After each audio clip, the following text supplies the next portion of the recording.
All right. We live in HD. Finna get ready to talk some football, of course, as promised. All right. And this is always going to be mixed in with some fantasy football on this good Saturday. I know some of you guys are watching probably college football right now and occupied with your Saturdays, but we just going to go ahead and keep it cooking while I got this space and while I got this time. So, quick recap. Let's talk about it, man. Football is live in HD and it's on deck. I'm a big football fan, and let's talk about it. First of all, just to review the game over this week, Thursday night football was the opening season kickoff between the Detroit Lions and the Kansas City Chiefs. Kansas City Chiefs is coming off a Super Bowl win last year against the Philadelphia Eagles. I predicted last year that the Kansas City Chiefs would win the Super Bowl versus the Eagles in that one-on-one matchup. Eagles was looking good last year, top defense, three guys that got double-digit sacks, big on the takeaways. But Kansas City just explosive, dynamic, and Patrick Mahomes shows you his grit with the ankle injury last year throughout the playoffs, and he got it done to win yet another Super Bowl. Patrick Mahomes is just on another level. Jalen Hurts, no disrespect to him, he's nothing to sneeze at. Definitely an A1 quarterback, and we look forward to seeing him push himself into that elite conversation amongst the quarterbacks of today's era. Because we already know that we got some good top level, high level quarterbacks, and these guys are doing their thing. And I'm proud of each and every last one of them, and I enjoy watching every last one of them. So Kansas City opening up the season on Thursday night football in Kansas City against Detroit Lions.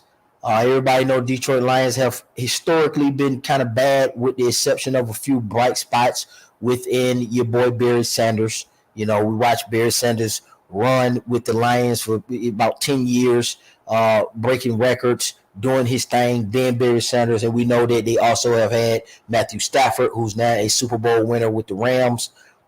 He spent a lot of time down in Detroit slinging that peel to Megatron, a.k.a. Calvin Johnson, or Calvin Johnson, a.k.a. Megatron. So Detroit has had some bright spots. They had Hawkinson. They traded him off to Minnesota. And now the Detroit Lions have found themselves on a winning streak, stemming and spilling over from last year. So Detroit versus Kansas City was on deck this Thursday. Most of us know the synopsis of the history and what's been going on with Detroit and Kansas City and how we got here. It's pretty much scheduled out. You pretty much know what it is. Good game. Going into the game, I predicted that Kansas City would be victorious, but barely. Pretty much, probably by a touchdown or a field goal, because Detroit is just doing their thing this year. As we know, the Lions defeated the Chiefs 21-20. Now, a couple of things to assess and a couple of things to point out. First of all, it's the first game of the season. Not that big of a deal. But Patrick Mahomes said some good leadership things after the fact. He said it's embarrassing to lose.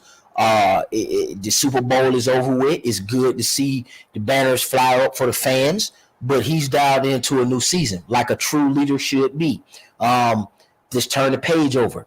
Okay, we won. Let's not come off this Super Bowl hangover, Super Bowl high, because Patrick Mahomes has won a Super Bowl before, and he know what it's like and know what it takes to continue to stay in that driver's seat after winning the Super Bowl, because they won a Super Bowl before and then not won one up until last year. So he know what it's like to be a young player, embracing the Super Bowl win, embracing the city, bringing prestige and glory to his name and his position in his city and or just his coaching family. So he know what that Super Bowl hangover can be like. And I'm not sure if all the younger players that was there last year truly understood that going into the Lions game, which is normal. I mean, it's cool. They're enamored with the Super Bowl win, the hanging of the flag, the raising of the banners, all the celebration that come along with it. But obviously, Detroit Lions, they got a point to prove. They're tired of stinking. They're coming in to win. They're not coming to lay out. They're not just a win just penciled in on the calendar and the schedule anymore. They are a team that could come in and bust your top if you're not on top of your game. It was a time and space where, your top two players could be missing if you're the Kansas City Chiefs, and you could just roll the Detroit Lions over. But that's just not reality anymore. Now, for us, Kansas City, this is nothing to panic about. It is a true assessment of who you is and who you ain't, and what you need and what you don't, and what you can get away with and what you can't. Patrick Mahomes is probably the best quarterback in the league by and large for most people in their opinions. For me personally, he is the best quarterback in the league. I like him the most. The numbers speak for themselves. The Super Bowls speak for themselves. It's not really a fantasy talk here. Football provides the schedule and the result, and they have a fantasy league for that kind of talk. It's not like any other sport where you just got to fantasize and come up with theories. You don't get the result on that gridiron every goddamn Sunday, every Thursday, every Monday. You're going to get the results. Okay? Now, when you are the top level quarterback, in my opinion, and you're the best quarterback in the league currently, as in Patrick Mahomes, you have the best coach in the league at this current moment, or at least one of the best coaches in the league historically, which is Andy Reid. That's successful. That's blockbuster play. That's something that you can build around a head coach that is competent and sound, and a all-star, all-time great quarterback. You're good to go. But here's the thing. Your next two best players is going to be your tight end and your defensive tackle. And if you don't have those two personnel, those two guys on the field on the night against an ascending, hungry, young, vibrant team that ain't taking no shorts anymore, as in Detroit, the Detroit Lions, you're going to have a battle on your hands. Now, I thought maybe when you got Kansas City, as explosive as good as they are, and you got a Patrick Mahomes and Andy Reid, not to say Pacheco is an all-star or whatever, but when you got that kind of backfield within Allaire and Pacheco and McKinnon and some solid receivers, as in Tony and Scantling, I'm under the impression that, you could pull the victory out against the Detroit Lions. Barely, but you could pull it out. But I'm not surprised if the Detroit Lions did what it is that they do, and that's pull out the victory. Because they had a full deck, young, hungry talent. Marvin Jones is a veteran that came back. He made one mistake, first fumble ever in 12 years in his entire career. The Detroit Lions defense was jumping. The two safeties back there looking good. Gardner, and you got Joseph, and the DN coming around the corner, Hutchinson, and you got Alzoni. You know what I'm saying? Playing that middle linebacker, playing from tackle to tackle, because the Detroit Lions run a 4-3.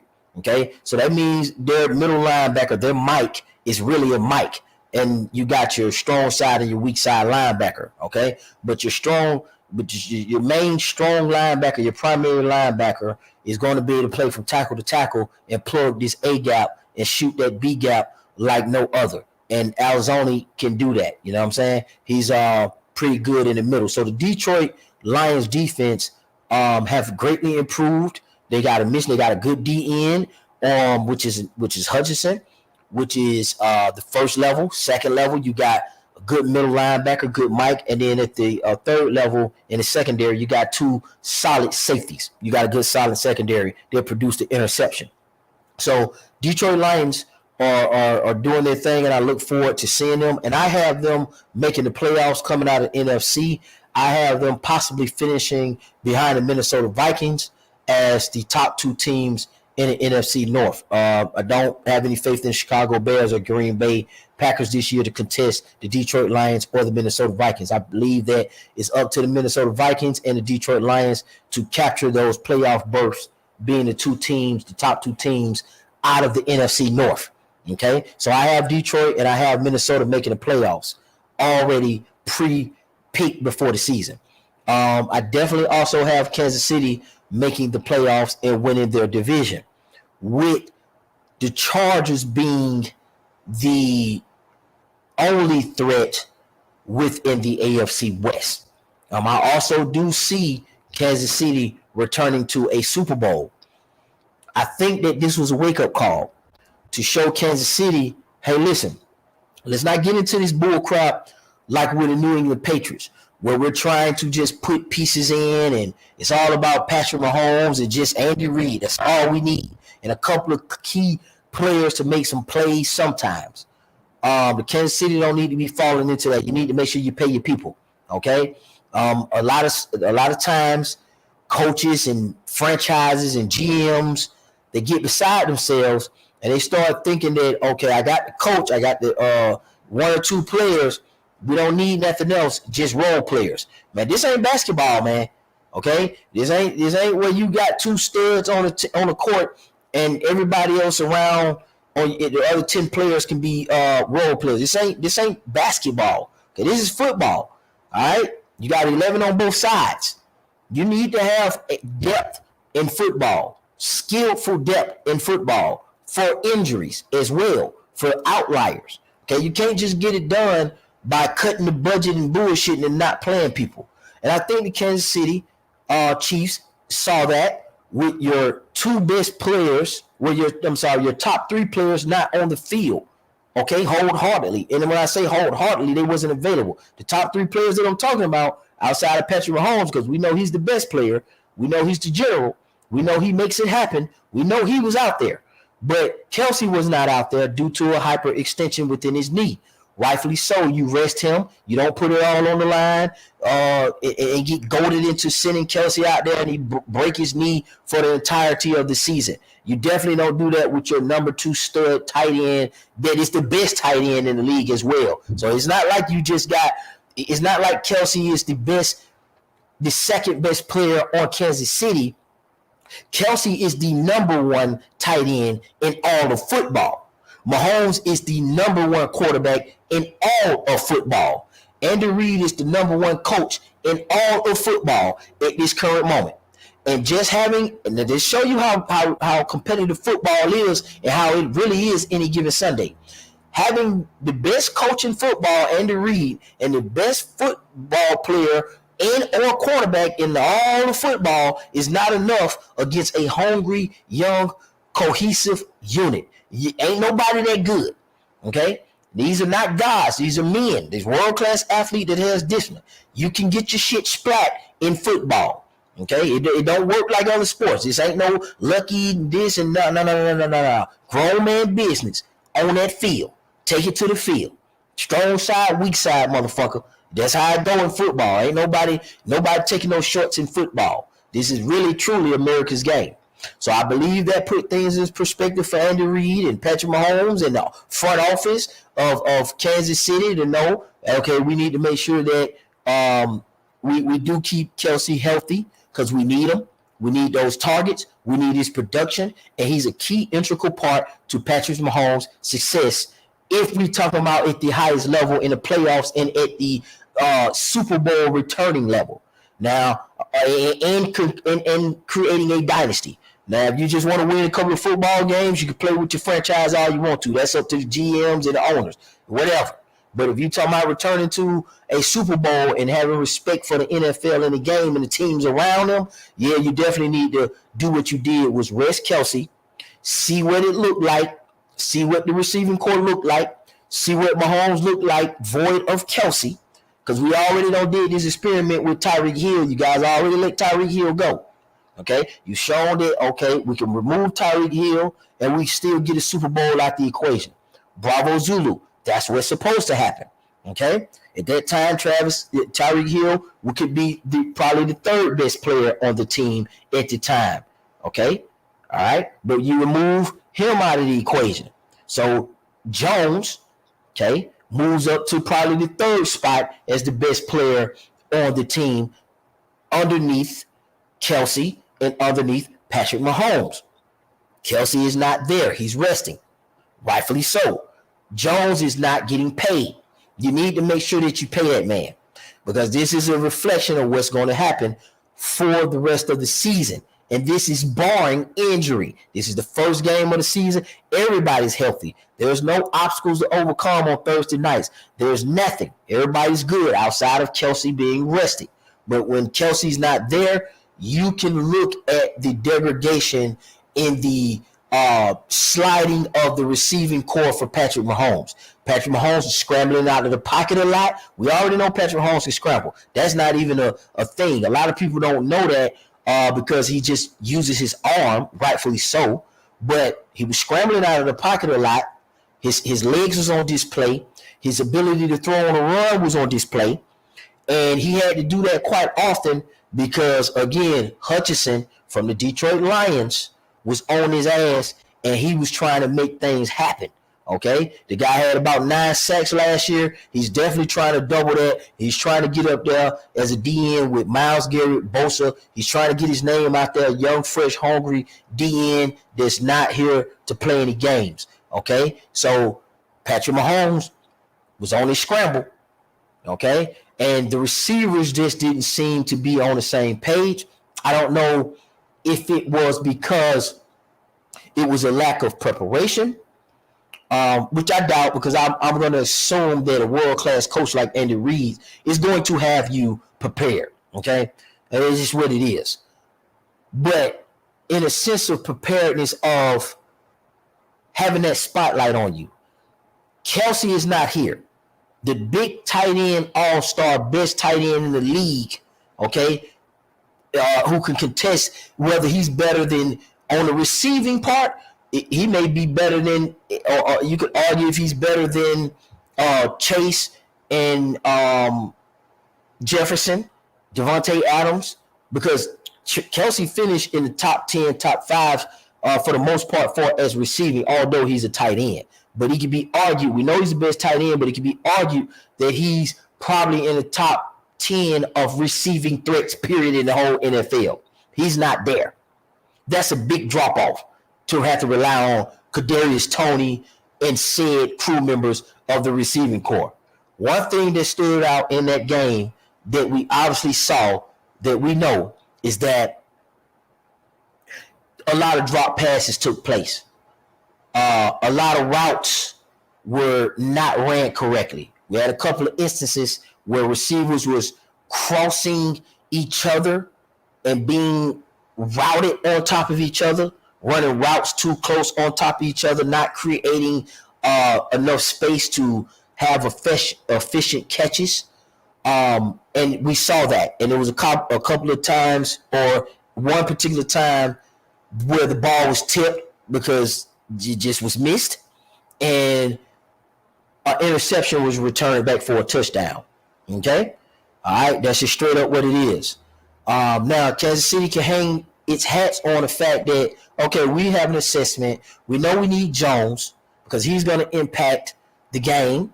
We do know we need Kelsey to return because he's going to impact the game, and we'll be back whole as Kansas City. You got to see what options or what alternatives could happen with the lack of Kelsey in the lineup. And now you kind of know for sure that you can't really rely on that receiving core as a whole. I didn't see a clear number 2 target outside of Kelsey. So these guys are going to be role players. Scantling, all of these guys, Tony, these guys are going to be role players. As a caveat and as a side piece and side dressing to Kelsey in the aerial attack between Patrick Mahomes and Travis Kelsey. The air game is going to be stupid with Kelsey and Patrick Mahomes. With Tony and the rest of the receiving core, even the running backs that can pass catch, okay, being caveats to that. Their whole game is going to have to be built around Kelsey and these other guys sneaking in some throws and catches. I don't think these guys are, at least they didn't demonstrate on Thursday that they're ready to be considered to be even number 2s or number 1s. None of them. It's a big drop off from the next best receiving threat from Kelsey and just around the league. Like what I seen last night, that receiving core probably is very, very bad. That's a bad receiving core. Although Patrick Mahomes is a good quarterback, those receivers, I just didn't see a clear number 2 for the team. Okay, so that's up for grabs. We know the number one is going to be Kelsey. I didn't see a clear number two. Okay, I know is one guy's playing number one, Tony, and I know another guy, Scantley, is playing number two, but in theory, they're not performing like a number one and a number two receiver in totality. When you have a good quarterback like you have, there's no excuses for the number one and number two receiver to be that poor in performance on the night when you have your tight end missing that's an all-star. It's just no excuses for it. You got to get better. You got to do better. It is what it is. Too many drop passes. I think I counted at least about 5. And then I seen a tip drill that resulted in a turnover and touchdown for the Detroit Lions. Okay, that's not good. Now, however, it was only 21-20. You tighten up those little pieces and get a little bit more astute in the running game. I think you should have leaned more. I get it, Patrick Mahomes. You got to get him out there. You got to let him throw. But I see, from my perspective, I would have let Patrick Mahomes use his legs a little bit more for this particular game, and I would have kind of ran the ball a lot more, and I would have played slight keep away in time of possession against the Detroit Lions. When you got a team like Detroit Lions that's hungry and ready to prove themselves, and they're coming off the momentum last year, you got to slow that over excitement down. You got to do some hard counts. You got to get the people jump. You got to get Hutchinson jumping offside. You got to get inside his head, make him make some mistakes, and you got to watch that secondary and not give that young, hungry secondary a chance to be picking off stuff if your receivers are not going to be catching. You need to spread the team, the Detroit Lions, in my opinion. You should have spreaded them east and west, not necessarily trying to stretch them vertically. You tried to take the top off a little bit too much, a lot of confusion across the middles with routes that didn't confuse the secondary or the Lions. It mostly confused the actual receivers from Kansas City themselves. Okay, I just didn't think that was the right approach, trying to take the top off. I believe you should have kind of let it been a dink and dunk game from McKinnon. McKinnon dropped one though, but you should have Pacheco run it down and throw it a little bit more. McKinnon, rotate him in, let him run a little bit more. Spread the team of the Detroit Lions defense east to west, sideline to sideline, field side, boundary side, as opposed to trying to stretch them out vertically. I think you should have stretched them out horizontally and did some hard counts and let Patrick Mahomes, scramble on the 3rd and 3s, take a little bit more, a few more chances, a little bit more risk, throw the ball away. And nothing too exotic, because you don't want Patrick Mahomes to get hurt, because we understand what he went through with his ankle. So I respect that too. But he put it on display. He scrambled. He knew how to slide. He knew what he was doing.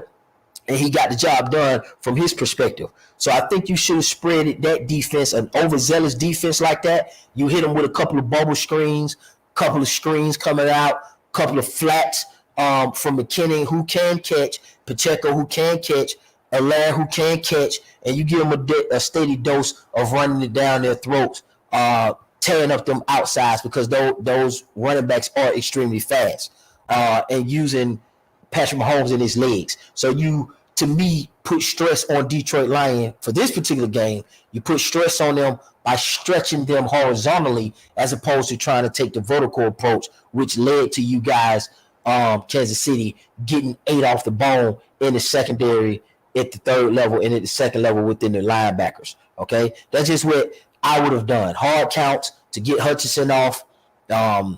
Use your veteran savvy. Slow it down. Slow their momentum down. Detroit is acting a fool right now. They're on a high. They're finna go into week 2 after just beating the Super Bowl champions at home when they raise the banner. If the next team, and I'll check the schedule, the next up for Detroit Lions, I'm telling you, if it were me, slow them down, hard count them, run it down their throat, put that pressure on their linebackers. Okay, put that pressure on that 4-3. Get to that 2nd level. Make Alzone, make sure, or some people say Alzoni. It's kind of, I guess, Italian, but Alzone, put that pressure on him. See if he's that Mike that he is tasked with being. Stay away from Hutchinson. Don't let him get in the mix. Don't have his dad up there in the box shouting and jumping and clapping and all that. Make his dad sit down. Okay? That's the term we use in football. Make his dad sit the fuck down because ain't nothing to be excited about. Run away from him. Test him a little bit, hard count him. And with Detroit right now, you need to spread them. From what I see, you need to spread them east and west horizontally with that speed if you have the personnel to do that. Okay, real quick, let me go ahead and check what's on Detroit's schedule while I'm here. Let me see what they got. Let me see something. Hold on. Do I see them dirty? Do I see the Falcons next? Hold on, let me see something. Oh, no, okay, I see the Falcons week 3. That's gonna be a good one. Let me see. Ooh, and then Seahawks. So they got the Seahawks week 2. And then they got the Falcons week 3. So they go home back to back. Oh, that's gonna be some crazy momentum. Seahawks versus the Falcons. Those are winnable games for Detroit. Okay, but however, the Falcons have the personnel to do exactly what I'm explaining. They got Drake London. They got Kyle Pitts. Okay, and they got a new running back. Okay, Bijan Robinson. They got Algier, and they still got Cordell Patterson.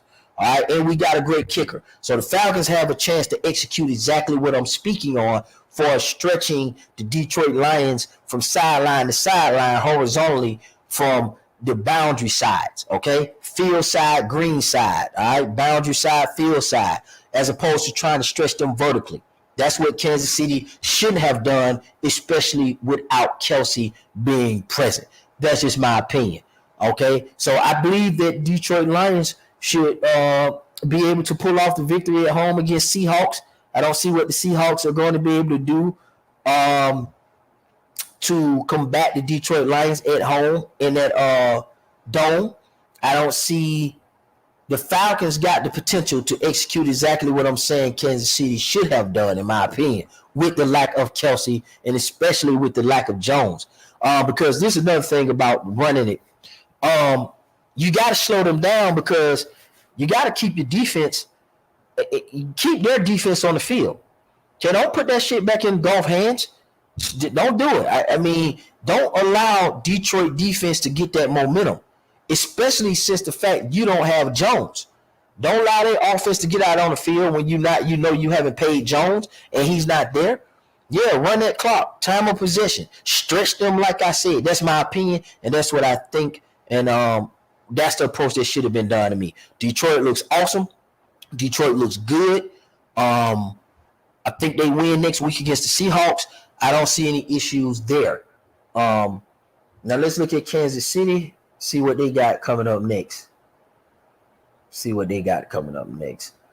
they got the Jacksonville Jaguars. That's going to be a shootout game. That's going to be another high score. Then they got Chicago, which they should absolutely decimate. When I'm looking at the schedule, man, Kansas City got some shit on their hands. They got Jacksonville, who can pull the upset. They got Chicago, which is all right. And then they got the Jets. That's going to be a good one. And then you got Minnesota. And then you got Denver, who's not that good to me. And then you got the Chargers. You got Denver. You got Miami. So, and then you got the Eagles. So, listen, Kansas City is going to have to get Jones out there. They're going to have to keep Kelsey healthy because this ain't going to be a sweet year where they just get to just run the score on people that ain't going to be able to run the score back up on them. You understand what I'm saying? All right, so that's my opinions and that's my thoughts about the first game on Thursday. It was exciting. I loved it. Felt good about it, man. I'm so happy football back. I don't know what to do. All right, so now let's transition into fantasy football, right? So we all know what fantasy football is. For those who don't know, now you're about to know. You're finna find out. You get opportunity to select and draft your players in redraft league. Redraft means that every year it resets. The players go back into the pool. You get to do your research, do your homework, and assess the situation as you know about football based on what you know about football and what you think, what you believe. It's fun factor. You can get a a paid league, you could get a money league, whatever the case you want to call it. And it's extremely fun. You get to mix and match it up with family, friends, competitors, managers, however you see it, work league, family league, brother league, it doesn't matter. It's fun for most of us who know what fantasy football is. So with fantasy football, how does this relate to football? Because again, the Detroit Lions versus the Kansas City Chiefs, that lack of production and production will reflect your standing in fantasy football because you net these players when you draft. So for instance, if you had players that was on your team, what does that mean by team? It's a digital app through Yahoo or ESPN or Sleeper or Underdog, depending on which one you choose to use, and you get a roster full of players. It varies in nature. You can have an 8-man league, a 10-man league, a 12-man league, a 14-man league, a 16-man league. You get a standard roster, but that can vary. You usually typically get a quarterback, 2 running backs, 2 receivers, a tight end, a flex position, which includes a receiver, a running back, a tight end of your choice, a team defense and or special team, a kicker, and some cases and sometimes IDP players, individual defensive players. Sometimes, if you do have IDP players, that would usually look like a roster of 2 defensive linemen, 2 linebackers, 2 guys coming out of the secondary, whether they're strong, free, or cornerbacks. And then you get a flex defensive player that you could just put in, which is usually the defensive player that you have the most faith in, that probably will be the best of the year, depending on what you want to do. All right, so that's how that usually looks. I am currently, what am I in? I'm currently in 6 leagues. I got I'm in an 8-man fantasy league through Yahoo. I'm in a 2 12s, a 16-man with IDP players, and then I'm in 2 12s on ESPN with the standard roster. The roster can vary. Some people kind of do 2 quarterbacks, a super flex. So the roster can vary and the amount of managers can vary, giving you a good mix up of what it is and what it ain't. Okay. You can have an 8-man league, 8-manager man league with IDP players. Or you can have a 16-man with IDP players. You can have a 12-man without IDP players. Just depends on how your commissioner, which is the person who's the head of the league, who does all the administrative applications and or work for the league. Okay, the managers are the guys who are participating and girls who are participating in said league. Okay, and you could choose your application or your platform. Platform would be Yahoo. It would be Sleeper. It could be Underdog. It could be ESPN. Your choice, your preference. And that's how it goes. We put our money into a pot. It can come from various ways. The commissioner, who usually should and is trustworthy, because people don't play games with fantasy football. We're talking about grown man, grown woman business. To create a pot could be $50, $100, $200, depending on what you guys agree upon as a group. Usually first, second place, and third place attain some type of prize. Usually third place usually get their money back. Second place usually double it, and first place usually get their pot. What makes this extremely fun for fantasy is that regardless of what platform you play on, regardless of what roster you go with, regardless of the point system and the type of draft you go with, it's going to be fun. It's going to make football watching that much more enthusiastic and engaging. Okay, it's going to be fun. And the key of it is like the investment of $50 or $100 to win the first place prize, which can vary depending on your league as usual. But obviously you want to read the rules and read what your commissioner has put out. And obviously you guys want to take votes on what's comfortable for everybody to make it fair play. One thing about this fantasy football thing that's great, it's a good way to get a little check at the end of the season going into Christmas.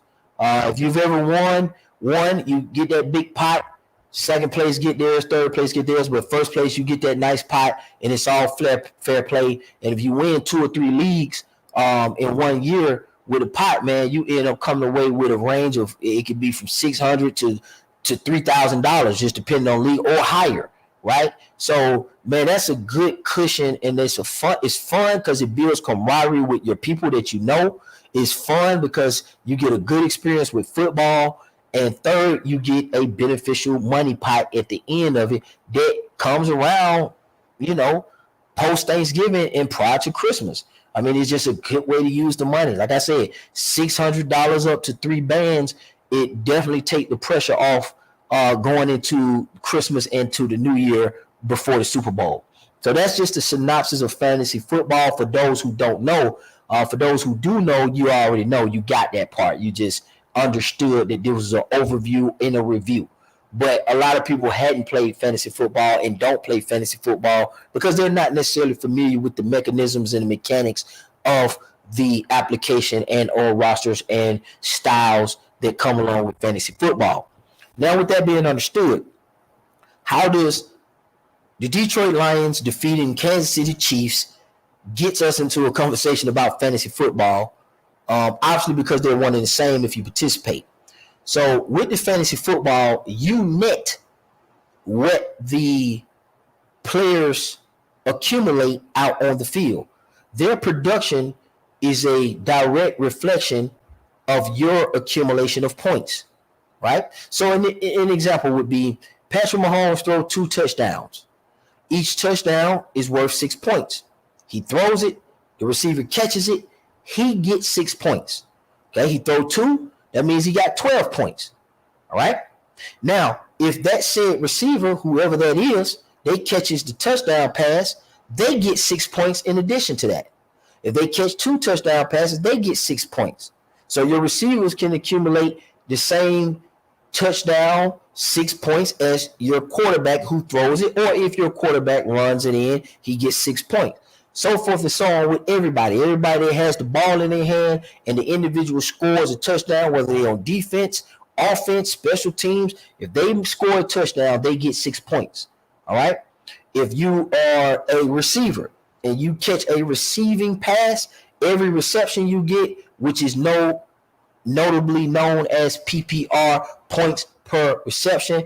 There's some other styles out there that was old and conventional where they didn't do that back in the olden days, and some people do half-point PPR, but most people are kind of moving toward full-point PPR, meaning that every time somebody catches the ball, they get 1 point. You understand what I'm saying? So forth and so on. So you can read the rules from there. I'm not going to make it so long as to explain fantasy football in its entirety. You could do your research on your own, or if you want to just hear it from me, then just put in that request, just type it down at the bottom of this video and say, hey, man, Zone, we want to hear you talk more about fantasy football, maybe your experience, if you want it tailored to me or you want to hear it coming from me. I have no problem with doing that. Okay, so that's just a basic understanding, including the roster that I explained earlier. Every week you play somebody, Thursday to Monday. Monday at the end of the Monday night game, all the points are accumulated for a victor. And then you go either 0-1, 1-1, 2-1, so forth and so on every week. Thursday to Monday night. Thursday, if you have players playing, they're going to accumulate the points, and it's going to automatically generate within the app itself. There's nothing you have to do. You don't have to write down anything. You don't have to keep notes or anything. You don't have to check in with the commissioner. You just open up the application, sit down, drink a brew, get some boiled peanuts, relax, man, and then it's just enjoyable to watch. It gets you up and involved in football as opposed to just falling asleep sometime on a game. You just really get to see the players for who they are, and you're going to lock in on them. Okay, you're not entitled to anything in football, fantasy football. I don't care if you play collegiate football. I don't care if you coach youth football, pro football. That has nothing to do with that.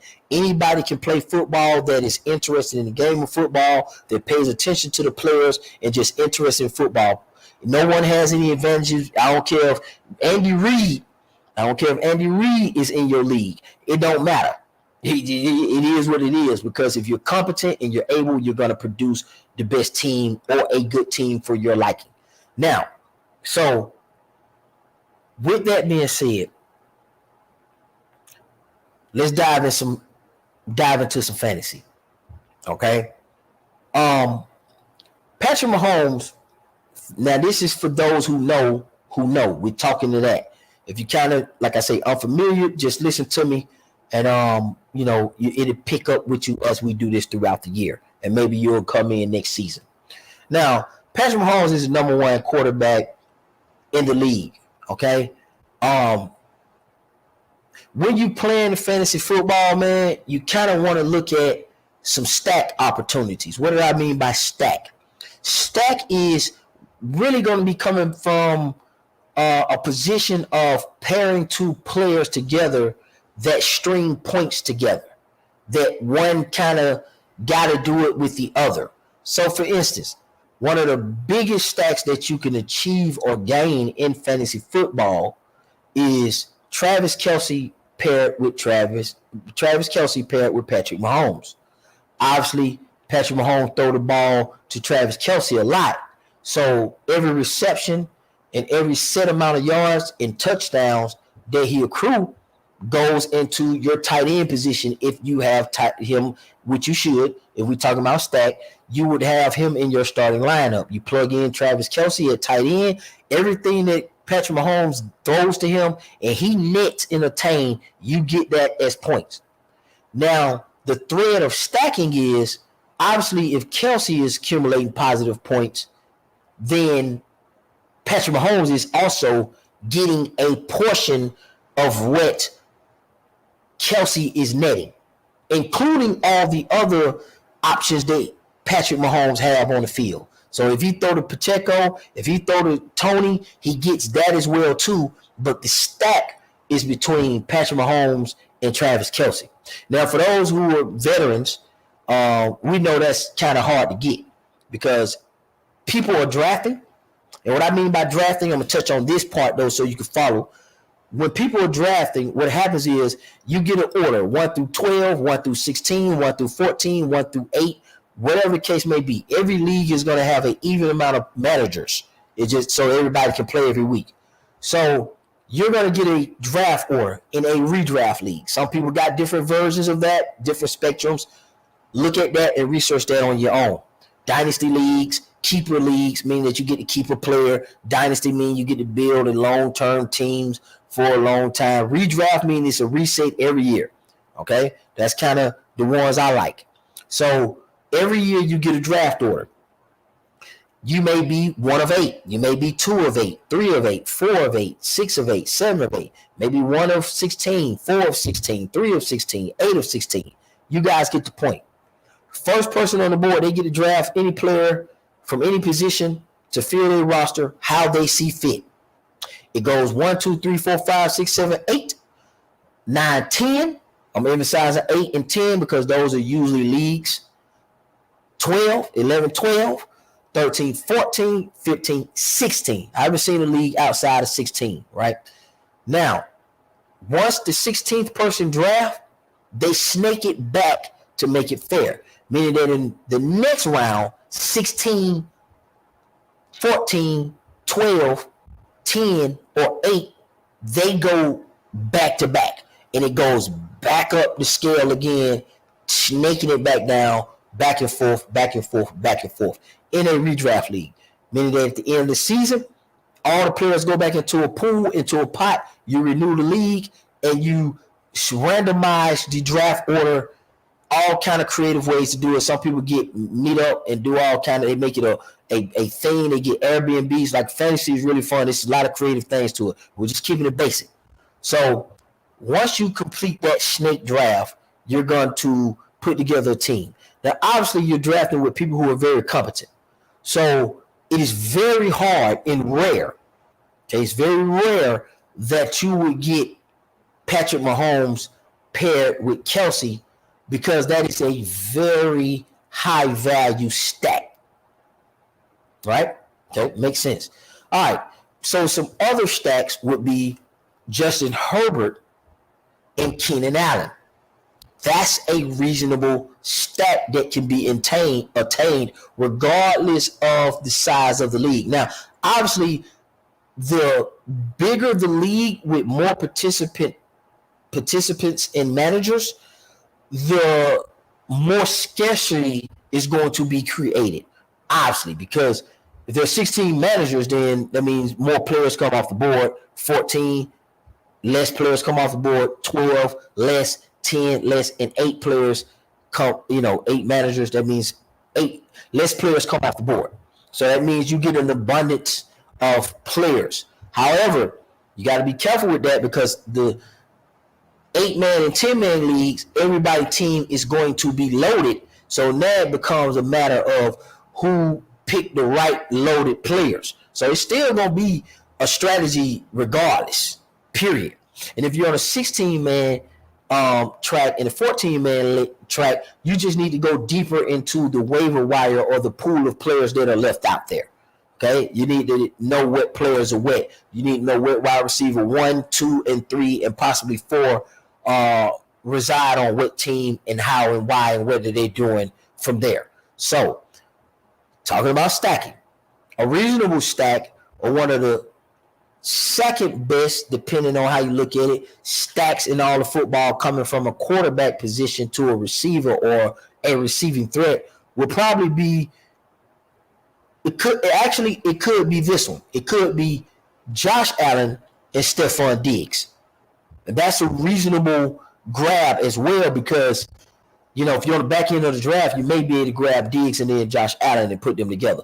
Most likely, Kelsey and Patrick Mahomes will be sniped and picked up well before the second round of the draft. They usually get picked up in the first round or immediately in the top half of the draft. So it's kind of difficult to get that one. Stephon Diggs tend to get left out there a little bit.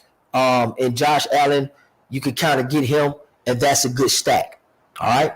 Another good stack that is good from the quarterback position and his favorite target will be Lamar Jackson and Mark Andrews.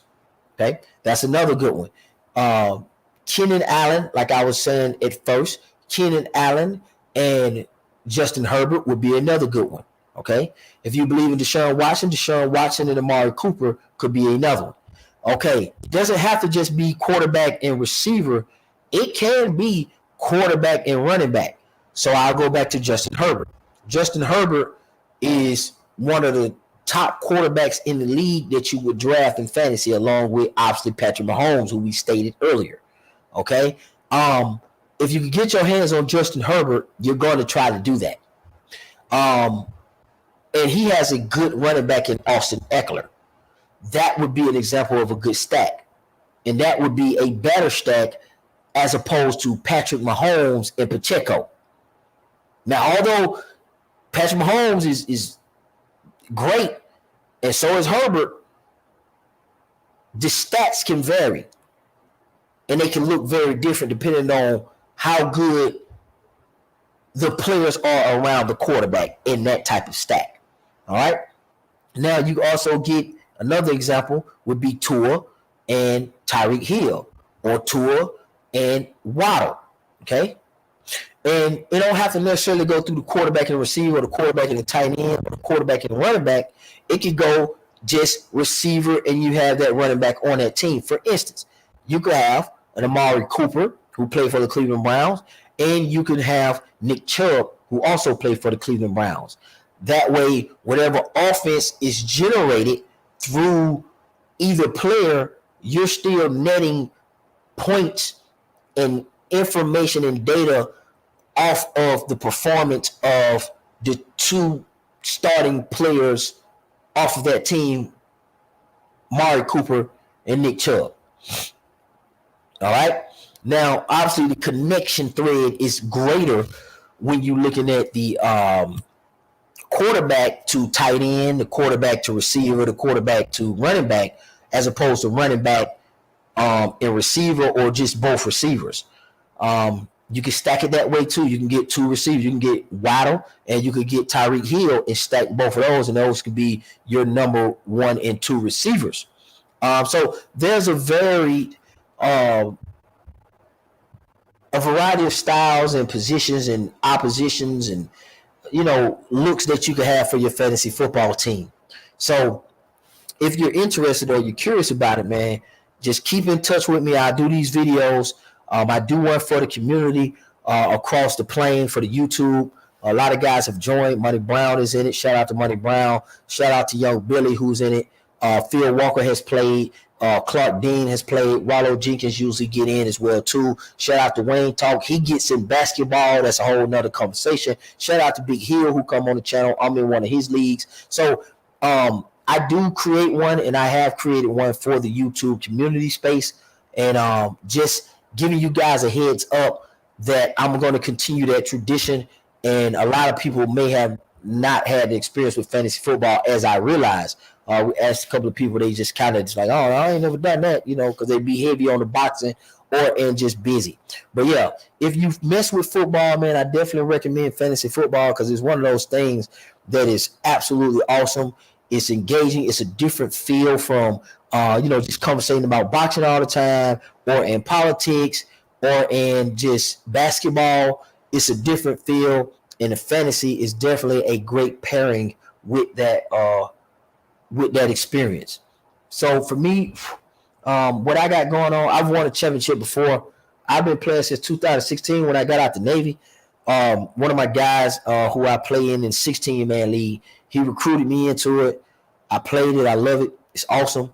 It's A1. It was fun. I had to get my rookie mistakes out the way and learn all these things. So for the first 3 years, I only played in one league, and I wasn't good. I had to figure out who was who coming off all those deployments. I kind of lost track of what players was who and where and how and all that kind of stuff. So I had to get back acclimated to learning who are the players and who are the good quarterbacks and all that kind of stuff. You get it. So I got acclimated in my third year. And the other thing I would suggest is you don't have to play in 6 leagues. You don't have to play in 7, 8 leagues or nothing like that. But if you're going to start off, man, get a good look and play in about 3 leagues. I suggest that for your first year or 2 and 3, because I started off with one league because I was just trying to stay committed to that one league. I didn't know to go outside of that. And one problem with just doing one league when you first start is that you only get one shot to really kind of recognize the players and experience those players, because the team that you draft is the team that you drafted. Okay. And then you got to watch the other players perform from the sideline. So I'm going to say this, far as the fantasy paired with the actual football and my predictions on football. Okay. You have to be careful if you first start. Get more than one look. Get more than one look, man, so you can see and experience the players yourself. It helps you with your football IQ. It keeps you in the loop, and it allows you to assess the teams properly, because the player's performance on the real life field is a direct reflection of fantasy. And you get to know who's boom or bust. That's a term we use. We get to know who is injury prone, who hurt. We get to learn those patterns. So therefore, if you bet on football, real life football, you can also be more accurate in that. So when we start talking about this, let me answer this question right here from my boy Dwayne. That's my boy. Shout out to Dwayne. Shout out to Mark Nash for joining me and stuff like that. I know this is not as popular as boxing, and you guys used to that, but this is football talk. We're gonna keep it crunk up and keep it going. 1 second.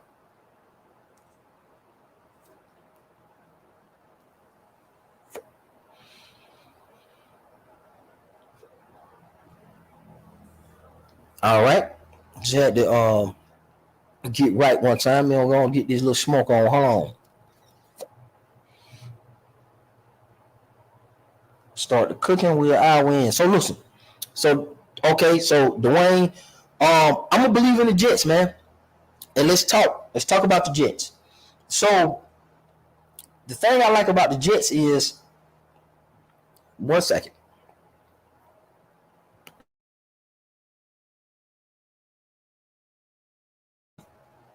The thing that I like about the Jets is I like their dedication to, man, improving. That's the first step on being a team that is trying to turn things around, man, to be honest with you, because I mean, they could not be doing anything. But I am a believer in the Jets. They're in a division that they could take. The Patriots always have a good defense. The Patriots are sound and solid. They got Zeke. That's a good signing with Ramondre Stevenson. I like that backfield. I always like Belichick. I'm a defensive coach myself. I take the approach of defense win championships, and that's what Belichick is doing. But I just don't think they have enough firepower to take the division from the Jets. Miami, I like Miami, but they're wild. They're all over the place. Their backfield is not that impressive to me. They got the two explosive receivers. Tua, I have concerns about him and his consistency throughout the duration of the season and his durability. They're not a bad team, and the Bills are good. Obviously, the Bills can take that division and push the Jets, and I am going to go with the Bills for as credibility because they have done it and they have proven themselves. But I don't like the fact that Stephon Diggs is not happy right now. I don't like their running back. The Bills just doesn't have. They just haven't had a good running back since Thurman Thomas, Marshawn Lynch, and I mean that's pretty much been it. I mean since Marshawn Lynch, okay, and Thurman Thomas, they just haven't had a good running back. Josh Allen is awesome. Josh Allen is one of those guys that I named in a superior stack with Stephon Diggs earlier when we was talking about fantasy football and we merging the two, right? So I just don't trust Buffalo. What I'm saying is I like them, but I don't know if they're in a good space as a team right now. And the Jets, this is what I'm going to do. Let me not just hog up all the air. Let me put this in here so anybody that want to talk football, we can do that. So I don't just, we know we interactive over here.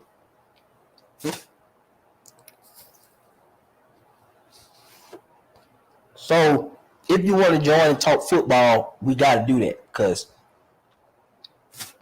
I definitely like to hear other opinions about football. This ain't just me talking out there. That's just me getting that first initial 50 minutes off to kind of give everybody an opportunity to understand about fantasy football and it being related to actual football in my recap on Thursday, the Thursday night games, which I enjoyed. But if you want to join and you want to talk about division and picks and all that, let's crank it because, you know, I'm a coach, so you know I fuck with it. You know what I'm saying? I like all positions, strong safety. Strong safety is probably my favorite position. Defense is my favorite side of the ball. I love offense. Don't get it twisted. I grew up loving the running back position, playing it myself.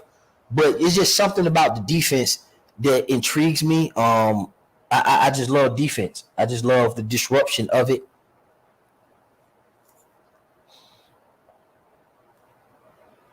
And I grew up on Ray Lewis.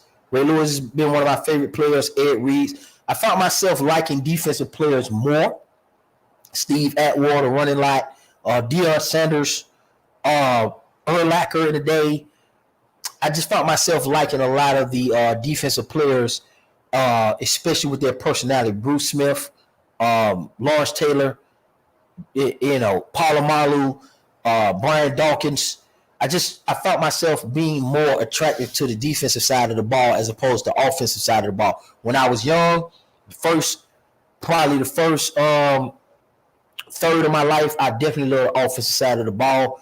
But the other third, the other 75% of my life, I've been liking defense and the defensive players in that side of the ball. So that's just my favorite. When they ask me, what do you think about defense? Defense does win championships because defense got a built-in cheat.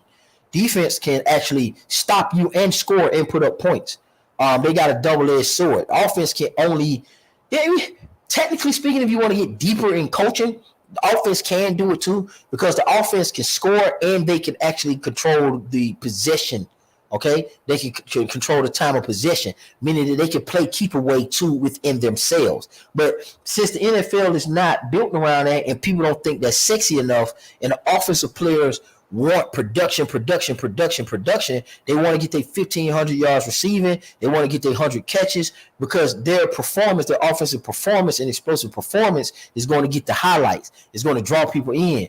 Getting the ball is what you're taught when you're a kid. My son need to get the ball from the youth level. Middle school, you want to play. You don't want to be on the bench. You want to be on the offensive side of the ball. And they usually put the dogs on defense. You know what I'm saying? The guys that can't catch, but they're very disruptive. A guy who's very strong, but he not that, offensively sound. So I've always gravitated toward the defense side of the ball. And with that being said, I am a believer in the Jets because the Jets defense is stupid. Now, in that division, Buffalo defense is stupid too. Buffalo got a top defense, but I just think the Jets are looking to make some noise this year. And I don't know if Aaron Rodgers can play. Aaron Rodgers can sling that pill. I just need to see how it comes together.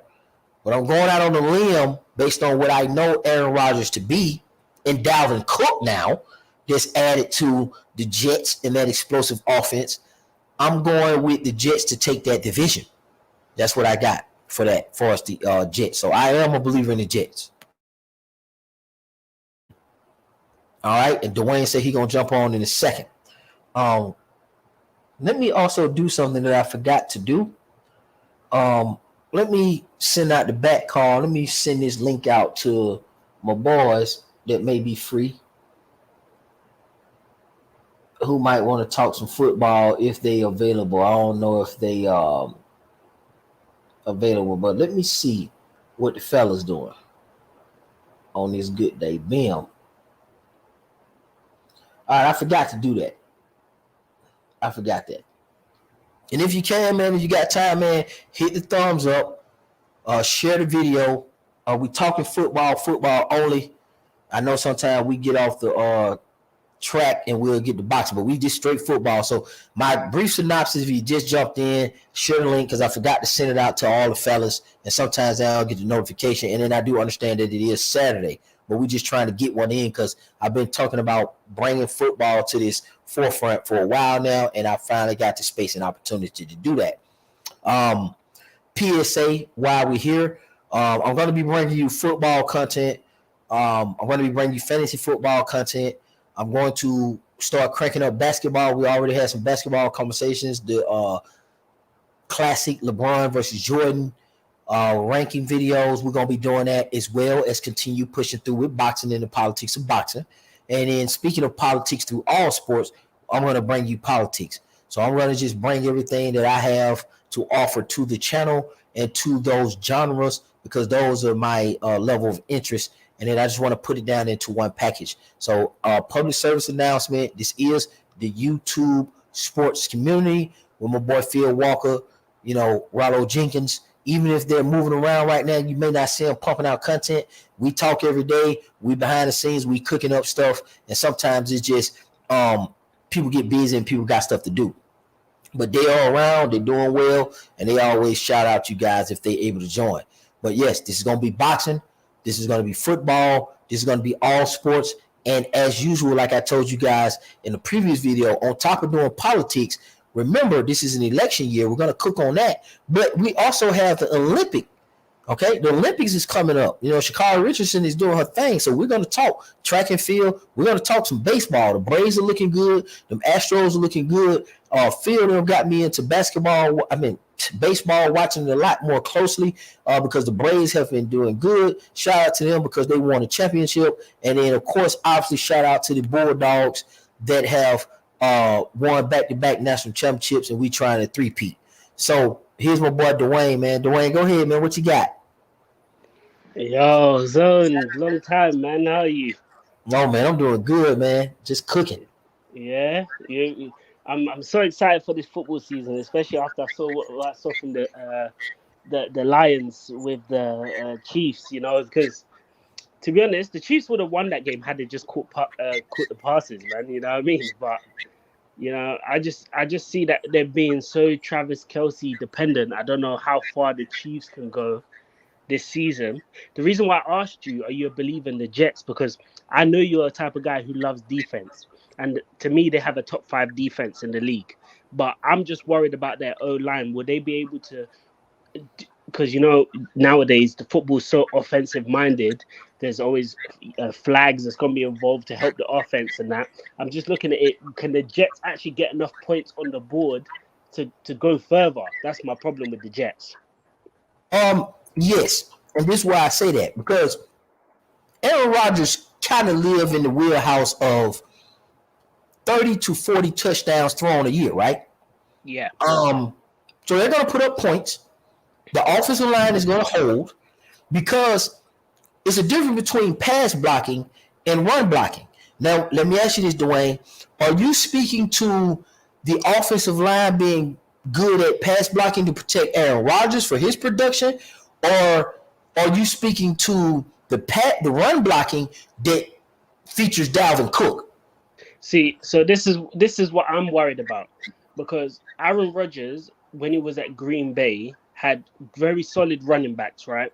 But they never really ran the ball, in my opinion, enough more than they should have, because they have Aaron Rodgers there, and I think his ego alone won't allow him to do that. So when I was watching them in the preseason game versus the Giants, you saw everything he was throwing was drop step, was free drops and just short passes or screens or reverse actions, So I was looking at it and I was thinking, when I was looking at that offensive line, I was looking, if there is a game where they're in behind, are they gonna ground and pound and just run the ball down their throats, or are they gonna throw the ball? From what I saw, they're gonna be looking to run the ball, but they also got Garrett Wilson out on the side there, who's a great one-on-one or wide receiver. So I'm just thinking, I don't know whether they're going to be able to hold for pass blocking, for running maybe, for runs yes probably, but will they run the ball enough? That's my only problem. Yeah, you know what? So yeah, let's break that down. That's a good one. I like that. So, and it seems that Scratch the Win 28, man, he came in and he said something that's dope. He said Jets O-line is weak link. Let me do this. Let me give y'all credit. Let's get that right. That's my bad. That's bad. So that's how that happens, right? We put that up on the screen. So I agree that the pass blocking, with you, Dwayne, and Scratch, I think they're going to have some flaws there. Every team got flaws. Obviously, we see Kansas City, they don't have anybody outside of Kelsey, which you alluded to, and I agree with that wholeheartedly. So I heard that point. I agree with you. They showed that. The Jets is just going to have a passing issue with protecting Aaron Rodgers. That's something they just got to overcome. No team's going to be perfect. But let's think about this now. The defense of the Jets can put up points. They can hold. They're solid all the way through with really pretty much no weaknesses outside of some type of freak accident or injury from one of their key players. CJ Mosley's plugging that middle. Okay, so he's a good leader. So the Jet defense can score and make a difference in the game, as we've seen with the Detroit Lions. That sparky defense. Jared Goff is not reliable. The offensive line of the Lions is not reliable in pass blocking, as we saw. Okay, and that's crazy, because they didn't even have Jones to put that pressure on it. So it ain't like the Detroit. They got look like some line problems, but that defense can build you out. Now, is the Jets going to have to rely on that? Yeah, they just going to have to rely on that until they fix the offensive line.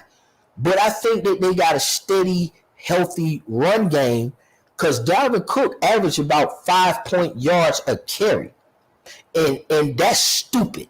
So he's going to put the Jets in a great position, and I like him not having to carry the load, because sometimes he can kind of get a little injured. Sometimes this is Dalvin Cook. He can get a little injured sometimes, but I don't like him carrying the full load. I like him having multiple Carter and guys that are in the backfield of the Jets. I think they're going to lean toward the run and short passes because the remedy to this, and I'm going to pass it back to you. The remedy to a bad O-line, right, is going to cap you being able to take the top off, meaning stretch the team vertically. That just may not be an option for you because this 5-step, the 7-step dropbacks is just not going to be feasible. But dropping back 3, getting cooked 20 touches, swing passes, flats, and bubble screens, and this man is 5 yards per carry, that's going to open up opportunities to go downfield. No, I agree. I agree with that. I just, like I said, to me, it's just the Aaron Rodgers ego problem. Would he be able to turn into Tom Brady at the end of his career, where he was dinking and dunking? If you know what I mean. I just don't know if Aaron, because even at Green Bay, when I saw Aaron Rodgers, I was seeing him try to throw downfield where he had Devontae Adams. He was trying to launch it down the field. Even when Devontae Adams left. When Aaron Rodgers came here to play in London, we were there. We were watching. He was still trying to go down the field to people like Lazard, who's not really, a top speed, top burners type guy. But the thing is, Green Bay has always had a solid O-line to allow him the time to buy time to create space. And I'm just worried about that Jets offensive line, because other than that, their whole team is solid all around. The team is solid. It's just the O-line that I'm worried about. And I'm with you on that because you got to protect him. And you're right. Is his ego. Now, one thing about football that I like that's a little different from boxing. We talk a lot about ego in our other sport, boxing, that we all like. But in football, it's a team sport and it's massive. Like when I look at sports with egos, it's going to be more on the line of an individual sport such as boxing. Like boxing, you get to see the person, you get to see a face, and you know exactly who they are. Golfers, tennis players, they always arguing out there on the tennis field, things of that nature. But when you got a team sport, man, your ego get back in line because of the depth of the team. There's just so many other things to consider. Like, and one player could change the mood. Like, I'm just telling you, I don't know if he's going to be trying to stuff it down the field when you have Dalvin Cook, is what I'm saying. And Dalvin Cook came there for Aaron Rodgers. And I believe that Aaron Rodgers planned on connecting with Dalvin Cook a lot. You don't bring Dalvin Cook in without understanding that you may have a pass blocking problem. You bring Dalvin Cook in because he can stretch east and west, and he can take those swing passes. And again, like I said, get you 5 yards per carry. That means, like, at a minimum, if you tackle Dalvin Cook immediately, he's already accumulated 5 yards. Like, that's crazy, and he can catch. So the remedy to a bad offensive line for pass blocking is to run the rock and then stretch the team out sideline to sideline to the boundary sides. And I think that's what Dalvin Cook gonna do. I think that's why they got him. All right, yeah. Another team that I'm curious about this season is the Baltimore Ravens. I don't know what your assessment on them is. I see they bought some glamorous pieces in Odell, but I don't believe in Lamar Jackson come playoff time. That's just my assessment on them. What's your assessment on the Baltimore Ravens? Oh man, that's a good one. That's a good one. That's a good way to be. And you know what? Everybody, unless you're a Lamar Jackson truther and you just like Lamar, because Lamar can ball, and he was the league MVP, and he was looking real Michael Vick-ish, RG3-ish, when he had his not Super Bowl, well, it was a Super Bowl run, but his MVP season run. And that Lamar is still there. He's going to be exciting. He's going to be a threat. And the sentiment is this: the reason you don't have Lamar higher is not really a lack of him and his inabilities or in Baltimore as a whole. It's just that it's the AFC, and subconsciously you just know that there's Patrick Mahomes. You just know that now there's Aaron Rodgers with the Jets. You know that there's Buffalo and Allen. You know that there's the Jaguars and Sunshine, aka Trevor Lawrence. So we just recognize, oh, and you got Joe Burrow, and you got Justin Herbert. Like, all of those guys can't make playoffs. Yeah, it just sounds so stacked. Shit, it is crazy. And you and I both know that. I wouldn't pick Lamar. I'm just gonna be honest with you.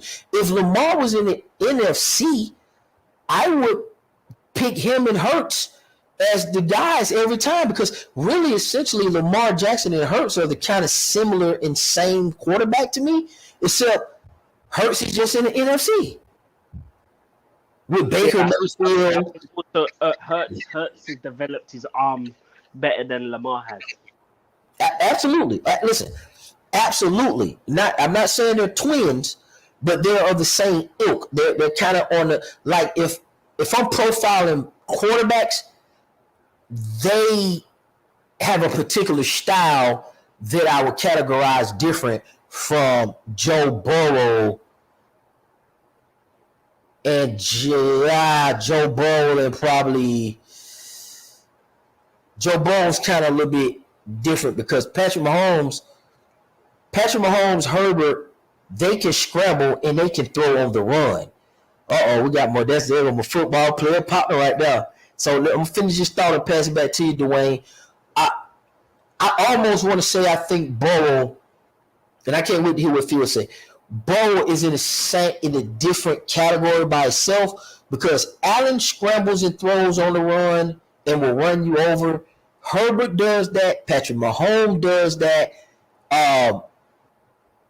Lamar Jackson definitely does that. It's different. You see what I'm saying? I would put Lamar and Hurts in the same field because their running is just way more superior than everybody else. But then you do got Patrick Mahomes, who got the most superior arm, who is a hybrid of pocket quarterbacks and scrambling quarterbacks. But the problem is it ain't just Patrick Mahomes. Allen can do that too. Herbert can do that now too. Trevor Lawrence can do that as well too. Like, people are becoming hybrids. That's why I'm saying that, because Lamar and Hurts to me is not as pure of a pocket passer as Allen. And although they're better scramblers, they're not better pocket passers to me than the guys I just named. Yeah, I agree. I was just curious because, obviously they went and got Adele. So I was thinking, okay, he's got another piece to his team, which is a wideout. So maybe it's because he was relying on what's that tight end? I forgot his name now. Mark Andrews. Yeah, it was relying on him heavily. So maybe we'll see. I just, to me, honestly, I just see that people like the Eagles, being as solid as they were still. I think the Bills will have a bit of a drop off because obviously you said, Diggs relationship is not happy, you know what I mean? And when you're not happy, that spreads through the team, you know what I mean? That spreads through the team. So I'm just looking at it like those are my two question marks, were the Jets and the Ravens, because I look at them being as the teams that are nearly there, but what they're missing, and obviously one of them with the Ravens is the quarterback is dependent on whether they win, and with the Jets is just, to me, it's the O line. Agreed. I agree. Let me say this, and Phil, when you ready, just jump in. I'm just making sure we don't have no dead air, nothing like that. Odell is not consistent. I don't even think Odell. I think Odell is going to help get Lamar over the hump in this regard. Odell is going to boom and bust. And it's crazy and ironic as that is, he's not consistent, But that inconsistency throws people off because, man, you don't know when Odell is going to be a threat and when he's going to be a fucking dud. Like, you got to prepare for that. Now, when Odell was in his prime with the Giants, you knew, okay, this guy needs to be watched. Like, you could plan around that, and you know that's going to happen. Now, man, this guy's so crazy, you don't know how to prepare, or if you, because see, then you can over prepare for him. And that's what's going to happen for Odell. And then you're going to have some guys where you goddamn under prepare for this guy because he's so inconsistent. And then Lamar is so, first of all, Lamar has dedicated himself to becoming a pocket passer, a better pocket passer, which let me know that he acknowledged that he ain't no Patrick Mahomes. So even when I said earlier that I believe these set of guys that I named earlier are better pocket passers than Lamar, it lets me know that that's not too far-fetched because he's looking to improve in that regard because he's the best scrambler. People might say Hurts, but I got Lamar Jackson as the best scrambling quarterback in the NFL. And his tight end is number fucking 2. So he ain't far off. He just need that one more piece. It ain't actually Lamar. It's just he needs that one more piece.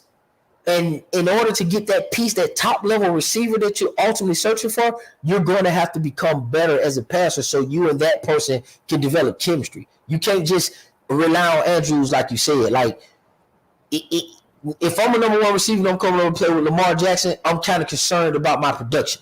He's a wonderful athlete, and I think I contribute, but he need to get me the ball. Like, I need to do what I do. I need to get my 1,600 yards with this guy because this guy can make it happen. And if I'm not confident in that, then, man, it can be an issue.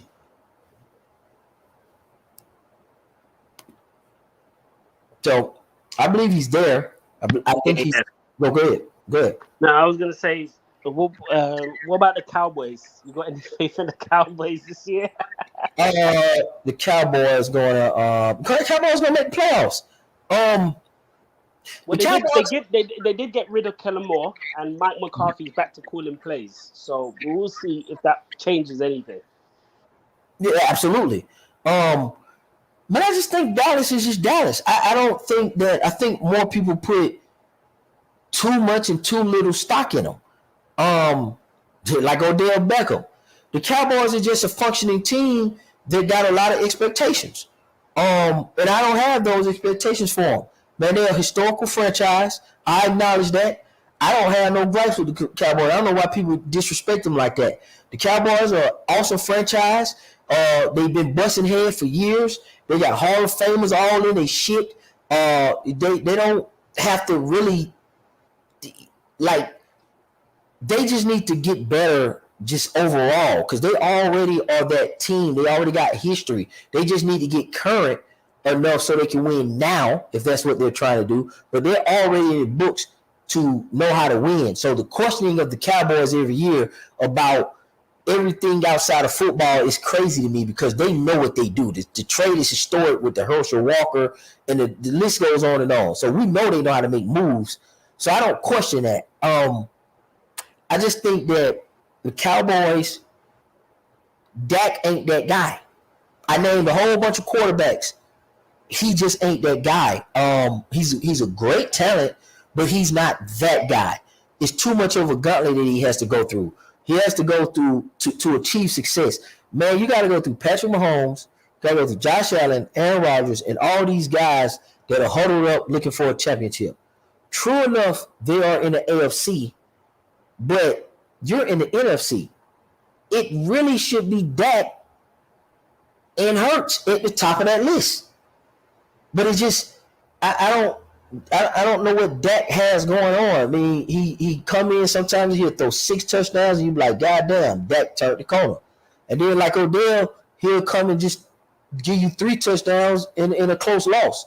So I think Dak is not the quarterback to get you to a Super Bowl for Dallas if they try to get a Super Bowl right now. Yeah, they've won too many games with backup quarterbacks. What's the deal, man? So Yo, what's up, Phil? We got you. You next, Phil. If you call Go on, Phil. All right, man. So So let me crush this theory about Lamar Jackson isn't a good pocket passer. You know what I'm saying? Uh, I know you guys named, you know, uh, Patrick Mahomes, right? This year is the first year Patrick Mahomes doesn't have a true number one wideout. You understand what I'm saying? Uh, and really, man, Patrick Mahomes really honestly is in the league of his own. I don't really even include him in the category with these other quarterbacks because he's top tier. He's number one. Ain't nobody fucking with him. Obviously, the man has 2 Super Bowls, and he got Andy Reid, man. Andy Reid has been an offensive genius for a very long time. You understand what I'm saying? He finally got his quarterback, and you see what he's doing, right? So let's just put Patrick Mahomes in a little space all by itself because he's accomplished more than all these guys that we currently are discussing, and he's did it in, not a very long time. You understand what I'm saying? Then when we go over to, let's just say, Josh Allen, right? I know a lot of people like talk about Josh Allen. They think he's an elite quarterback. Yeah, Josh Allen got digs, man. He got a top 5, top 3 wide receiver that he's throwing that ball to. You know what I'm saying? But the truth of the matter is, Josh Allen crumbles in the wintertime. When it's really time to win games, them Buffalo Bills, man, ain't nowhere to be found. So, I say fuck Josh Allen. He can't get over the hump. Let's be real about this, right? I know we like to talk about Dak Prescott, but Josh Allen, what the fuck is he doing in regards to getting the Buffalo Bills to the championship game? Nothing. Nada. He crumbles under pressure every year. I don't know if it got to do with the snow. I don't know what the issue is, but yeah, let's go ahead and move him to the side, right? With his number one receiver that he got over there.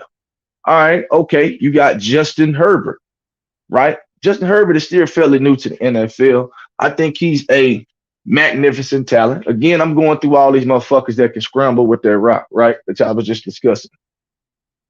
Justin Herbert has Austin Eckler. He has Mike Williams, a legitimate deep threat, a jump ball guy. People underestimate how valuable a deep threat jump ball guy is. He's extremely valuable when you get into those tough times where you just gotta let that thing fly. He's like, look, I'm gonna let my receiver win this jump ball. I'm gonna toss it up and I'm gonna let him do his thing. I'm gonna let him shine. You dig what I'm saying? We know he got Keenan Allen. So he legitimately has 3 threats behind him. And he could also use them wheels to move. You understand what I'm saying? So Justin Herbert is a legitimate top tier quarterback in the NFL. No fucking doubt. And he's got the weapons. Only issue is they're about to have the same fucking problem the Dallas Cowboys had. Because they got Kellen Moore now. So we're gonna see what the deal is with my man Justin Herbert. But he is a very, very good quarterback. All right, let's slide down to Hurts. Right? Okay, we talk about Hurts. Who does Hurts have? She got Smith. He got goddamn AJ Brown. And last year, he had the backfield was by committee. You understand what I'm saying? But he had a solid backfield the whole entire year. And then, this guy is phenomenal on his feet, has been since college. The point is, the motherfucker got people to throw that ball to, man. He got people behind him that can tote that mail. You understand what I'm saying? So when you talk about Jalen Hurts, where at one point in time, the Eagles organization didn't even really believe in the kid, but he made him a believer. That offensive coordinator molded an offense to meet the needs of all the weapons that they had. And that include the running game by the running back, the running game from the quarterback position, and the passing game. Okay. Jalen Hurts is a fucking phenomenal pocket pass. He had 2 receivers close to 1,000 yards. With all that fucking running, with all of them goddamn rushing touchdowns this boy had, the motherfucker had 2 wide receivers with almost 1,000 yards. I know A.J. Brown cleared 1,000. I think Smith might have been right there at the brink of 1,000. They're very close to it, if not exceeding. Okay? All right, boom. We go to I ain't even gonna talk about Dak Prescott right now, but we'll go to the thing about Lamar. Obviously, Lamar is in a situation, and the reason why I saved him for last is because when we mention all these top and elite quarterbacks, right? Obviously, you got Joe Burrow, you know what I'm saying? Cigar Joe. I didn't want to forget about him, but we know he got Higgins, he got Mixon, he got Chase. You know, the points of the matter is this right here. These quarterbacks that we're naming have legitimate offensive threats surrounding them. You understand what I'm saying? Lamar really hasn't had that. He has not had a legitimate wide receiver. Obviously, we know what Mark Andrews is. He went to fucking Oklahoma. You know that's my squad. So I've been knowing he was gonna be good. But outside of that, we see it. You can put any fucking running back in the backfield in Baltimore, and they gonna run that bitch. We done seen it happen. It don't matter who it is. KJ Dobbins. It does not matter. The offense is schemed for those guys to hit the hole downhill and hit it hard. Okay? So you can put anybody back there. Gus Edwards. Doesn't matter. So he's never even had a elite running back running the ball behind him. He's had some pretty solid running backs, but the truth is Lamar has been the best runner on the team, you know, but this man threw for 3,700 yards from the pocket in college when he had offensive threats on the outside. You understand what I'm saying? In 12, 13 games, this man damn near threw for 4 racks. This motherfucker just ain't got nobody to throw the ball to. That's the problem. You can be as good as a pocket passer as you want to, but if you don't have nobody that can get open, man, that's just like beating a dead fucking horse, man. You understand what I'm saying? Yeah, Phil, let me ask you this though. Didn't Lamar Jackson have AJ Brown as a wide receiver? Did he have AJ Brown? When did Lamar Jackson have AJ Brown?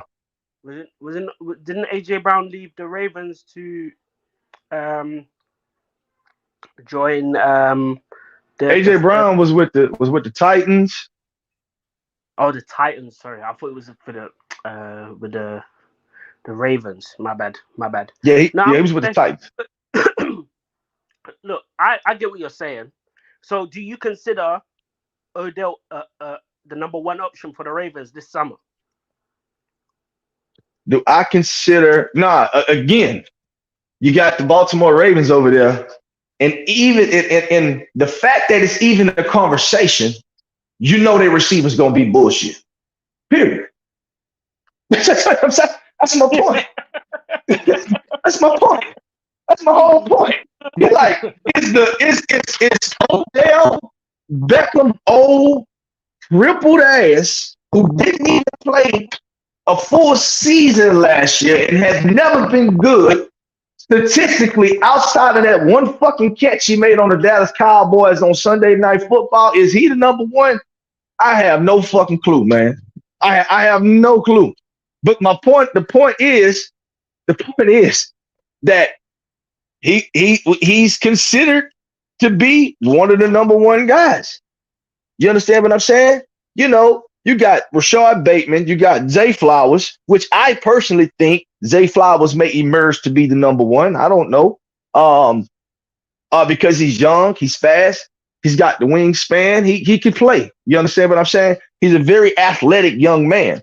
I think Zay Flowers would potentially probably be the number 1. And you got what's the other kid name? Duvernay. You understand what I'm saying? So you can have some speed over there, but speed is not everything. You dig what I'm saying? These guys got to be able to run fucking routes. And I think Zay Flowers can run routes. And Odell can find ways to get open because he did that when he was with the LA Rams. So, look, man, we're going to see if the Baltimore Ravens can piece together a wide receiving core. You understand what I'm saying? When they really should have went got somebody instead of, I'm going to be honest with you, instead of going get fucking Odell Beckham, they should have went got a guy like Brandon Cooks, okay? A guy that consistently gives you 1,000 yards every season, even if a goddamn panda bear in the back throwing that bitch to him, he gonna catch it and he gonna shake, you dig? And it's just been proven just to be a fucking 1,000-yard machine nearly every year that he's been in the league, you know? And he's experienced, and guess what, man? He's a veteran. He's a veteran. You go get Odell, man, Odell straight hype, bro. Hype. That's all it is, man. So no, I really don't think Odell is gonna be the number one guy. I think it's probably gonna be Zay Flowers. I could be wrong, but you know, the truth of the matter, statistically speaking, Odell really ain't shit. Next question. You know what, yeah? You make some good points. I just believe that the Ravens are so enamored and in awe of Lamar Jackson's running ability that they just try to make a dual threat wherever you think it's just a run, pound the ball, and you know, look for the Titans name. I forgot his name. Mark Andrews. Mark Andrews. Yeah, look for Mark Andrews. But that's their downfall. See, that's why I like what the Browns, what the Browns did, because they went and got that boy that was in Dallas. What's his name? The wide receiver. Amari Cooper. Yeah, Amari Cooper. That's an outside threat. You got Deshaun Watson now, who's the Deshaun Watson now, who's going to be more embedded into the game because he was off on that long bullshit that he was under. You know what I mean? But they went and got him an outside threat. So I just believe the Ravens front office are so enamored and so focused on Lamar Jackson's running ability, whether you know they're building their game basically around. Is he gonna hand it off to the running back, or is he gonna keep it? That's their game. Well, you know, I'm gonna say this right here. The traditionally the Baltimore Ravens, and you know, you got Harbaugh has been over there for a very long time. You know, the offensive they have a new offensive coordinator now. Let me just start off by saying that. Can't think of the guy's name right now, but the Ravens have a new offensive coordinator. The truth of the matter is, they do not only what Lamar is designed to do, but what their alignment is designed to do. You know, Lamar's still throwing for 3,700. Hey, let me get Dwayne for a second. Dwayne, so you can kind of know what you were saying and kind of be in the loop. You was thinking about Marquise Brown when he was with the Baltimore Ravens. Yeah, Marquise Brown. Sorry, and I'm gonna say this: a lot of people do that. That's why I knew you saying. I was like, oh, he don't mean AJ from Tennessee. Because a lot of people do that. A lot of people think that, oh man, didn't Lamar have AJ Brown? What happened? I'm like, no, he was in Tennessee. Yeah, a lot of people think they get Marquise Brown mixed up with him. But go ahead. I think Marquise Brown was a good wideout for him. Yeah, see, and that's what a lot. That's what, and I know you cited him because even though people get him mixed up, they really do think Brown for some reason was a good receiver. I'm not in that belief, but I hear a lot of people who do say that, and I'm trying to figure out from you, if so, why you think he was a good receiving target for Lamar Jackson, and I'm talking about an impactful one, not one. I'll say this from what I saw with the Ravens. Yeah, they've never had a clear number one receiver. They've had a bunch of twos, or a bunch of threes. So sometimes you don't need a number one to sometimes you don't need a number one to be a good quarterback. You know, sometimes you work with the the weapons that you're dealt with. So from when And Lamar, that's what Lamar's been doing. Because let's not act like these motherfuckers ain't been first in the AFC, the and that's division, a very tough division, I must say. You know, motherfuckers over there with goddamn Cincinnati. You're saying what I'm saying? They're over there with Pittsburgh. These motherfuckers crawling out of that division in first place. They winning 10 plus games since Lamar been there and been on the field. You know, so they winning. You understand what I'm saying? And they're doing it. And look, this is the thing right here. We had this conversation, me and Kendall, Zone, and look, the number one receiver, that shit really is just words. Because Mark Andrews is the number one threat when it comes to the passing game in Baltimore. And Travis Kelce has been the number one threat in Kansas City, although he had guys like Tyreek Hill over there with him for a very long time. The only difference is with Kansas City has never had a good running back since my man Kareem Hunt was there. Okay? Since Kareem Hunt left, that backfield has been a fucking disgrace. But when you got guys like Andy Reid calling the offense, he's never been a big running back guy anyway. If you could tell me the last running back that Andy Reid had that was just a monster, then hey, I'm listening. But you can't. You understand what I'm saying? But the offense runs through Mark Andrews, so you know I prefer to say number one option, but he's forced to be the number one option. You know, with that being said, just give me another threat, man. Another real threat, either coming out the backfield or another real threat on that outside, somewhere where we can spread the field. You don't think Clyde Edwards-Helaire is a decent running back for the Chiefs? No. I mean, averaging 4.5 yards a carry. I think that's just solid production. I'll say, just in terms of, you know, how many yards he rushed for last year?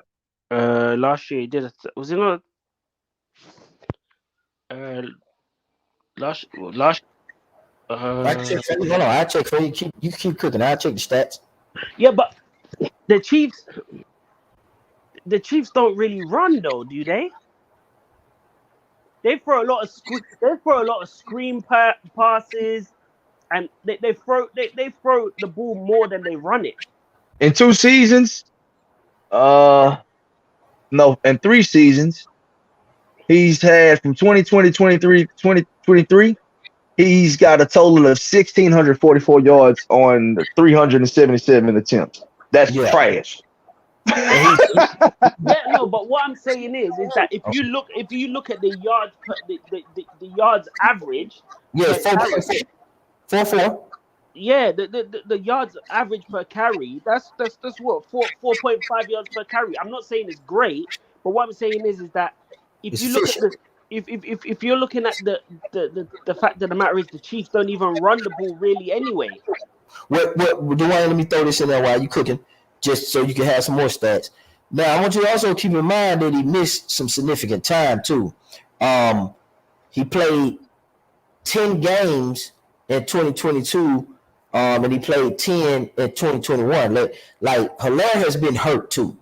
I know that. I'm just saying. I'm not sitting there saying that he's great, but what I'm saying, he was giving you solid production from where he was for a team who don't really run the ball that much anyway. Like, look, I look at it as the same as Aaron Jones at Green Bay, because I'm a Packers fan, and Aaron Jones, we all know he could run the ball, but the difference was whether he was going to get the ball.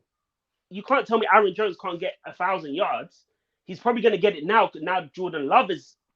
Well, hold on. You're a Packers fan, so you know that the offense ran through Aaron Jones then. Yes, but what I'm saying, the last couple seasons, so he got the ball more than almost anybody outside of the quarterback last year. Yeah, but that was only because Devontae left. That's what I'm saying. When they didn't have a deep threat, that's my point. When they didn't have a deep threat, he became the number one option.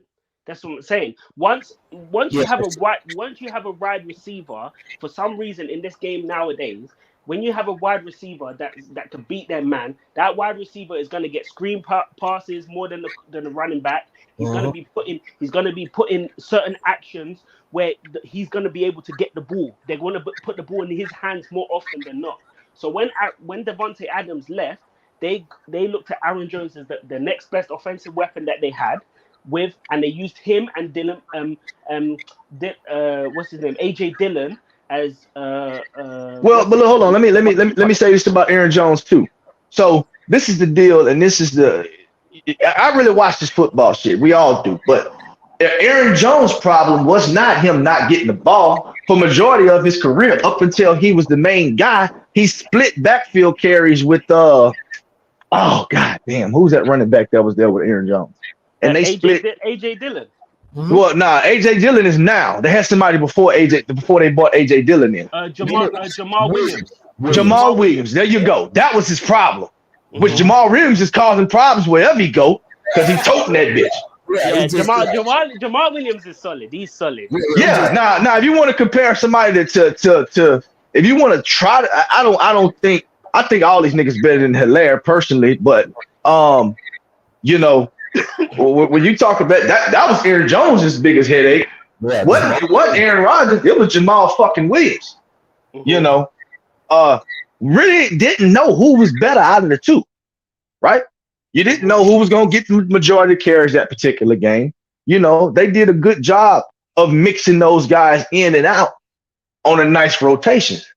They eventually settled on Aaron Jones, which I've seen Aaron Jones play. I think that was a good choice to meet the needs of the Packers. You understand what I'm saying? So what they did was they splitted carries in the beginning, and then what they did towards the postseason, they used Jamal Williams as a third down back.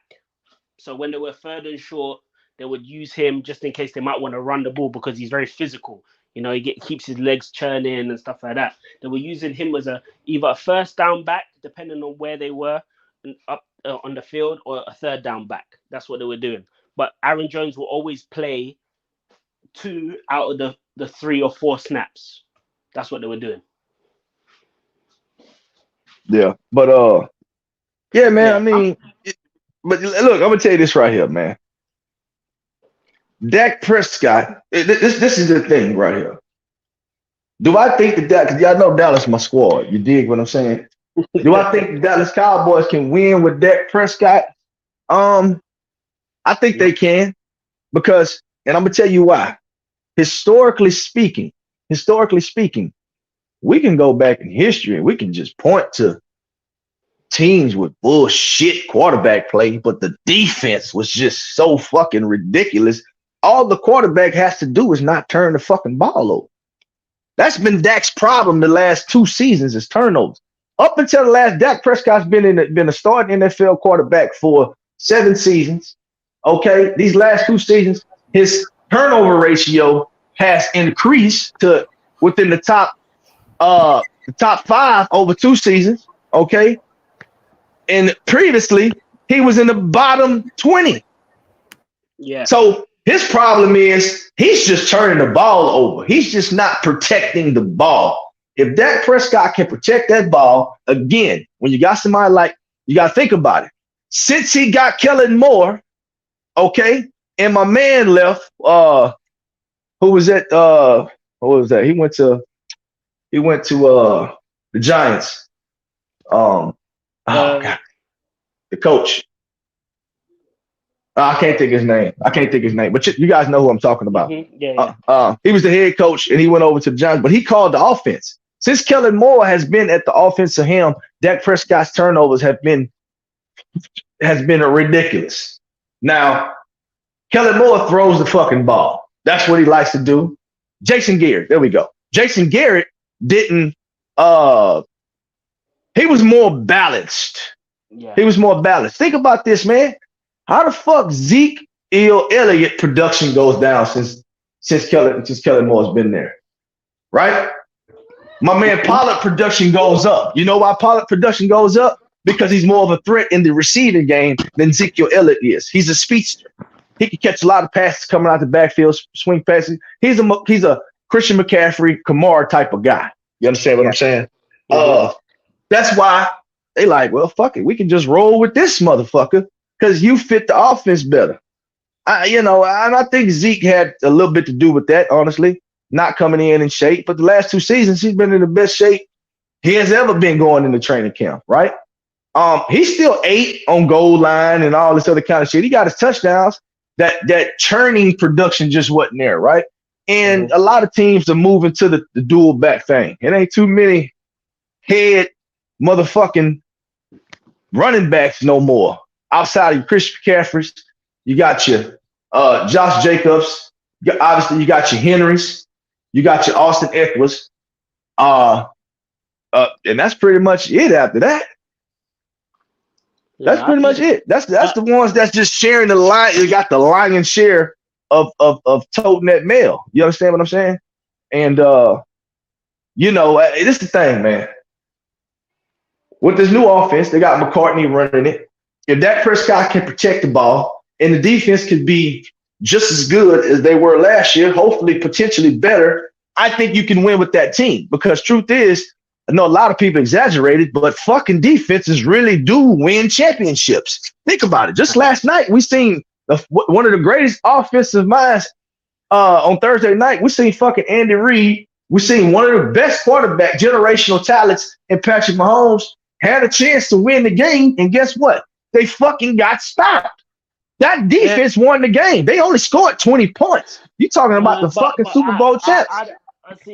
I agree with that to a certain extent, but when you got drop passes like what's that wide receiver that dropped those 3 passes, when you got clear drops in space like that, then I'm sorry, defense. I know defenses wins championships, but certain plays like that where you got no one within 10 yards of you and you're dropping open passes like that, nah, man. I'm sorry. Dwayne, let me ask you a question. Mm-hmm. Who scored for the Detroit Lions? Their defense and Jared Goff. Okay, all right, okay. So you got St. Roma. Okay. St. Roma, who's a dog.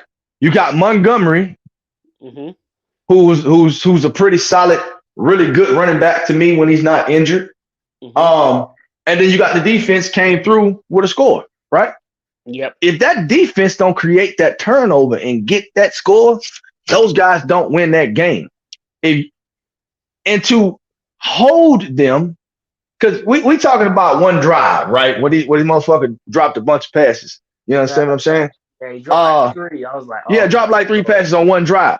Yeah, the motherfucker had 67 fucking attempts before that. You know what I'm saying? I get the drop passes, but people always like to isolate one incident, and trust me, I get it. As a spectator, you can't ignore it because you're like, God damn, motherfucker. It's so glaring. But the truth of the matter is it's 4 quarters for a reason. And the Detroit Lions defense, low key slick. That boy's motherfucking defensive line is grimy out there. Straight up. Yeah, Dan Campbell's got them playing. He's got them playing. Man, hell yeah. Yeah, he's got them. So, they can put together a good offense and defense. Phil, let me ask you this, because I asked Zone this, and he said yes. Are you a believer in the Jets? Well, let me tell you this right. I'm a believer in the coach of the Jets. He's a real aggressive, rah-rah guy. Look like if you're in the airport and you talk crazy, he'll slap the shit out you. That's kind of, I kind of like that shit. You know what I'm saying? So I believe in him. I think Aaron Rodgers is kind of old, but the truth of the matter is the Jets has offensive weapons over there. They went at it because you had Breece Hall, who's already there, right? Who was a fucking monster last year before he got hurt. You have Wilson, who's a fucking monster. You go and add some veterans around that guy that Aaron Rodgers likes to play with, that he feels comfortable, he can rely on. You go and you put those guys over there in Lazard. Then you have the late season addition of Dalvin Cook. We all know what he can do. He's a pretty great back. He's a top 5 back when he's healthy. Let's get off the bullshit, right? So do I think they have a chance? Absolutely. Because I'm not gonna say I'm a believer because it's a lot of traffic over there in that AFC that you got to maneuver through. So many good teams over there. Let me just say this. I think every team in the NFL is doing a better job of piecing together rosters at this point. I really believe that. I think the collective, now somebody got to be sorry to the motherfucker. Somebody got to lose. But at the end of the day, I think organizations are bringing together teams and coaches that's making the league more competitive across the board. You know, yeah, because I'm looking at the teams this year, and you can make a case for a good amount of teams that can win it all. You can make a and really good case. and that's how it should be. To me, that's how it should be. You know, well, I mean, and with that being said, man, I don't know if I'm a believer. I think the Jets will win some games, but all in all, man, you know, yeah. So their conference. Because I'm like we saying, I'm a believer in their defense. Their defense is good. Yeah, top 5 NFL because their defense can score. Their defense is just like the Detroit Lions. The one thing I'm worried about is their O-line when it comes to pass blocking. Because the one thing I'm sitting there is Aaron Rodgers gonna be in the person in his career that's turned into a Tom Brady that's gonna be sitting there doing dinking and dunking and letting his running back take the ball to take you up the field.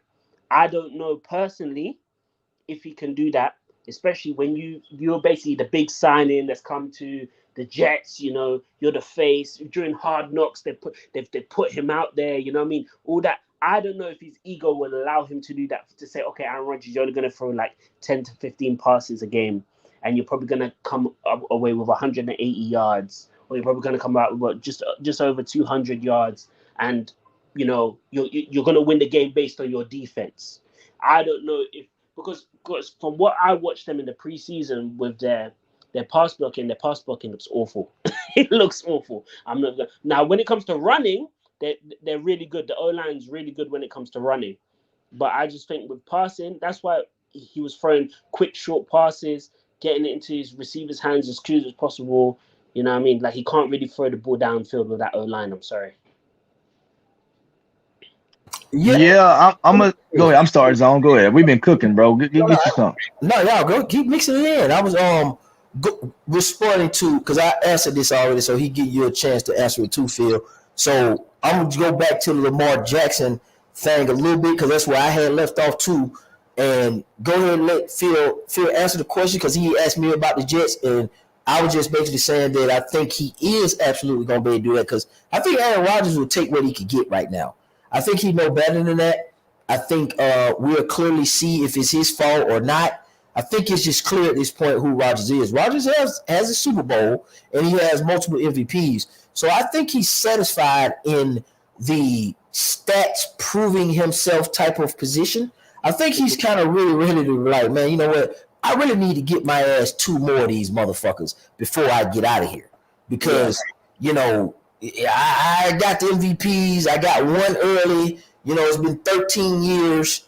I got the stats. I got the numbers. I've been on the team. I had it my way. I got the money. But I need to get me really 2 more because 2 more. Because right now, Patrick Mahomes is killing them. And God knows he's one of these other young guys, Herbert or something, get one before he get out of here. He's going to be easy to catch.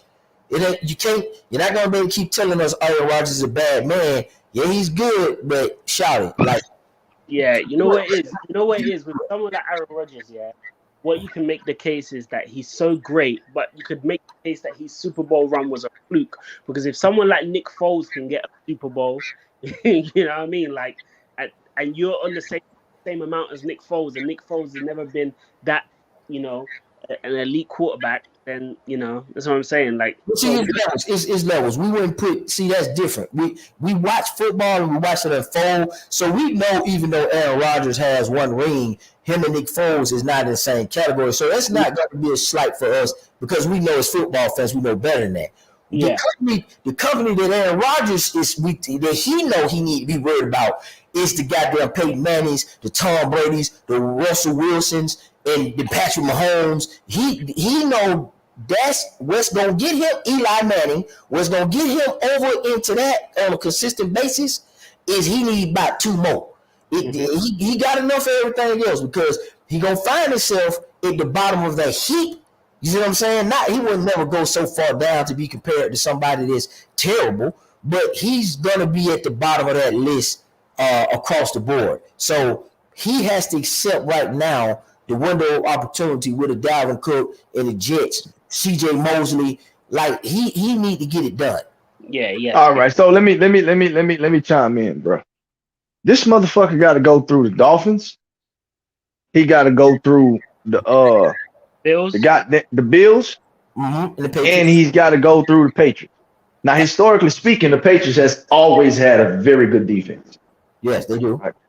So even as poorly as they played, these motherfuckers still found a way to be a top 5 defense last year. How the fuck did that happen? Like, these motherfuckers was sorry, but they still was a top 5 defense. That just blew my mind when I checked the stats a couple of days ago. I'm like, God damn, what the fuck, man? So this is my thing right here. They always on the field. Bro, it's a lot of traffic over there for Aaron Rodgers, man. Because I don't traffic over there.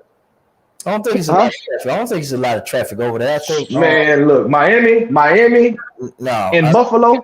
No, Miami's gonna be a problem when Jalen Ramsey come back as well. No, I don't think Miami gonna be no problem. I think Miami is kind of where they need to be. Obviously, we got to see the shit materialize on the field, but I don't think Miami is that much of a threat. I don't think they make the playoffs.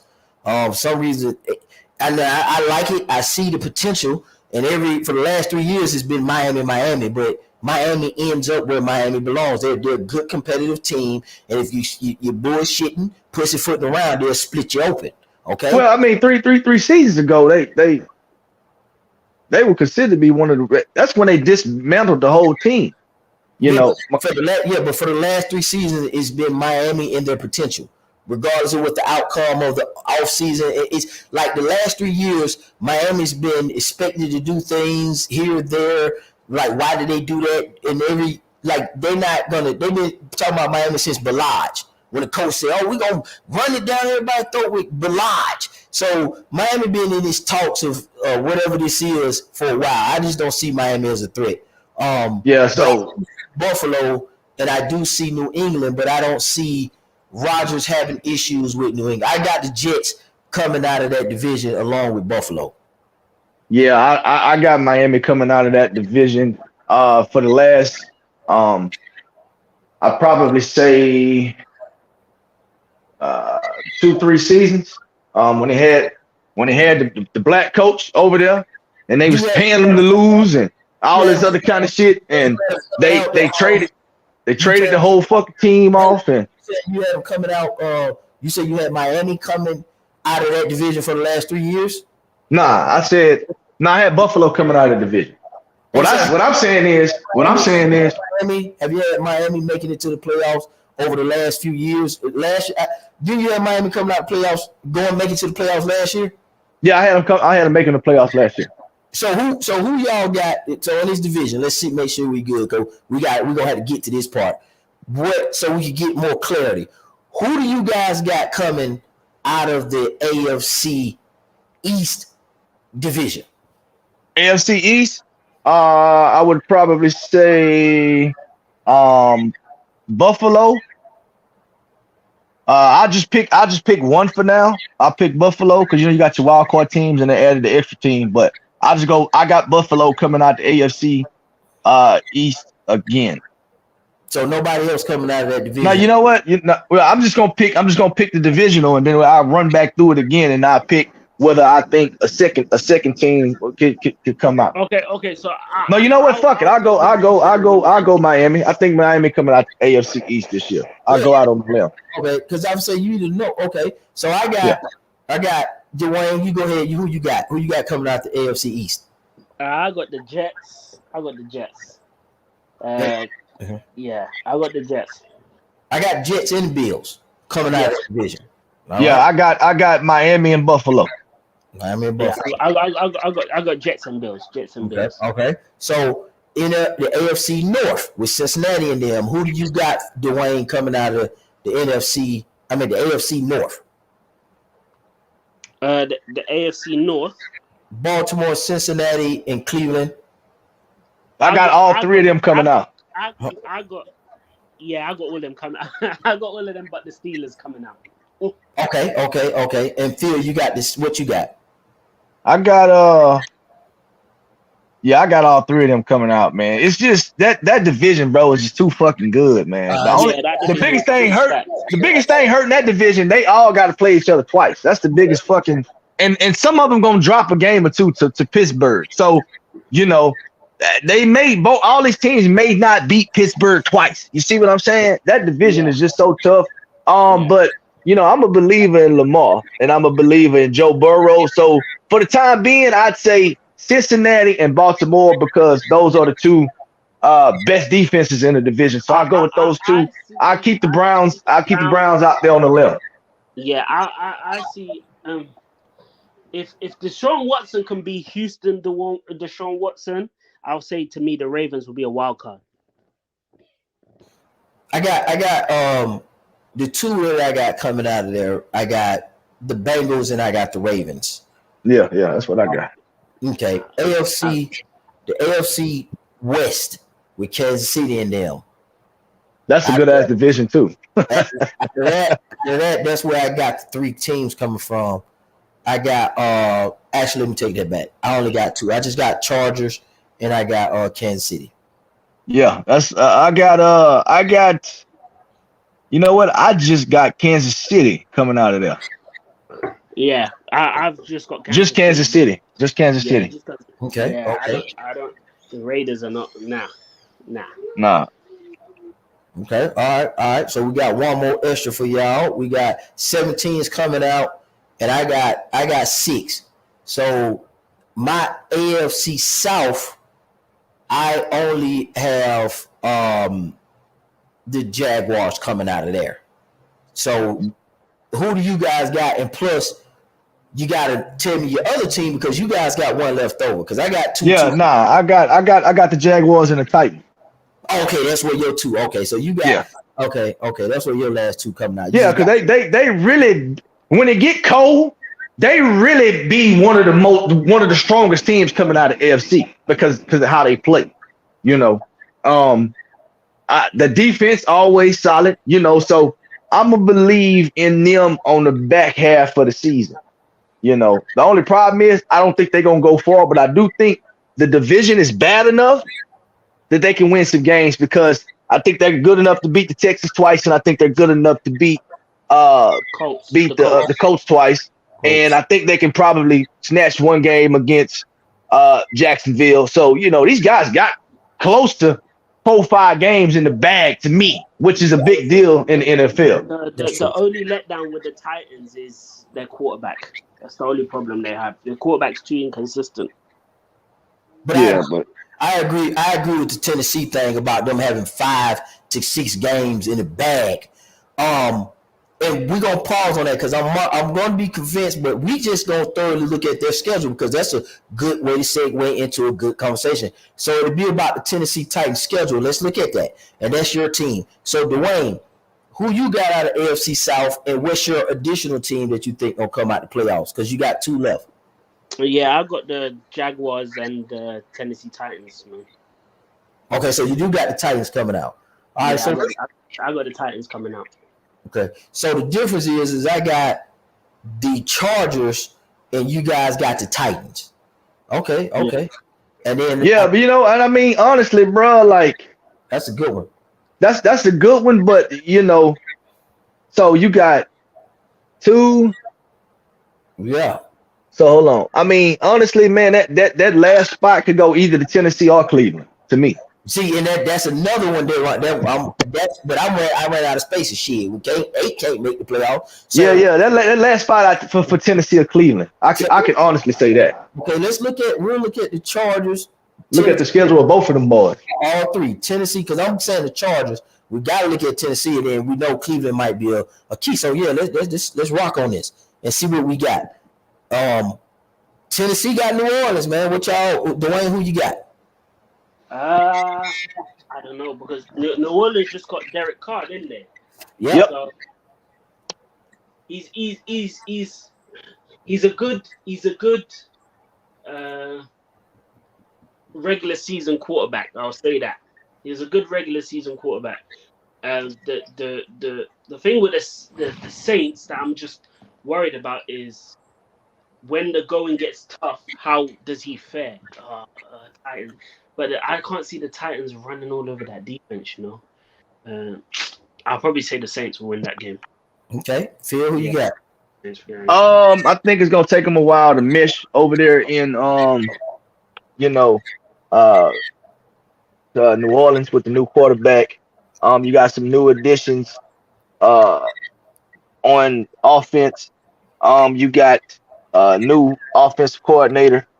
Right now I have my man's variable winning that first game against the New Orleans Saints. Okay. I got the Saints winning. Now, the next two is going to be fire. Is it at home or is it away? It's at New Orleans. They at New Yeah, Orleans. see, that's the thing, man. That's They win, hard. It's hard. It's hard to win over there. But I'm still gonna roll with my first pick though. Okay. I'm going 1 o'clock. Okay. I got New Orleans winning that game. That's cool. So now these next two actually fire because it's gonna be against the Chargers and it's gonna be against Cleveland. And I think those two games is leading back to what we gonna end up figuring out. That shit's kind of fire how I feel like that. I just looked at the skills like, damn, that's crazy. So That is wild. That's right. See, they let us know that we naturally in the right direction, bro. Okay, so because me and Phil do this every year, we be damn near close to the shit to be between us two and the other guys. We damn near call it. I mean, as a collective. So yeah, as a collective, it'd be right on the money for sure.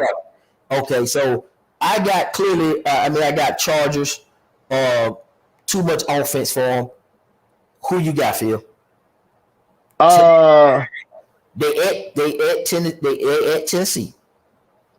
Man, I think the Chargers gonna probably pull that one off. I think they're gonna seesaw. I think they're gonna pull it off against New Orleans and drop it against the Chargers. Okay. What you got, Dwayne? They're gonna drop a home game. I'll roll with Tennessee. Okay. Next game is Cleveland. I got Cleveland at home. I got Cleveland at home against Titans.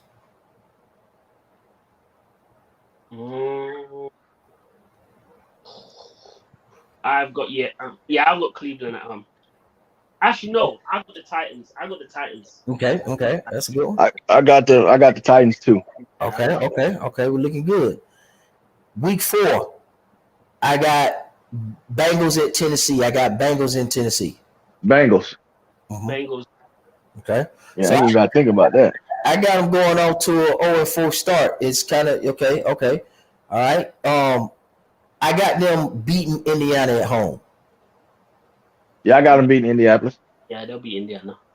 Okay. I got them beating Baltimore. Where is that? It's gonna be in Tennessee. Yeah, that bitch could be out of space. I got I got Lamar Jackson, man. I look, if I picked you to come out, you ain't finna lose too many games. No, that makes sense. But let's see how I line up the team because Dwayne said something key. The quarterback play, and when I look at New Orleans, the Chargers, Cleveland, and the Bengals,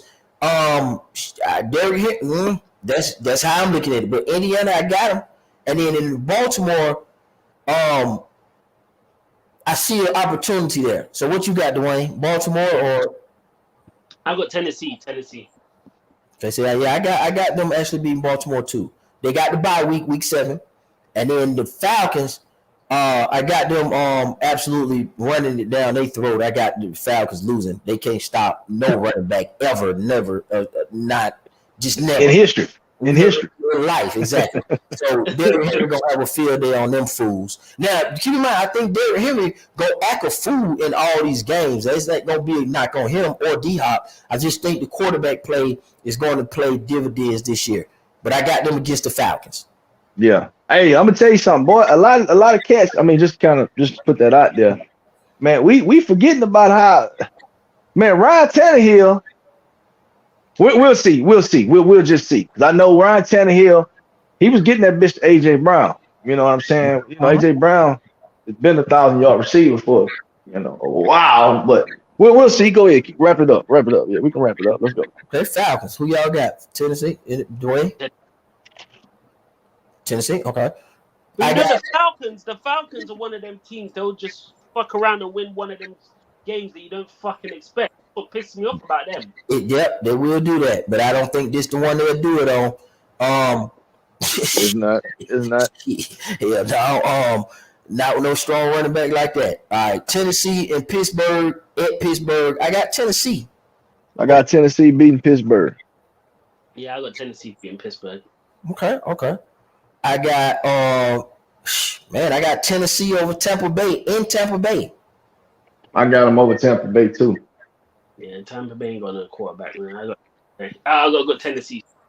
Yep. All right, I got the Jaguars over Tennessee in Jacksonville. Yes, me too. I agree with that. That first one, they gon' because it's about to start getting cold. So, but it's in Jacksonville in November though. That's November. Yeah. That's what I'm saying. It's about to start getting cold though. I think that's when they like I said earlier, was gonna go back to the second half of the season team. But keep cooking. Okay. Yeah. Yeah, Jacksonville. Okay. I got Tennessee in Tennessee against Carolina. They trash. Yep, I agree. Yeah. Okay. I got Tennessee beating the dog piss out of Indiana. It don't matter if it's in space or underwater. I'm with Phil on that. I think they beat Indiana on all circumstances. Yeah, let's keep running. We all seen eye to eye on that. I don't think these motherfuckers gonna do nothing. Okay, now it is another key. Miami. I got Tennessee losing upset. I think they get upset in Miami at Miami 12-11. It'll still be hot in Miami.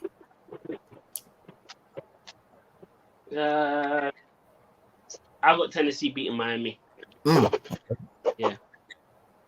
Too much offense, too much youth, too much speed. Miami is the fastest fucking team in the league. I got them beat Tennessee. I got them. I got them upset too. Tennessee. You keeping the ball out their hands, man. Okay, Tennessee. Yeah, they get strong. I got them obliterating the Houston Texans. It's gonna get nasty, and this is 12-17 in Houston. So I got them killing Houston. Yep, me too. I got them also killing Houston. What you got, Dwayne? Okay, we'll come back to him. I got them absolutely destroying the Seahawks for some reason. I got them beating the Seahawks too. Okay, and then I got. They playing in Tennessee. Where they playing at? We're gonna play in Tennessee, so that's 6 million. Yeah, that's definitely gonna be a dub for Tennessee. Okay, and they gonna go into Houston and wipe Houston out again. To me. Yeah, if I'm off of work, I'm going to that game to see the slaughter because I can't stand the Texans. And the Jaguars at Tennessee, I think they beat the Jaguars on this one. I think they beat the Jaguars that time in Tennessee as well. Yeah, I think they beat the Jaguars on this one. So I only got them. I might be stand correct. I got them really for some reason going on the 0-4 skid, but I got them losing to New Orleans, the Chargers, Cleveland, the Bengals. And I got them losing to Jaguars and nobody else. So, I might have them in the playoffs too and don't even realize it. Let me check the Chargers. Just check the Chargers. Because I only got them losing 5 games. So that's 13 and 5. No. What the new shit is. If they lose 5, that's usually what? 11. Yeah, they're going to be 12 and 5. Well, yeah, 12 and 5 right there. Because they got the extra game shit now. Now, Okay, so let's see what these Chargers looking like. Okay, so Chargers versus Miami. It in the Chargers. It Chargers. I got the Chargers beat Miami. A shootout too.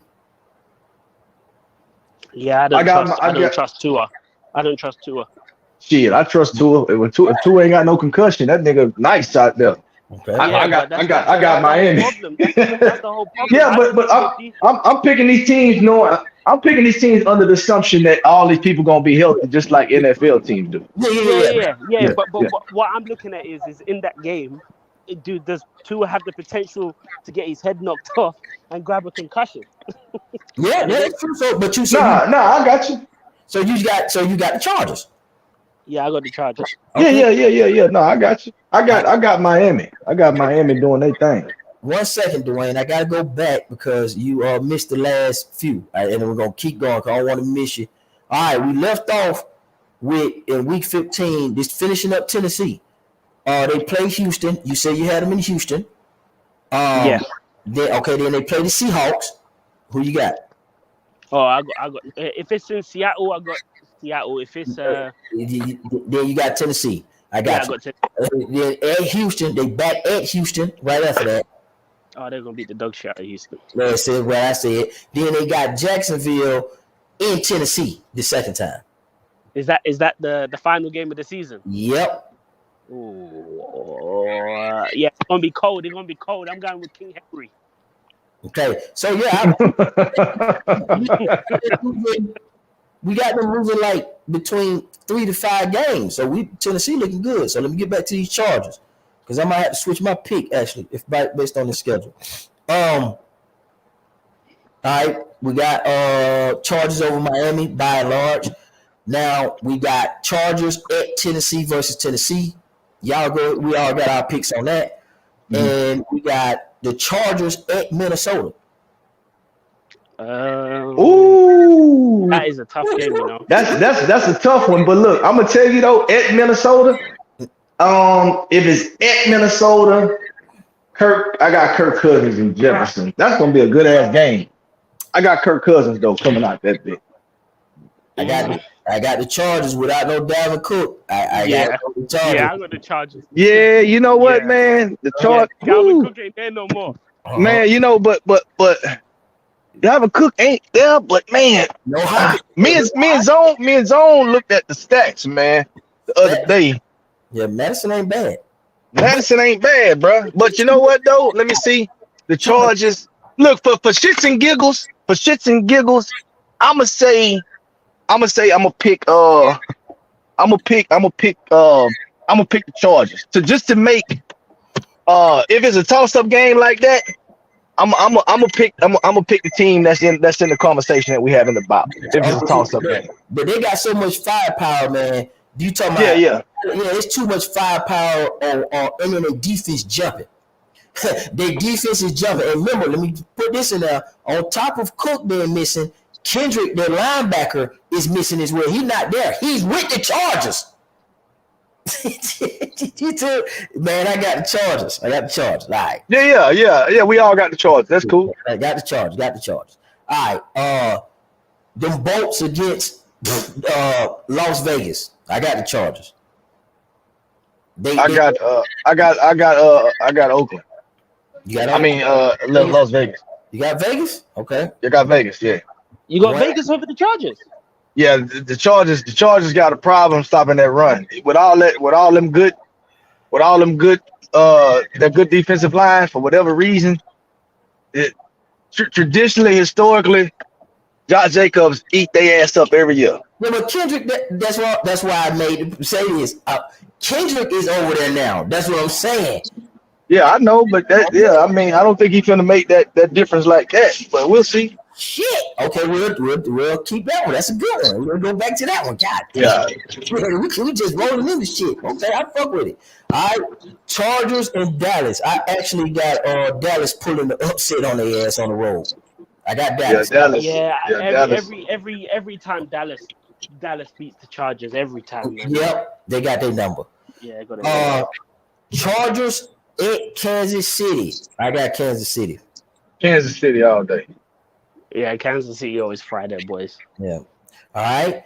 The Bolts in at home against Chicago. I got Chargers over Yeah, I got the Chicago. Chargers over Chicago.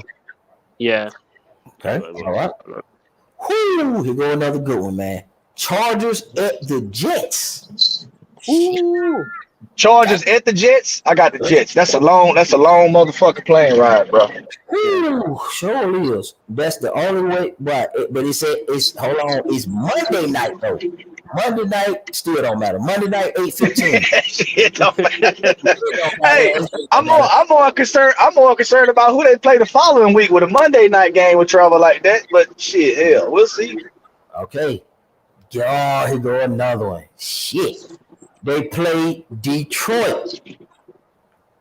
I got Detroit, bro. I got Detroit. I just seen Detroit, dog. Detroit serious, man. I've been telling everybody. Tone, we talked about this the other night. I'm like, man, Detroit good, dog. They definitely are. I got Chargers. I think Chargers edge out Detroit in a shootout. Well, I'm glad I got Herbert this year. God damn. Yeah, now you say you safe with Herbert. You safe with Herbert, man. You know, but I'm gonna do you one even better. The thing is, I'm gonna do you one even better. Yeah, he gonna have all these games with Justin Herbert. You got a chance. That's the difference. You got a chance. It's just that sometimes the Chargers, to me, they're too erratic. Like, the way, Zone, you said about Miami. That's how they are sometimes. Exactly. And it's not that they're erratic, bro. The real problem with them is all their key players have some point in time during the season where they get hurt. If it's not Keenan Allen, it's Mike Williams. If it's not Mike Williams, it's Keenan Allen. If it's not Keenan Allen, Mike Williams, it's Eckler. Or it's Keenan Allen and Mike Williams, and all they fucking got is Eckler. That's their problem. Yeah. They that's just historically that's been their problem. But I'm gonna be fair to them and say that everybody gonna be healthy, right, and they gonna have a legitimate shot to beat anybody with those offensive weapons. You know what I mean? Okay. So the Chargers, but I got Detroit winning that though. Okay, the Chargers at Green Bay. I got Chargers wiping them out. Yeah, I got the Chargers beating Green Bay. Yeah. Unfortunately. We got the Chargers at the Chargers against Baltimore. I got the Chargers against Baltimore. I got Baltimore beating the Chargers. Yeah, I got the Baltimore beating Chargers. Okay. I got the Chargers at New England. I think New England pulled the upset. I got the Chargers beating New England. I got New England. That defense. Yeah, I got the Chargers, man. I got the Chargers. Okay. We got the Chargers at the Chargers against the Broncos. I got the Chargers. I got the Chargers beating the Broncos. Dwayne?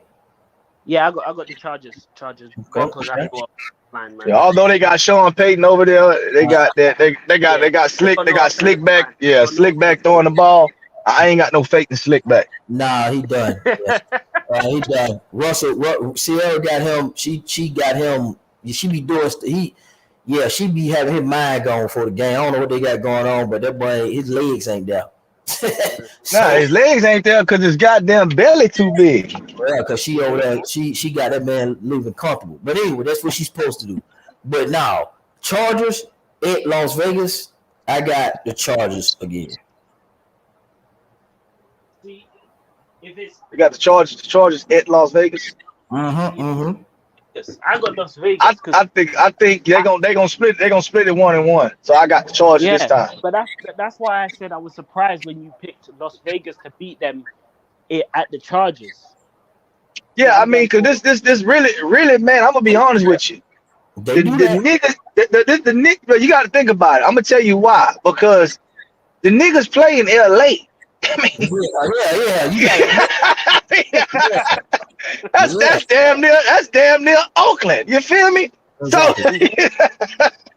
So in LA, that shit really ain't really. It's a away game, but not really though. Yeah, them California teams, that Southern California shit, man. You be thinking you gotta remember this ain't like Atlanta and Philly, man, those Cali people can make it like it ain't a home game. They be killing, they be beating the shit out of each other over there, and especially that Southern California area where all them teams bunched up. He right about that. That shit really don't never matter every year. When you be like at Chargers, at Vegas, man, that shit equal. It don't matter. They really be split half and half. Yeah, but I got the Chargers overcoming, beating them twice this year. Okay, so Yeah, I got the Chargers pulling it out on them that second game. Second game, gotcha. Yeah. Chargers versus Buffalo at Chargers. I got Buffalo. At the Chargers? At Buffalo? No, it's at in LA. Mm-hmm. I got Buffalo because Josh Allen over there in that West Coast on that grass. Mm-hmm. And they're gonna be shaking and baking. Yeah, he is. Chargers at Denver. I got the Chargers. I got the Chargers again. Hold on. What date that is? That's 12/31 in Denver. I'm going Denver. New Year's Eve. Yeah, I'm going Denver. It's gonna be cold out there. Justin Herbert, man, yeah. That nigga ain't gonna maybe feel his goddamn fingers. Man, that cold weather, man, that shit. Hey, bro, and don't underestimate that cold weather, dog. That's the worst shit ever. I would agree with you, but then I'm looking at Denver the issues Denver have. Yeah, with slick back, and that offensive. Yeah, but they gonna be. But see, look, think about who they got over there. They got they got a solid running game and a solid defense. Man, look, I hear you. I'm with you, but I don't know. The Chargers defense is improved this year too. So, yeah. All right. And then last but not least, the Chargers to finish off with Kansas City this year. Oh yeah, Kansas City gonna smoke them. Kansas City, man. Actually, no, I don't know because it depends on what position in. Yeah. You also need to look at with Kansas City have already won the division by then. They be resting players. Mm-hmm. You know what I mean? So, I don't know if they won the division already. Hell. Yeah. I got the Chargers. Yeah, I got the Chargers. So you know what? It feels like, man, it feels more like Tennessee. It just feels like more. Let me change mine. Yeah, I'm telling you. Let me change mine out of there. Let me come because the Kansas City twice. The shootout, this the Minnesota shit finna be a shootout. Dallas finna be a goddamn shootout. Kansas City twice finna be a shootout. The Jets and Aaron Rodgers finna be a shootout. Boy, Detroit and them finna be a shootout. Baltimore and them finna be a shootout. Buffalo and them finna be a shootout. God damn. Boy, that shit, boy, them Rockets finna fly. Whoo. Boy, that man might have 6,000 yards this year. He's gonna have a 6,000 yards and a whole lot of turnovers. You're right, man. Because let me see. I'm trying to think of the defenses though. But he ain't gotten. Yeah, well, hold on. Let me slow down. Let me see. He ain't gotten. Let me see. He got Buffalo. That's a top defense. Ooh, New England, Baltimore. The Jets on paper, but we're going to get to. It's only in Miami. A lot of people. That's 5. That's it. They only got 5 real defensively sound teams. That's Miami and Dallas. Yeah, oh hell yeah! Boy, I said Dallas. Oh, boy, hell yeah! They top 5. Hell yeah! Miami, Dallas, the Jets, Baltimore, New England, and Buffalo. Yeah, that's 6. That's 6. It's not bad. But then what's so bad about that is most of these teams. So you gotta look at it, right? I'm gonna tell you. So they got 2 solid defenses. So really, mainly the teams that got the solid defense is the teams they're gonna have to score a lot of points on. When you really look at the shit. Tennessee,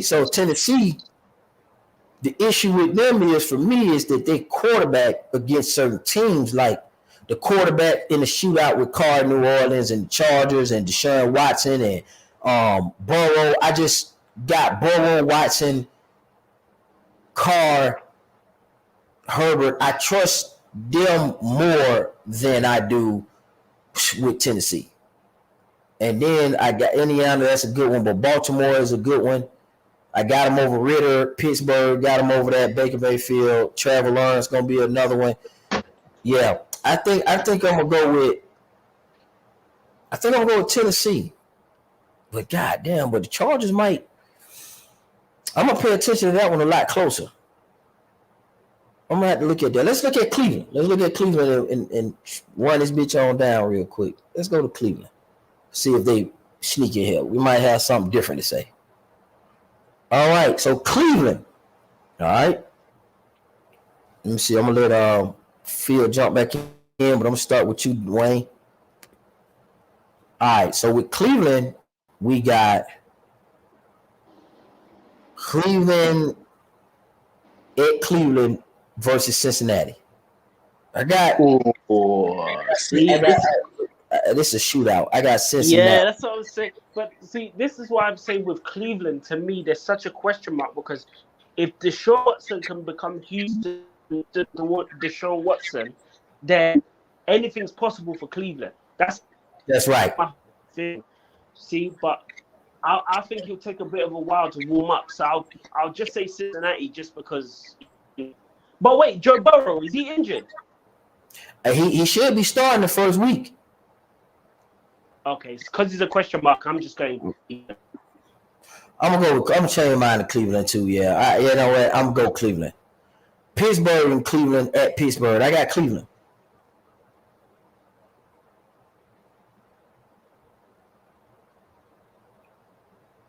I got Cleveland over Pittsburgh. Cleveland and Pittsburgh. Where's that at Pittsburgh? Uh-huh.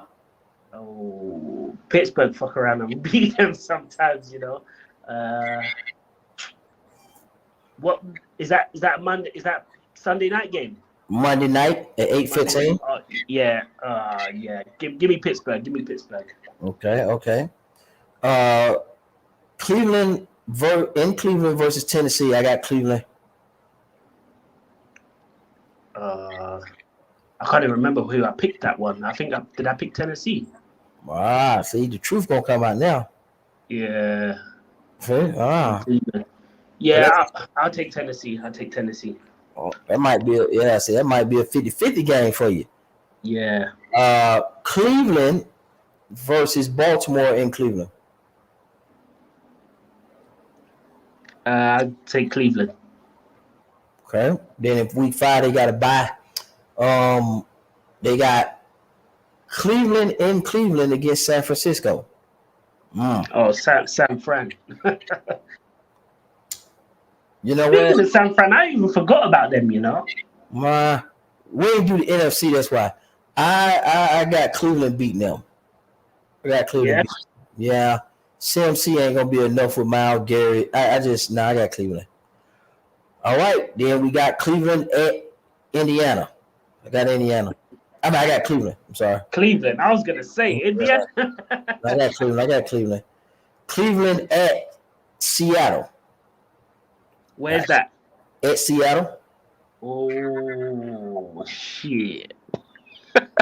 That's gonna be a shootout. That one. I got Cleveland. I was gonna say Cleveland, but that 6-man Seattle defense.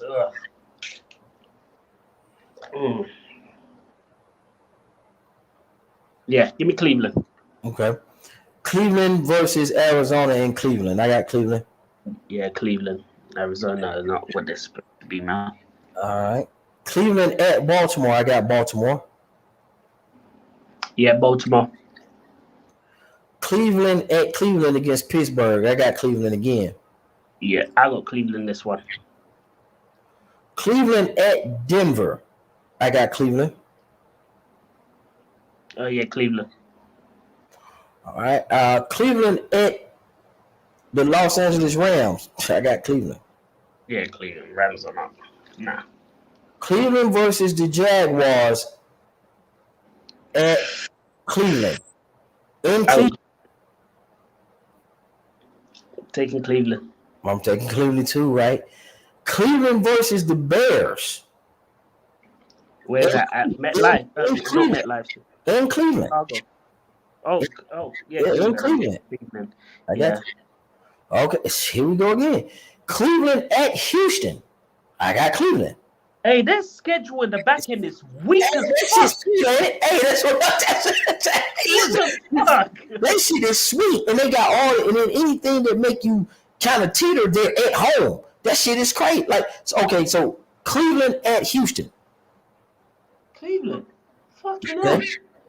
Now Cleveland versus the Jets at Cleveland. Fucking hell.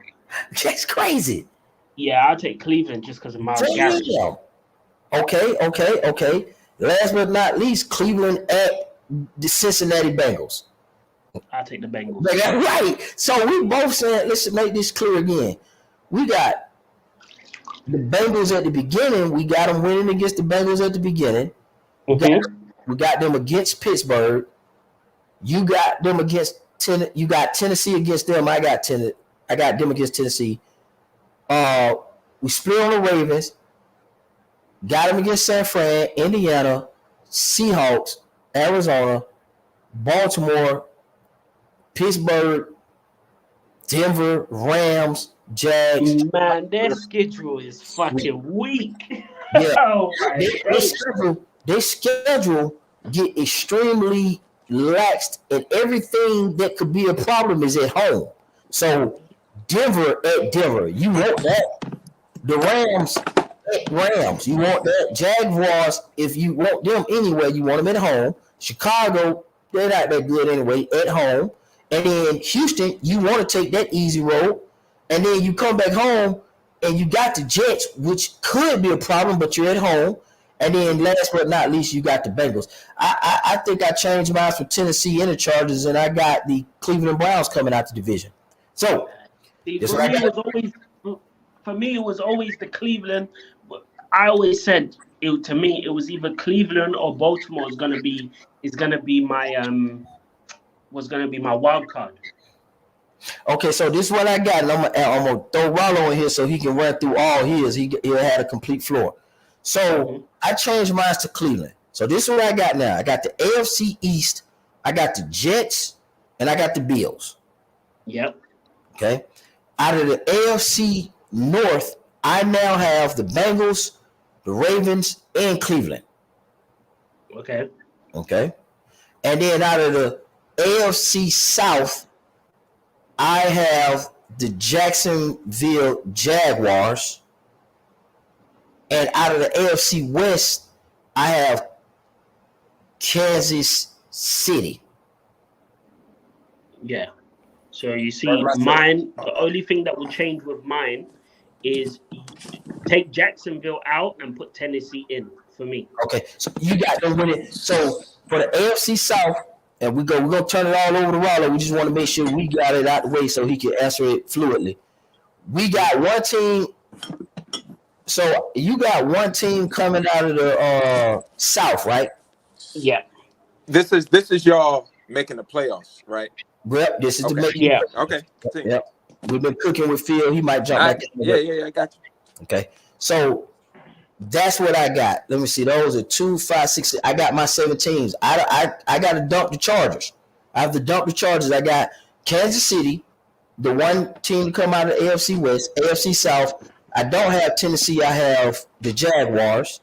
And then in the AFC North, I have the Bengals, Cleveland, and the Ravens. And out of the AFC East, I have the Jets and the Bills. All right, Rollo. You want to run through yours one time and then let Rollo pick from there. Go ahead, Dwayne. What you got? Yes. So like I said, everything you said, but just take out Jacksonville for me and put Tennessee in for me. That's my straight swap. Literally everything else we agree on. Okay, Rollo, what you got? Wow, really? Okay. So we got 7 teams, and we're talking AFC, right? West right now, right? Or AFC side of the house. Yeah. I got out of the East. I got Buffalo. Out of the North, I have Cleveland. Out of the South, Jacksonville. Okay, I got Jacksonville and Tennessee coming out of the South. I think both of those might end up making it. Okay. And out of the West, I got the Chargers and the Chiefs making it out of the West. But I think I got the Chiefs or the Chargers being a 1 seed. And then that'll be the rest of the lineup.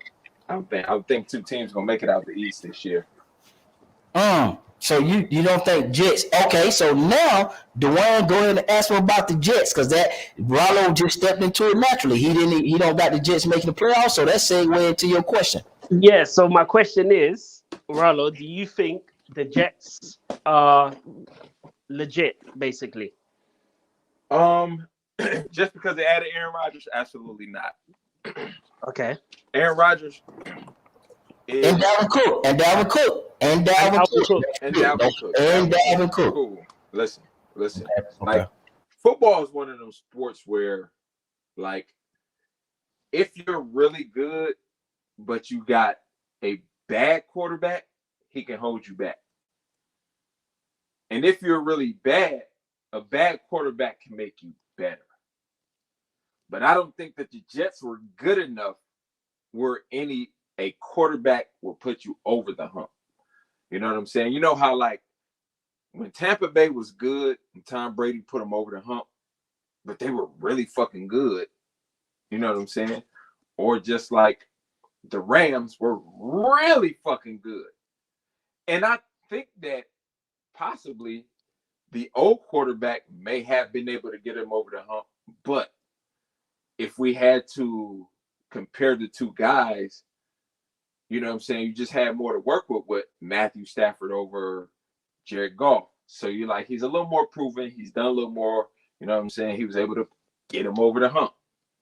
I don't think the Jets are good enough in that division with Buffalo, Miami. See, I'm the only thing I I'm think they worried all about will with beat the up Jets. on The each only other. thing I'm I think it's too tough of a division for them to end up being good.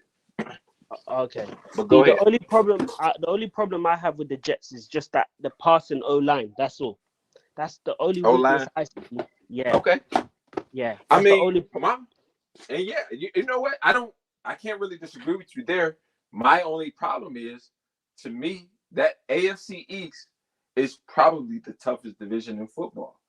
I mean, with Buffalo, you know, New England is always going to be, they ain't never going to be a run over team. Like, there's no old version of Detroit in the AFC East no more. You know what I'm saying? That used to be the Jets. For a little while, it was Miami. You know what I'm saying? There's no version of that team in the AFC East anymore. Every game in the AFC East is a tough out, whoever you playing. And I think that's going to be the downfall. If the Jets, you put the Jets in the AFC South, they might be 1 seed. You know what I'm saying? They might fuck around and end up being a 1 seed in the AFC. But that division, the AFC East, is going to be tough this year. Tough as fuck. All right. Now, that's what you got. Now, we also went over the schedule. I don't know if you heard for the team. Okay, you heard some of it? I know when I was in there, y'all were going through the Chargers schedule. Okay. And then you like the way that sound. Just okay. And then you like the way Cleveland sound. And you like the way Tennessee sounded. Yep. Okay. And you got Chargers and Kansas, because I initially had the Chargers too. I'm with you, but I just think that Cleveland and the Jets make it, because you got Baltimore and the Bengals as well too, right? No. Which one of those? I have Cleveland winning the division. I think Cleveland gonna win the division, because we got the 7 teams, right? So we got 1, 2, 3, 4. So no Baltimore. Wait. Hold on. I got 1, 2, 3, 4, the division winners. Yeah. And 3 more. So I need 3 more teams. No. That's That's 3 more That's teams. what I was thinking. Why in the Jets in?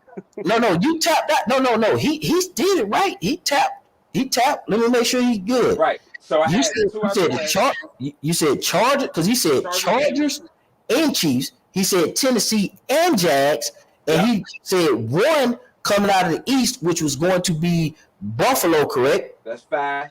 Okay, and then you said 2 out of the AFC North, but I couldn't remember what you said. Oh shit! I thought I said yeah. So I said Cleveland. Oh yeah, Cleveland, Baltimore. You're right. Yeah, Cleveland, Okay, Baltimore. Yeah. so what I'm saying is you said no to the Bengals. That's what I'm saying. Yeah. Yes. And listen, I love. That's another division that's really tough. And the only bad team in there is probably Indianapolis. No. Wait, no. I'm sorry.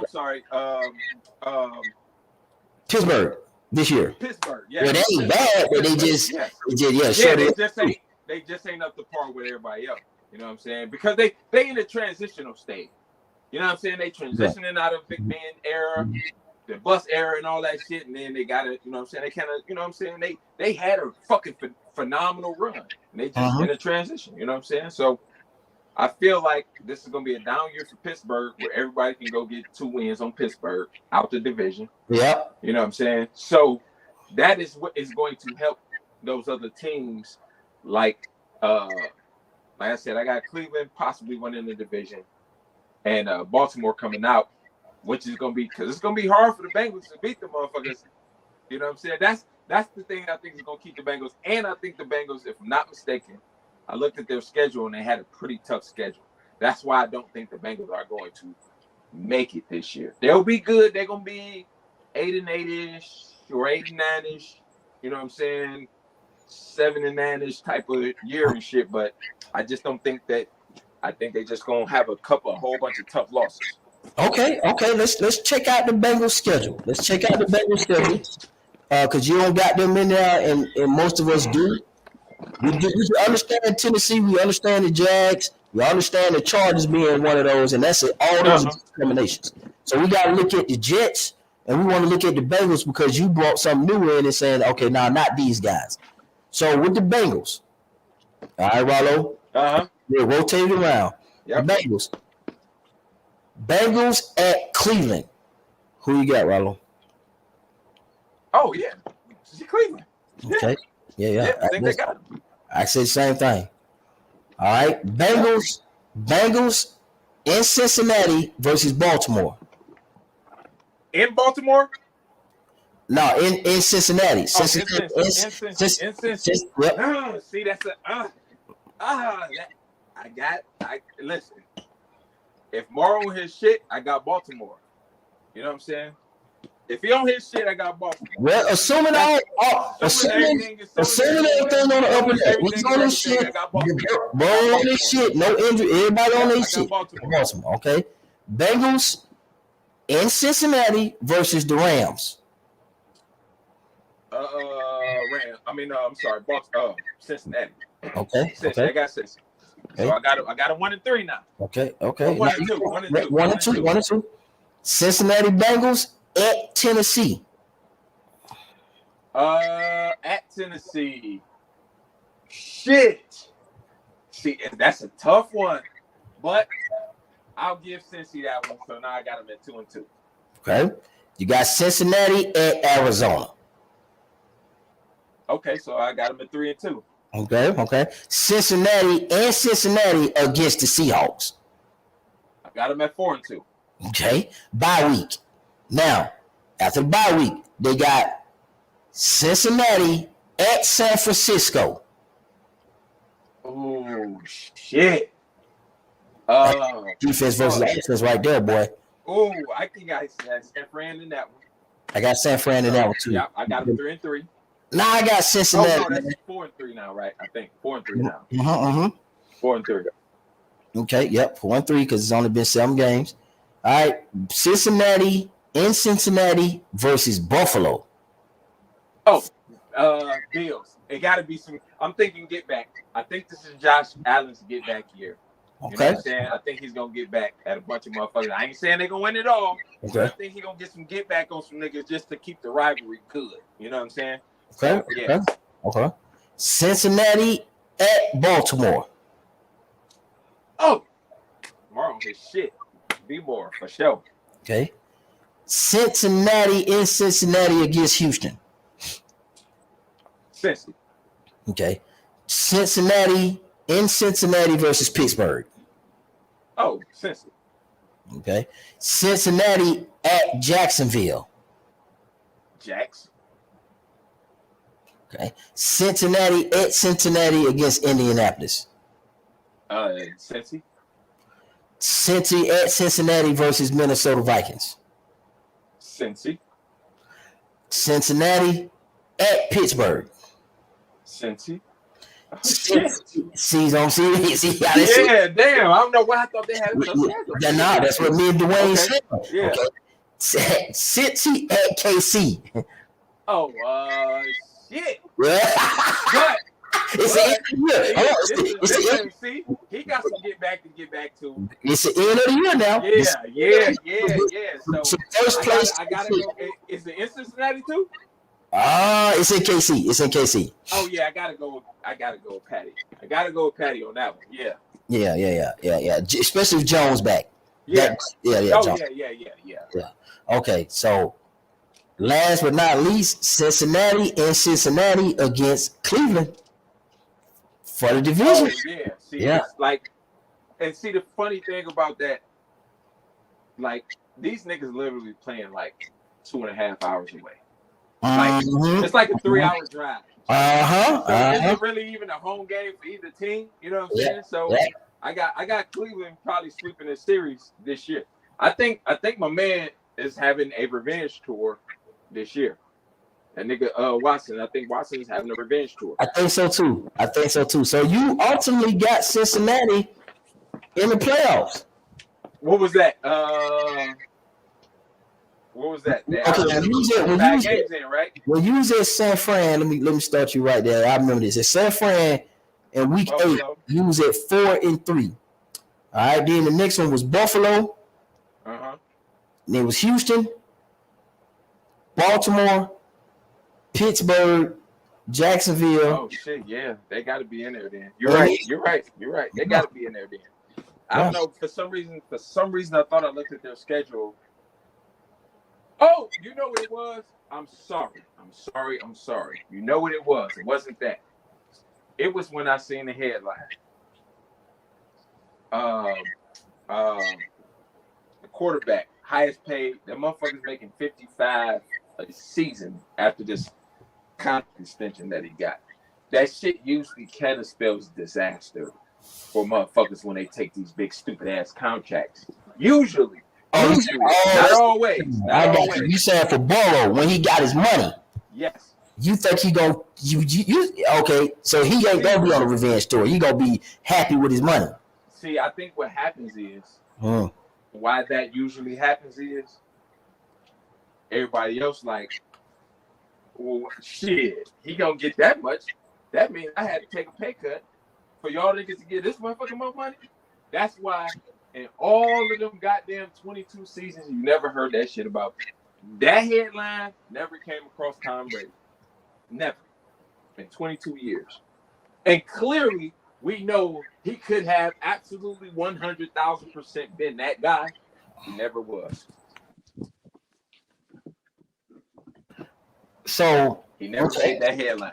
So that gives you pause because Joe Burrow. Absolutely.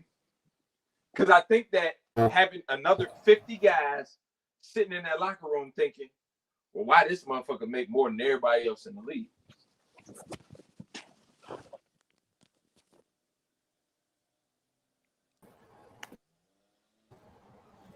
Hold on. You're right, okay. Yeah, I hear you. I'm here. Just a man of yours, but okay. I was like, let me see what's going on. All right, so you saying that gives you pause. Absolutely. Because that shit happens. Who else? The only like every time that shit happened, when every single, especially when it be a quarterback, Aaron Rodgers. You know what I'm saying? That was like 8 years ago when he was that dude, right? He ain't did shit since then. You know what I'm saying?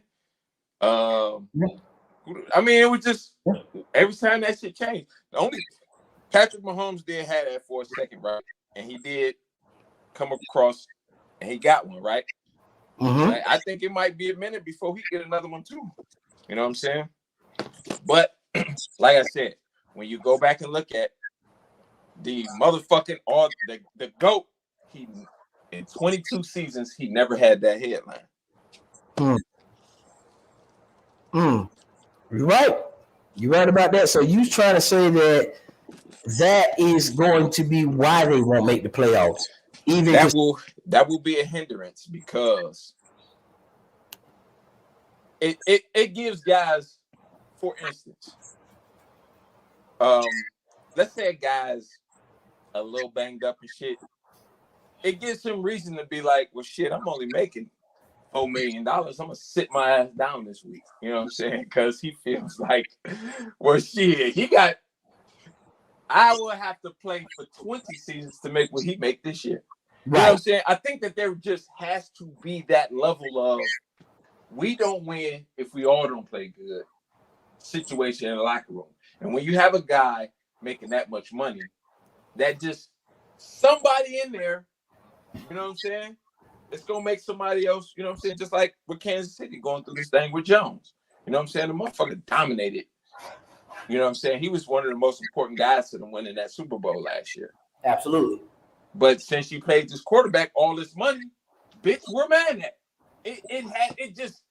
It's just a natural thing, dog. It's just a natural, like, in just human society. So I think that is going to play an issue with Joe Burrow this year. You know what I'm saying? Because in reality, even if you said to a person, hey, this guy got a ring and one extra Super Bowl appearance.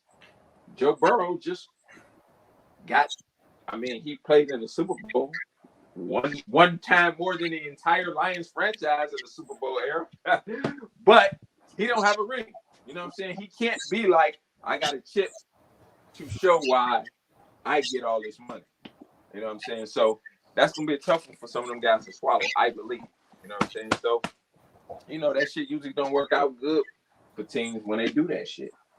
You know what I'm saying? We can go all the way back. You know what I'm saying? Mike Vick got all that money, and Dante Culpepper got a big contract. Do this. Why are you cooking on that? Cook on the Jets as well, but round it, because I'm trying to figure out, you think that's that feeling, which I agree with. You think that's enough to keep the man out the playoffs with that back end schedule and with Jamar Chase and people around you that haven't got money yet? Like, so now, and then now this is the thing. That schedule, it wasn't. So that's what I was saying. Because when I read that headline, I said, they fucked up. They ain't gonna make it. But like I said, for some reason in my mind, I was thinking, oh, they're scheduled. But looking at the schedule, they should be able to. But when you have that situation, that's what happens. The games that you think they should win, for instance. And when we really think about it in reality, there's no reason in the world that the Kansas City Chiefs should lose to the Lions. But Jones might have been the difference in that game, right? He might have been the difference in that game. And that's what it boiled down to. Shit, hey, this motherfucker all that money. We're mad at. Yeah. We got to spread the wealth. Because we know why Kelsey wasn't there. He's injured. So, because we know if Kelsey there, then the game may be different. It was that close that a player may have made that difference. That's what I'm saying. But you can't have if Patrick Mahomes number one, then Kelsey's number two, Jones is definitely your third best player. You can't have your second and third player out and think that you're going to be able to just do what it is that you like. Right. And that's what I'm saying. So, like, and when you have a guy, so for instance, this is what I'm saying about that. So if you are a guy like clearly Kelsey is like the guy on the team. Right. So let's just say, like, for instance, you in the defensive backfield, you the safety, but you the guy as a safety. Yo, me and love, you know what I'm saying? Fuck it, I'm gonna sit down this week. Shit, they ain't paying me that much anyway.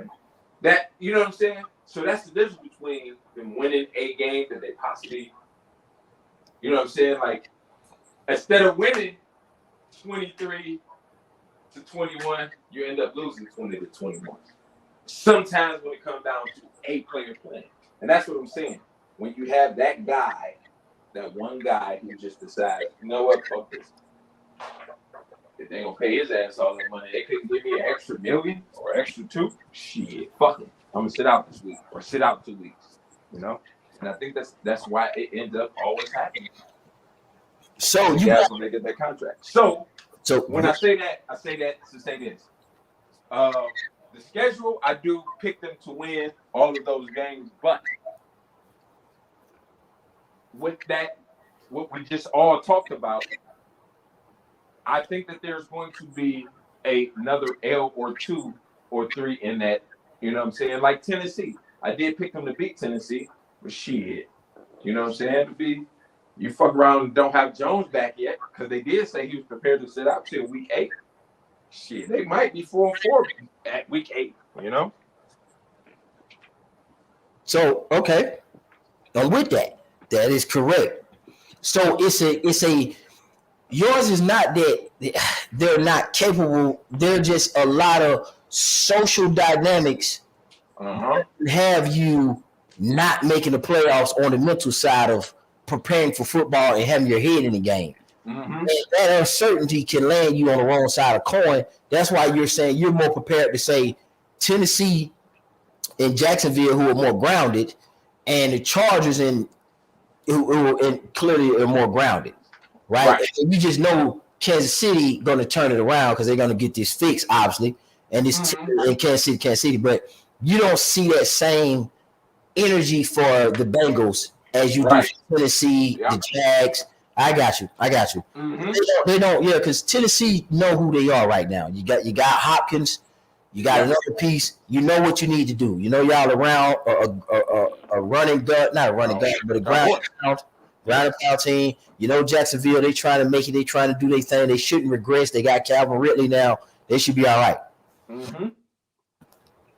I got you. It's just that you don't see the Bengals being that solid.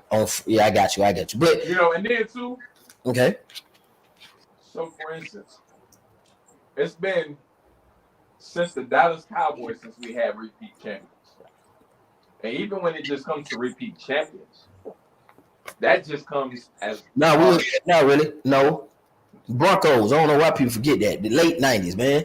97, 98, 98, 99. Oh, yeah, the Broncos. And the Broncos was the last one, right? You're right. Yeah. Right. Because it's been, almost 30 years now, right? Mm-hmm. Almost 30 years since we had a repeat champion. But also what happens is we've only had a few teams be repeat division champions and shit. You know what I'm saying? New England did it for a bunch of years. Kansas City's in the streak. You know what I'm saying? You had it up and down between Pittsburgh, Baltimore. No, New Orleans. New Orleans? Yeah, New Orleans kind of had it. The NFC South was playing carousel. The Panthers. I'll say the South was doing it. Yeah, well, that's what I'm saying. So it's but that being good and being that the head of the division shit. You always have a team for instance, when you have a Detroit in your division, they fuck it up because they don't never even fuck it up to change the dynamic because everybody get 2 wins. Cleveland, they did the same thing for a long time. Everybody get 2 wins. So it helps keep the top team at the top because that one team at the bottom ain't never changing the dynamic. You know what I'm saying? We had years where Atlanta was good. New Orleans was good. Oh, shit, all them fucking teams in that division have been in the fucking Super Bowl in the last 10 years. Yeah, exactly. Everything. That's what I'm saying. So it's hard for a team in a good division to constantly be good in a good division. It helps when you have a Detroit in your division because you always got 2 wins right there. You know what I'm saying? So that's what I'm saying about Cincinnati. And then with the come up of Cleveland, if Cleveland is playing like I'm thinking, that's, you know what I'm saying? It's going to make it tighter. Exactly. That shit changes like that in those types of divisions. You know what I'm saying? Okay. AFC South. That shit always, you know what I'm saying? It was the coach for a long time because they had shit teams in the division. The Texans was shit and Jacksonville was shit for a long time. So it was easy for them to always be right there, you know what I'm saying? And now they ain't that good. It's always gonna be kind of shifting, you know what I'm saying? Okay. What about the Jets and why are you saying no to the Jets? because I think that's the toughest division in football. So you think that's the toughest division in football? With you saying New England, Miami? I don't believe in Miami like everybody else do. That's what throws me off. This Miami thing, I just don't. Let's take a look at it and see what's going on there, because I just don't see it. Maybe I'm missing something. Let's look at this Miami stats. But go ahead, continue. Why tough? I don't see that. I would agree with you that Miami is the weak link out the bunch, but I still think Miami is going to be a tough out for everybody that they play this year. So with that being said, you ain't thinking about Miami as 2 automatic wins. Like I said, they're not an old Detroit or old. I'm saying why not 2 wins? What? Oh, I got you. Let me step back. I gotta step back. I keep forgetting something. I gotta remember.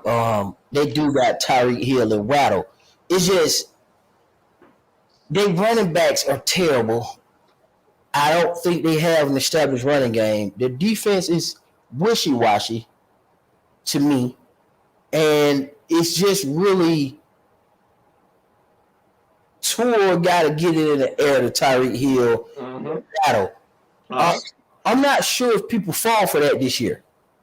Now, what I'm saying is, they could be 2 wins for everybody in the division, but you're not looking at them like the old Lions or the old Browns or the old Jacksonville Jaguars.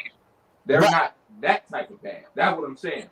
Yeah, but I ain't looking at them as I'm not looking at them as a team that's strengthening the division. I don't think they record breaking like Detroit Lions. We know that's the lowest, and when the Saints were the real Aints, we're not talking about that low in the dumps. Where we've jockeying for being defeated, right? Like, you know what I'm saying? No, but I don't see. I don't see where the Dolphins. I don't see it in the Dolphins. I'm sorry. I just don't. I'm looking at it. What I'm saying. So we agree that they're the worst team in the division. Name me a better worst team in the division than the Dolphins. Yeah, the worst team in the division. Okay, I think Pittsburgh is the worst team in their division, and I think they're a little bit better. So you think they will be better than Miami, though? Yeah, as far as record, yeah. I think that's a reasonable one. I wouldn't be surprised. Yeah, I wouldn't be surprised if it's the opposite. I think Carolina is the worst team in the NFC South. I think Carolina the worst team in the NFC South. I think that the Dolphins and Pittsburgh are better than Carolina. I think that the Colts is probably the worst team in the NFL paired with the Texans. I think Vegas is right in there with Miami and Pittsburgh. I think that the Redskins is right there with Miami and Pittsburgh. I think Dallas is a high-profile team that is right there with Miami. The Falcons are there with Miami and Pittsburgh. The Tampa Bay Buccaneers is right there with Miami and Pittsburgh. Really? Yes. These are teams that can range, and I get it. They can do the 7-9. No, not the 7-9. The 9-8 thing or the 8-9 thing now. Like right in there. The 10-7. You see what I'm saying? I gotta get used to this math and shit. Yeah, I gotta get used to it. I ain't used to it. You know what I'm saying? 40 years and shit. I've been 8-8. That math and shit. You know what I'm saying? Yeah, go ahead though. So and that's what also throws this shit off right here. See, there's a clear difference between for us because we used to it. 10-6, you're good. See, and that's okay, man. They should make the playoffs. Like the Miami Dolphins at the time when they didn't make the playoffs and they was 10-6 because the division was hot. Okay, but when you see and you say 9-7, that's where you start saying, yeah, man, you need to do a little bit better. 8-8. Exactly. Yeah. See, so I had separation between 10-6, which all is 2 games, right? 10-6 and 9-7 and 8-8. 2 close games. I can still get a synopsis of what really I got it. But this 10-7. Yeah. This 9-8. Yeah. This 8-9 is weird. It's weird. It's it. That's it, dog, bro. It's like because in your mind, having that halfway, because every other sport has a halfway point. 82 games, 162 games. Used to be 16 games. There was always a halfway point. So 500. There is no more 500 teams. Mm-hmm. You can't be 500 no more. You're either gonna be below or you're gonna be over. Unless you tie. Bro, can you imagine 8-8 with a tie? Well, how fucking goofy is that looks that ain't the ultimate mediocrity. Like mediocrity at its greatest. It's in a perfect form on earth. Like 8-1 through football is like the most 500 media. You can't even mark up. Imagine being mediocre or middle of the pack. No more than that. Then 8-1. And never to have a tie. Just to show that you could go either way 50-50. Yep. Yeah, it's kind of weird, man. It's just I've never, and then like I said, and now it's the only sport that doesn't have an even where you can literally go. You have to have a tie, which is, I mean, well, it ain't that great no more in football. It seems like you have more of those now, but you would have to have a tie to go 500. You know what I'm saying? So exactly. That's just kind of weird to have a sport that doesn't have an even amount of games. So that's what I'm saying, man. With that being said, that they all feel on par to me. Like I don't. That's with that. Yeah. You know what I'm saying? Because what is the record that's being claimed? And it's that. And I just don't see one. So again, like I said, I got Miami on par with first of all New England too. I think Miami, New England. I think Pittsburgh. I think Houston and Indianapolis are below them. Jaguars could slip into that situation. 1 or 2 losses and put them there. Denver is below. Vegas is right there with them. Kansas City, if they ain't popping right and they get into too many shootout losses, next thing you know, you right there with Miami. Yeah. Sure. Dallas is the high-profile team that's going to be right there with Miami. They just going to get more clout for it. The Giants are always there in the weird space right there with Miami. Yep. Washington is one of those teams that if they're not careful, they could be below Miami. You know what I'm saying? They could be one of them teams. Chicago going to be worse than Miami. Green Bay going to be worse than Miami. But Minnesota, if they're not careful, they could be right there with Miami. Shit, Minnesota should have been there last year, to be honest. Falcons could be there right there with Miami. Carolina below Miami. Tampa Bay right there with Miami. Arizona below Miami. Rams could be one of those teams right there with Miami. And Seahawks right there with Miami. So that's what I'm saying. It's too many of those teams like that for Miami to be saying, like for us to be saying, man, the NFC, the AFC East is tough. Well, what would you say is the best division in football then? From last year, going into this year, just right now, going into this year. If I had to look at it, man, I'm gonna have to say the NFC North with Baltimore, Cincinnati, and Cleveland. Okay. I mean, because Carr's no longer in Vegas with Devontae Adams and Darren Waller. Look at the volume of players too, assuming they all stay healthy. Like, think about it. When I look at the divisions, I'm gonna say this. Let's say this. Let's start with the quarterback position. Let's go to the AFC East with Buffalo and Miami. We got Josh Allen and we got Aaron Rodgers in the same division, and Miami got Tua. Outside of Josh Allen and Aaron Rodgers, Jones and Tua middle of the pack. You got the next thing you gonna say out of Allen and Rodgers would be Dalvin Cook and Tyreek Hill in that division. Stephon. And Stephon Diggs as well. Yeah. And Stephon Diggs. That's not that many. Waddle, I give you Waddle. That's not a lot. But see, when you go down to the AFC North, though, however, you're going to say Lamar, you're going to say Mark Andrews, you're going to say Higgins, you're going to say Chase, you're going to say Mixon, you're going to say Burrow, you're going to say Watson, you're going to say Nick Chubb, you're going to say Amari Cooper, you're going to say Njoku. Even in Pittsburgh. Oh, fuck. Yeah, Amari Cooper. Here go to Cleveland. See? Yeah. See what I'm saying? Then it's just a lot of volume over there. Then when you think about defense, now I do give the East this because you got Buffalo, Miami, New England, and the Jets. They all kind of got a projected good defense. Yeah, solid. Yeah.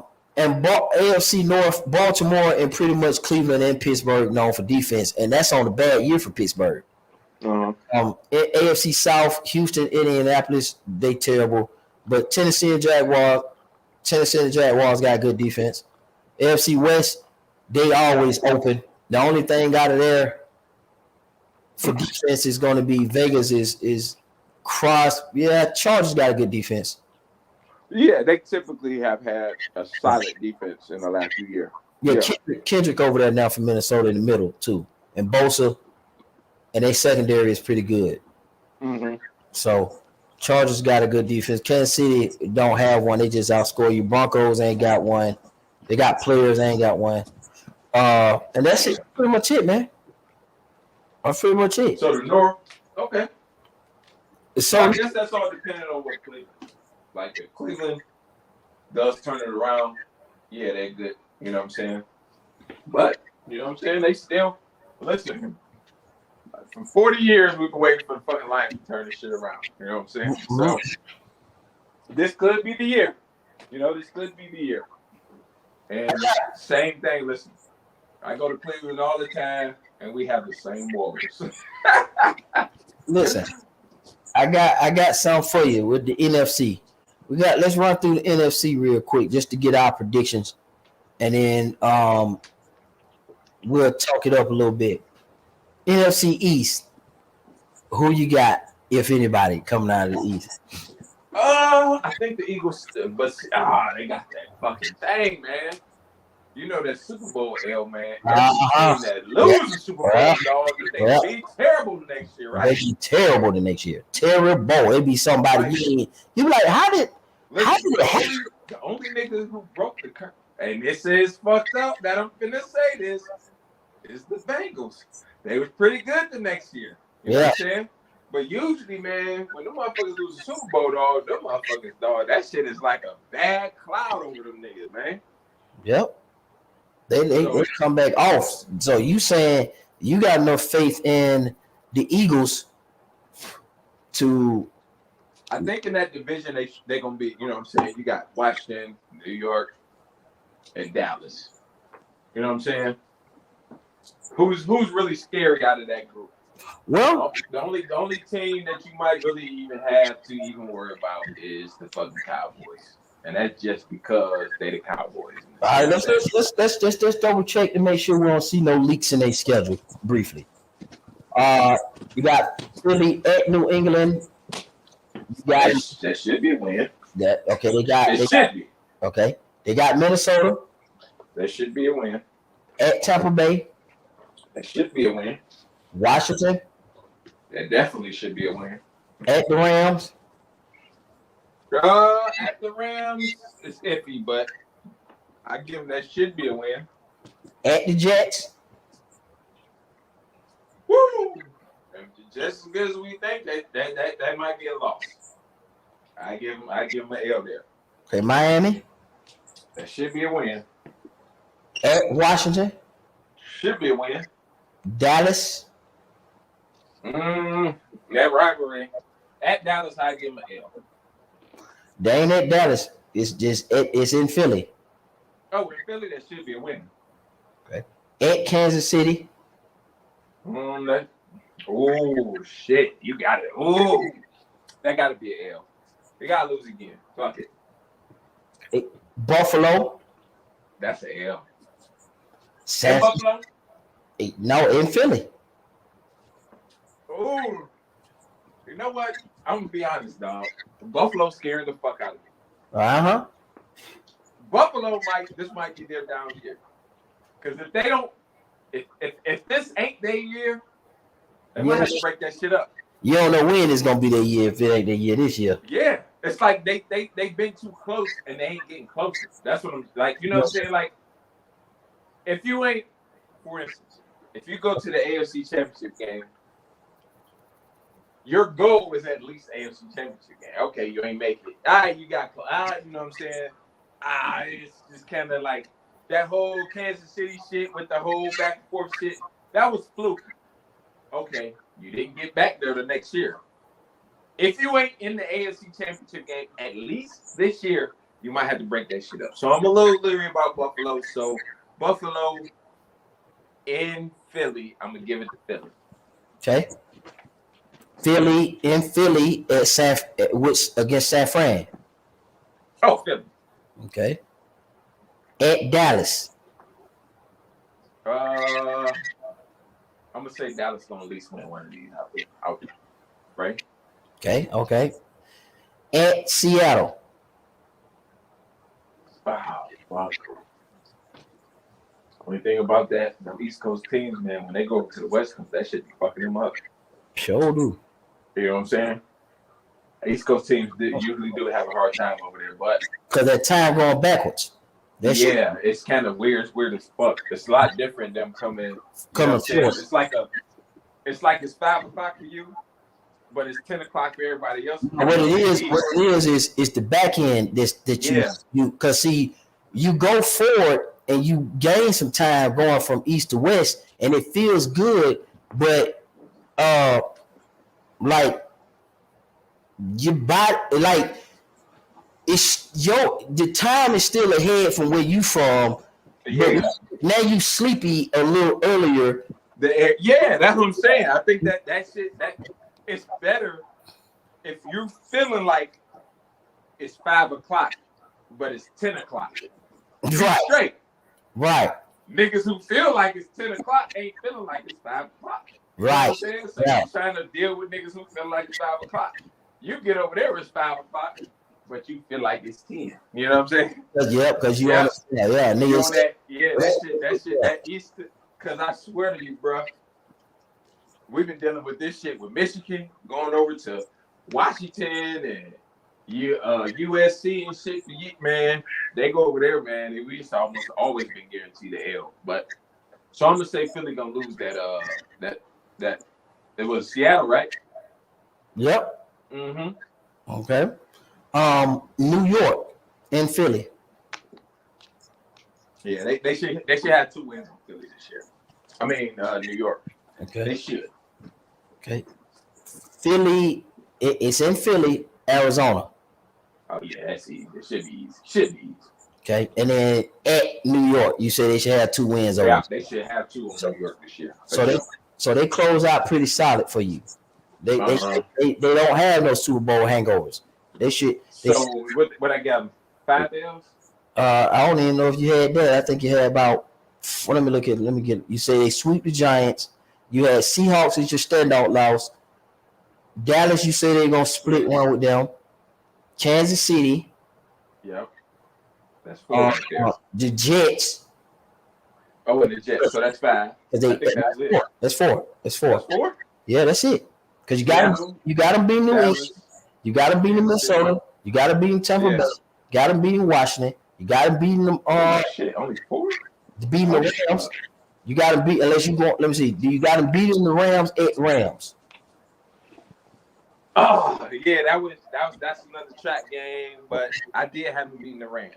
Okay, that's what I thought. Because I don't know if the Rams gonna be. Yeah. You know what I mean. So you sitting on the 4. Yeah, the Jets. 4th piece, okay. Jets, Kansas City split with Dallas, and Seahawks. Okay. Yeah, so you got them losing just 4 games, so they're gonna be 13-4. Yeah, you got 13-4 Eagles. So they There's gonna a lot of bad teams around this motherfucker, according to me. well, it's just that What we going through is, it's their division. You saying they gonna you got them sweeping the White Commanders and you got them sweeping New York and splitting with Dallas. yes. And that makes sense. So Yeah. they're gonna split the division. Because that's 5 wins right there for them. So you got Philly coming out of there, and then the NFC North. For me, I got Philly coming out of there with Dallas. And for the NFC North, I got Detroit and Minnesota coming out. Yeah, well, see, listen. I'm going to just tell you, bro. I don't think Minnesota's that good. I don't think so either. Minnesota somehow got so lucky last year, and maybe it was a fluky-ass year. Maybe they'll be. And look, pause that right there. Put a feather in that. Now I'm finna say this. I'm just going to name some stuff. I agree with you. If you farting over there? No. That would sound like. Yeah. Oh, shit. All right. Zipping up some, but it sounds like fart or whatever. So, no. I'm with you with Minnesota, but here's the problem: Falcons, Carolina, New Orleans, Tampa Bay, Arizona, the Rams, San Fran, and Seahawks. Woo! Nigga! God damn! Yeah. See, so yeah, you're right about Minnesota, but who separate? Like, who gives you the confidence outside of maybe San Francisco? Is that put an L on them? Yeah. Yeah, like who gives you confidence that they're going to build enough momentum and traction to be so far ahead of Minnesota, whether they play them or not? That keeps Minnesota out. Right. Yeah, dog. Hot damn. How in the hell did they get a schedule like that? That's not a schedule. That's not. Listen, this is crazy. That's not their schedule. I just named the teams. Yeah. Conference. Yeah. That's crazy. See how you said? How did they get a schedule like that? Oh yeah. I feel. That's how. Yeah. Those are actual teams within divisions, and that's how. When I said the Falcons, Carolina, New Orleans, Tampa Bay, that was a whole division. You said, "Damn, how they get a schedule like that?" Right. Yeah. I got you. Though. Makes sense. Still, because it's like, what else is gonna keep them out? Yeah. Even if they don't win the division, who's gonna keep them out? The wild card. Who's gonna keep them out? Yeah. Shit. So I got Philly and Dallas, and I got Detroit and Minnesota, and I got New Orleans and the Falcons, and I got San Francisco. Oh, only one coming out the West. Okay. Yes, sir. Oh, you know who gonna be? I'm kind of looking at they either gonna be more solid or they gonna fall all the way to the wayside in Seattle. I'm not sure what they're gonna do. I don't have that much faith in Smith, but yeah, it's one of those. If you can do it, yeah, this is when you got to do it. You know what I'm saying? So will he have that motivation? Will he be able to get there and end up doing something? This is going to be a very interesting year to watch Minnesota and that quarterback there. You know what I'm saying? You're right. Because, I mean, shit, listen, dog. You put that motherfucker, DJ Metcalf, on any other team, man, he might be looking like Calvin Johnson out there, dog. I agree. It's just that who he got trying to get him the ball. Yeah, it's just unfortunate for him that it ain't. It is. It's not the case. Yep. So I just say, for me, man, I think Minnesota. I got Minnesota, and I got I don't got the Rams doing anything. McVay is not a good coach to me. I don't. Tampa Bay with Baker Mayfield. New Orleans, I do like Carr paired with Thomas and Olave. I do like the combination over there. Carolina. Wait. Derek Carr went where? To New Orleans. Oh, I didn't know that. Okay. That's why I was saying. So let's just kind of recap on a few moves too to make sure. Again, Dalvin Cook is with the Jets. Yep. Okay. Kendrick from Minnesota is with the Chargers now. That middle linebacker. Okay. Okay. Kevin Ridley obviously is going to be active with the Jaguars now. Yep. Yep. Bosa for the 49ers signed this contract. So they're gonna be on par.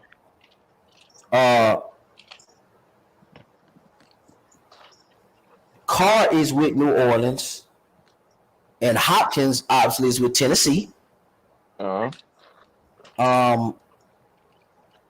those are the major. And you know Rodgers is with the Jets. That ain't really nothing to speak of. Right. Yeah, I think he's gonna have. I think he's just gonna be what he's always been. You know what I'm saying? Just he's gonna be solid. He's gonna give you 4,600 yards, about 10 interceptions, about 30 touchdowns.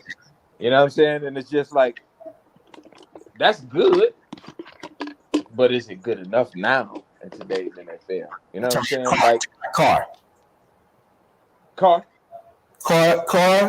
Okay, let's look at New Orleans' schedule first. Before we do that, because you always gotta put it in perspective with who they actually are playing. Because we be holding everybody to like, man, if they play Kansas City, man, if they play so New Orleans got Tennessee on the road. No, at home. I'm sorry. New Orleans at home against Tennessee.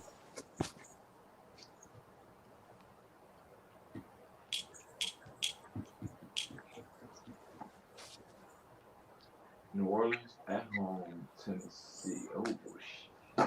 See, I guess I gotta see them play. You know what I'm saying? Like, I need to see how this gonna look. Yeah, how Carr and Thomas. Yeah. I need to see this combo for a little while because you told me a year ago, oh, David Carr finna get DA. Oh shit. Okay. He gonna have 4,800 yards, 31, 32 touchdowns. He may have even had that, but it just didn't work out for him. You know what I'm saying?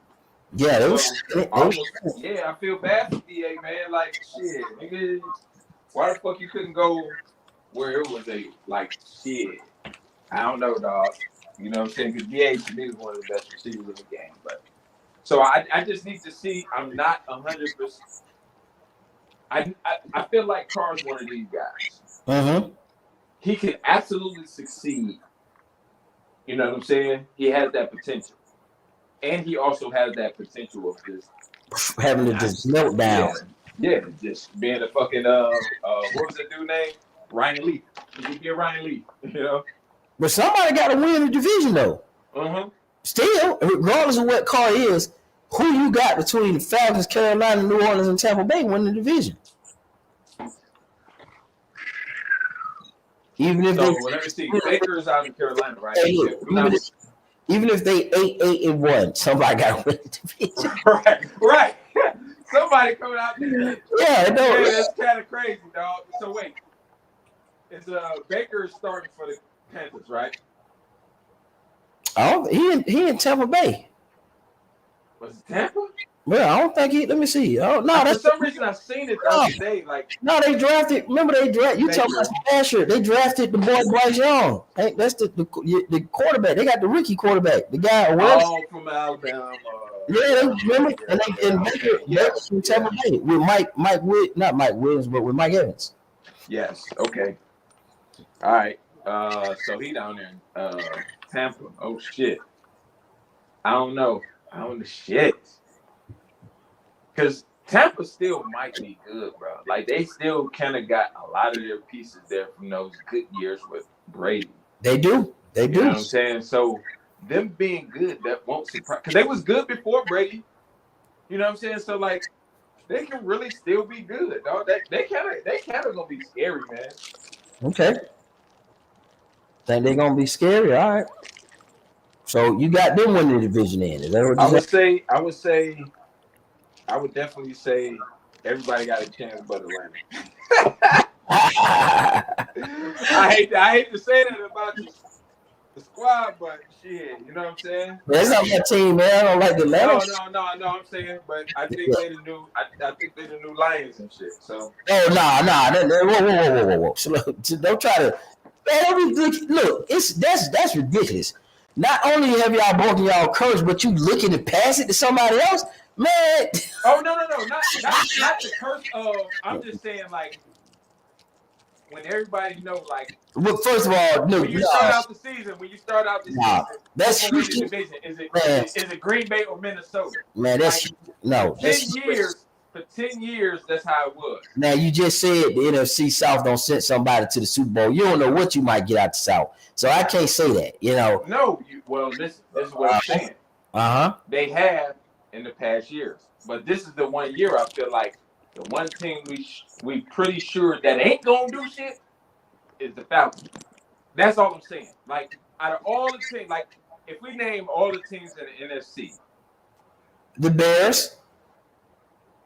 And the Bears, I'm thinking. I told you I'm thinking that the Bears gonna be a little better than the Falcons. Who's gonna be better than the Falcons? The Bears. The Bears, yeah. No, man. Green Bay, no.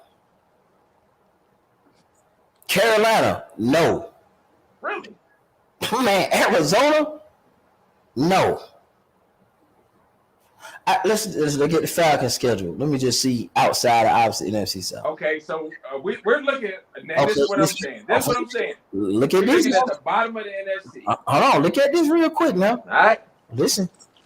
Falcons in the dome against Carolina. It should be Carolina, but okay. All right, I got you. The Falcons in the dome against Green Bay. Should be Falcons. All right, I got the Falcons winning both of those. The Falcons at Detroit. I got Detroit. Oh yeah. Okay. Falcons in the dome against Jaguars. I got the Jaguars.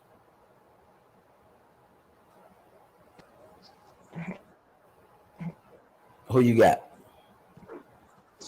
Say that one again. The Falcons. Detroit. Okay, the Falcons in Atlanta against Jaguars. Yo. Yeah, I'm here. Damn, that shit weird. Like you cut out as soon as you said Falcons. Okay. Falcons is it at who? Okay, hold on. Good right Let now. me make sure. Okay, good. I just want to make sure. All right. Falcons, I got just to make sure. Falcons, I got them over Carolina. You got Carolina over Falcons. I got Falcons over Green Bay. You got the same thing. We both got Falcons losing to the Detroit Lions in Detroit. Falcons in the dome in Atlanta against Jaguars. I got Jacksonville. Me too. Yeah, I think Jacksonville should win that. Falcons in the Mercedes-Benz Stadium against Houston. I got Falcons. Falcons should win that one. Man, Falcons at home against Washington. I got the Falcons. They should win that one. Yeah. Why you put shit on all the Falcons? Like they should win that. You ain't say nothing about shit with the other teams, and it was some close ones. All right.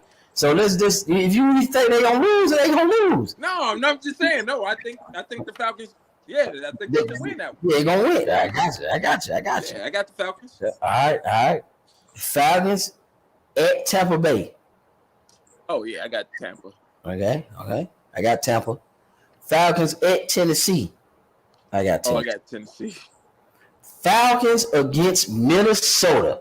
in Tampa, in Atlanta. In Atlanta. That's one man you gonna have to revisit.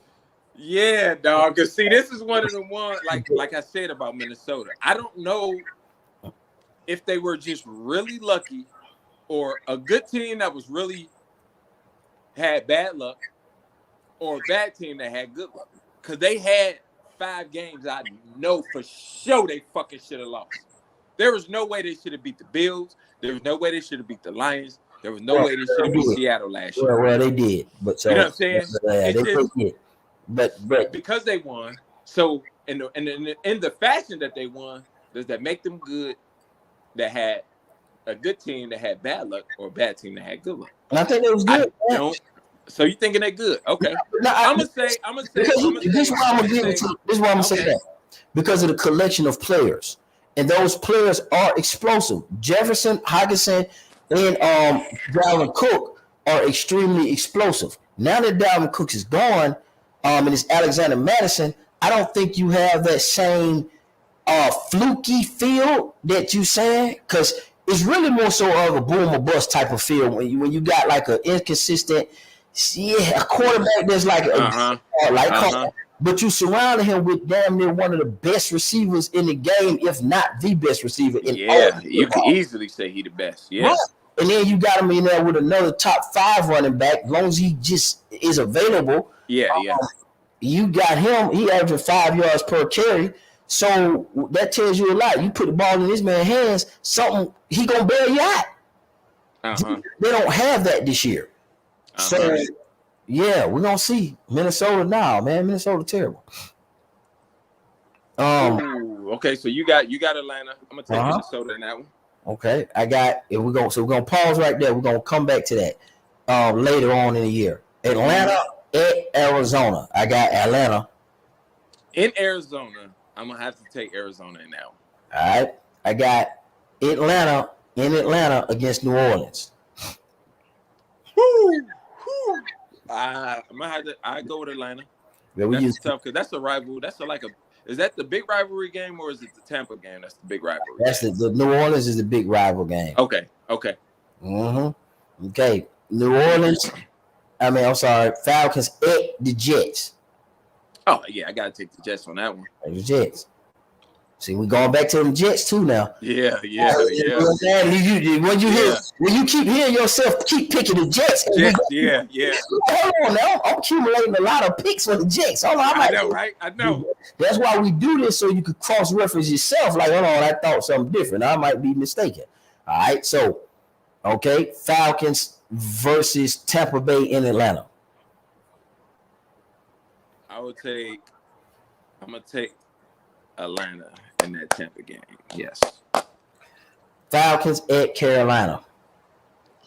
I don't know shit about Carolina, so I'm gonna take the Falcons. I don't have no idea what they're gonna do this year. Me either. Falcons in Atlanta against Indianapolis. That if that ain't a win, they fuck. Okay, exactly. And that gotta be.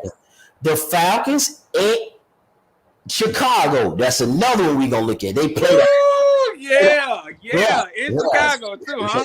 Man, you gotta be around. We be around. Put market time for those two. We gotta revisit this one. Minnesota and Chicago. I gotta take the Bears. Yes. I got the Falcons. Okay, I got the Falcons beating the whole AFC North except Detroit. That's what makes this raw. So if there's a question about Minnesota, we just check the schedule and see if they play that particular division. Just so happens they play each other in this particular division. They do, So that also means that Detroit is going to play, and see, this is the key. That means Detroit is going to play Minnesota twice. They're going to play Green Bay twice. They're going to play Chicago twice. That to me, that sounds like 5-1, 6-0, and they already beat Kansas City.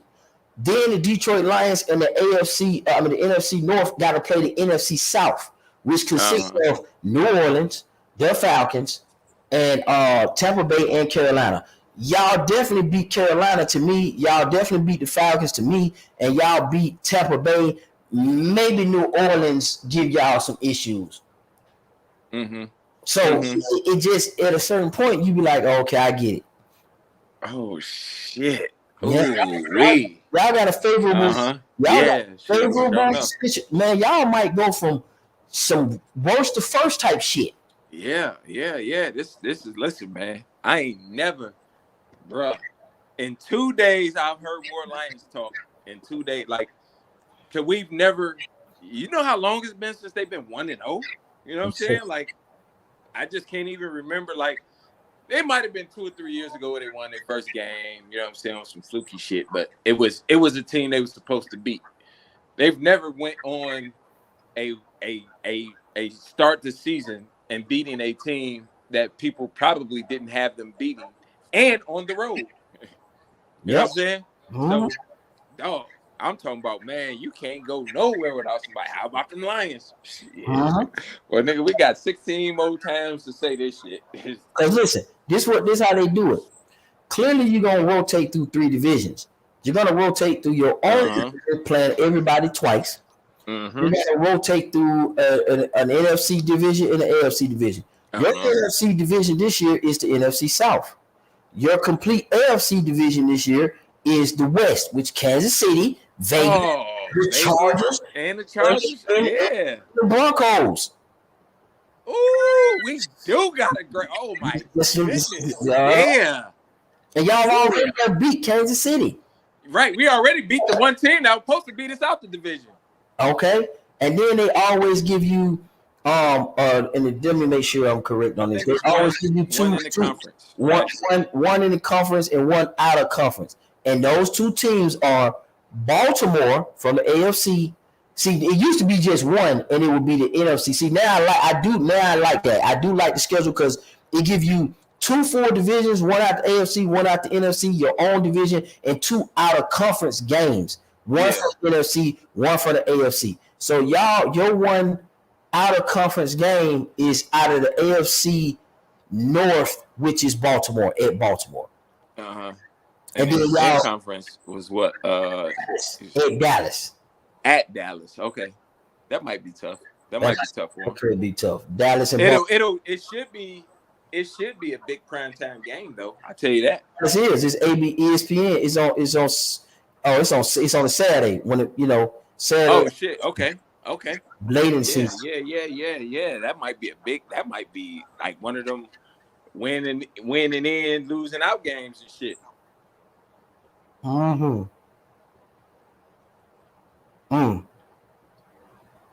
Listen, y'all got a shot, but to really we do, man. This is the first time in a long time, man. Y'all got a shot. Y'all got a shot, man. For a long time, we had in the division for 20 years. We had Brett Favre and Aaron Rodgers in the division. You had a small stitch of, decent Chicago teams. Right. You had Culpepper. The Brian Urlacher led defense. And with Mac and shit. Yeah. Like some good solid. I mean, shit. Chicago went to the Super Bowl 12 years ago. So they had some good years in between there. And they was winning the division for the division a couple times. Yeah.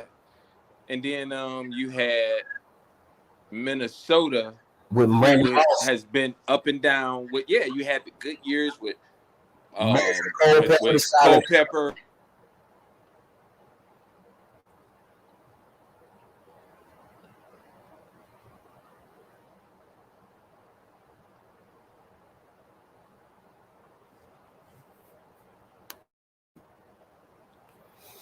Okay, Rollo, you cut out.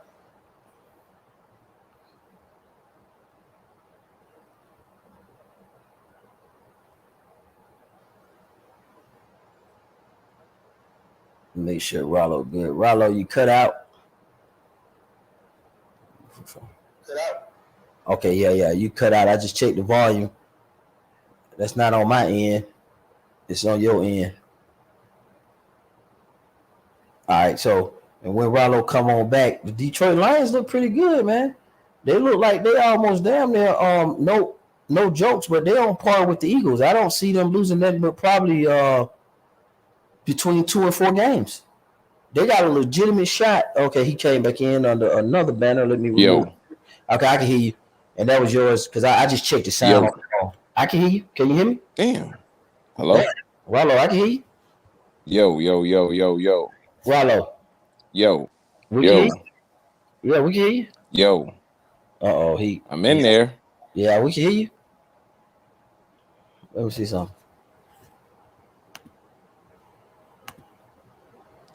Oh, fuck. Yo, Rollo. Yo.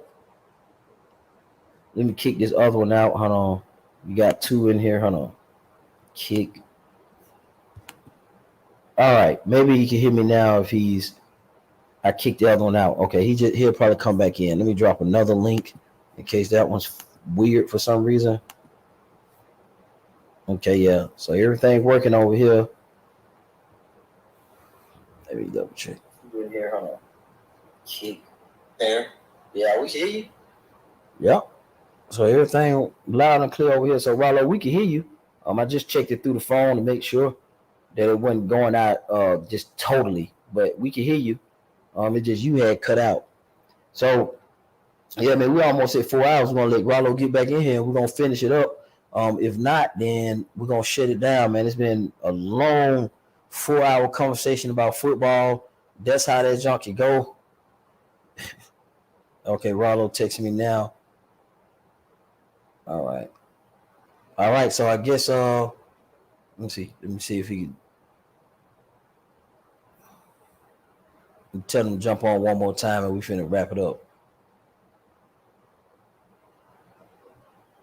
All right, so yeah, man, Detroit. Y'all know Rollo Jenkins is from Detroit. That's why it was good to have him on. He fucked with the Lions. That's been his team, and they happy because they've been historically bad. So Rollo is ecstatic that the team is doing good. They play the AFC West entire division. They play Baltimore and Dallas.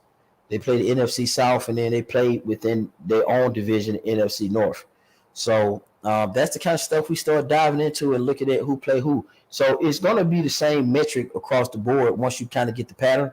So obviously, if Detroit does that, that's the same thing for Minnesota. They're going to have to see the whole NFC South, and they're going to have to see the AFC West with Denver and all those guys in it, and the Falcons in the South. And you just got to find out what other teams. Let me see what Green Bay got besides, because we know Detroit got Dallas and the Ravens. So let me see what Green Bay got. See what Green Bay got. Okay, we got Phil back. Try to get Rollo back. What's up, Phil? We still here. We still clicking on the football shit. Okay, so that's what Green Bay got. Green Bay has, instead of the Ravens and Dallas, they got Pittsburgh and New York. So it's gonna be the same pattern. Let me see. Let's see what Minnesota got instead. So we already know the NFC North is going to play the entire NFC South and the AFC West, and obviously their own division. Okay, and then they're gonna play two games, one out of conference and then one in conference. And you just got to figure out which one that'll be. So Minnesota's gonna get Minnesota's gonna get the Bengals. Woo, and they're gonna get the Eagles. Woo, they got the Bengals coming out of it. They got the Bengals and the Eagles. That's a bad flop. Now let's see what the Bears actually got. So the Bears probably gonna have Cleveland and Washington. Probably. Let me see. Let me make sure. See if they're gonna have Cleveland. Yep, they're gonna have Washington and they're gonna have Cleveland. Yep. So the Bears gonna have Washington and Cleveland.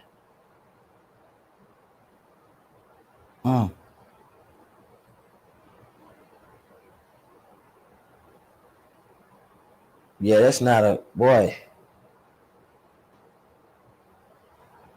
Yeah, that's gonna be tough right there, man. That's gonna be tough.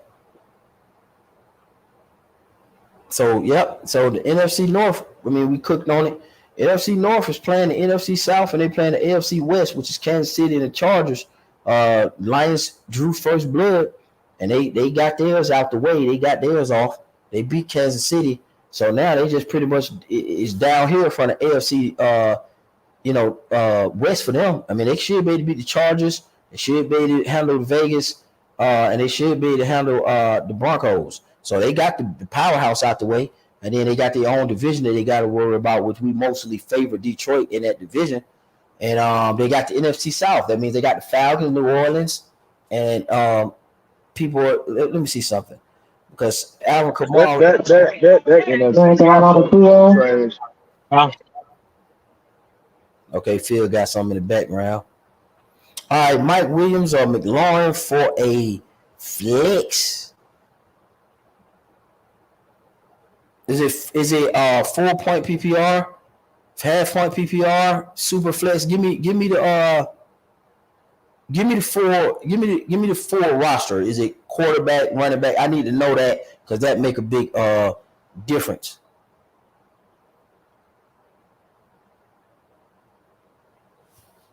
Mike Williams or McLaurin. Terry McLaurin got a turf toe. Go Mike Williams.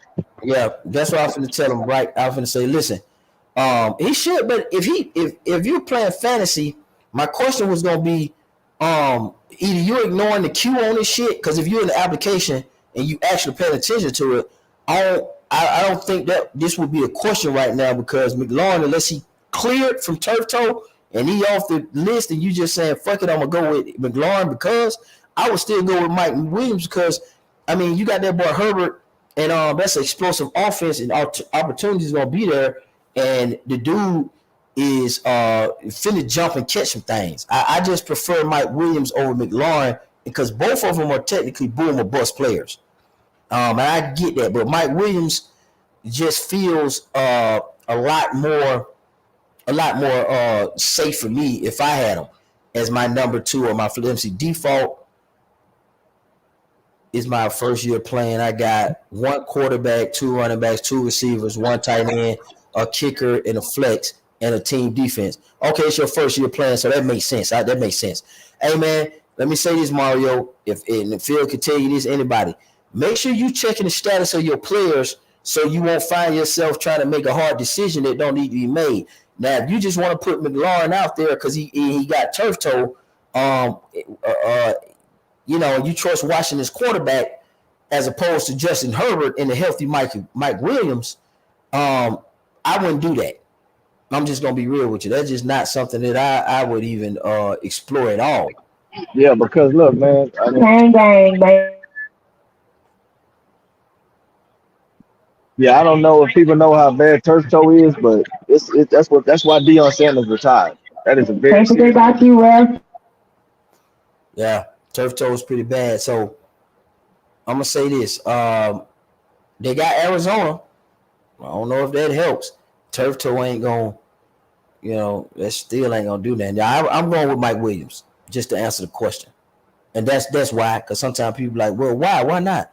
Let me see. I was gonna say I got Olave and Ridley for my starting on the Orbs. Okay, I know what you're saying, and then you got to do the flex thing. So your two receivers is Kevin Ridley. I like Kevin Ridley this year, especially with the stack of not Justin Herbert, but Sunshine Trevor Lawrence, because you could have got them both reasonably and logically. I like that as a stack this year personally. Who your quarterback? If you don't mind me asking why you're doing that, but you got Olave. A lot of people high on him. I'm not high on him, but I am high on Ridley. But those are two good choices. And I can switch for a flex Mike Williams or that rookie on the Ravens that's supposed to be good. I would suggest Mike Williams because of Justin Herbert and because of the offensive potential there. You got T. Law. Oh, you got Trevor Lawrence. See, so that's a good stack. You got Trevor Lawrence with Kevin Ridley. I like that. And then you got Olave. And then who are your running backs and who your team defense and your kicker and your tight end? Because sometimes, all that matters. But if you got Trevor Lawrence and you got Kevin Ridley, you did a good draft, because that was a stack that I was looking to get, me personally. But I also was looking for Trevor Lawrence and Evan Ingram too as well in my tight end spot this year. So I got one of those. I didn't get Kevin Ridley because he was going a little bit too high off the board. And I kind of built my team around Derrick Henry and Nick Chubb this year. Those are the two primary running backs that I got. I kind of went heavy on the RBs this year as opposed to the receivers, because there was a lot of great receivers that was out there. I got Pollard with Madison for running back. Okay, that's not bad. Madison's not bad. Pollard, most people got to go with that. Let me see. But where Minnesota got to buy? I think you might be in trouble, because if I'm not mistaken, I think Dallas and Minnesota got to Yeah, it's certain players I stayed away from. Um, I traditionally stay away from players that I don't have any idea how they're gonna be. I stayed away from Kevin really. I'd rather go with a more established guy. I do like Sunshine, no Trevor Lawrence. He do throw that thing around. So that's the upside for Kevin really. But I focus more on well established players. Um, uh, I'm not big on Evan Ingram. It's mainly for me. I kind of stayed away from the Jacksonville Jaguars this season. For the simple reason that they have too many players with question marks. For me, outside of uh, Trevor Lawrence, he gonna throw that thing around. But any guy over there on that offense could emerge can be the man, and that's kind of why I stayed away from it because they gonna score some points. It's just who's gonna be the man coming out of Jacksonville. So outside of Sunshine, I just kind of chilled on those guys, man. Yeah, some people did, man. But I definitely like Kevin Ridley this year, especially that stack that you got. I like it because it was something I was looking at.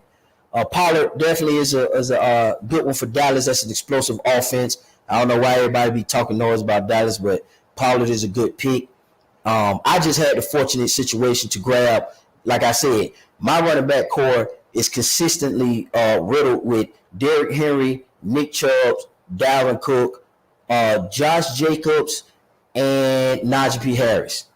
I focused around those four guys this year. I kind of wanted some running backs out of the. I wanted to get Najee and Chubb as much as I can this year for some reason.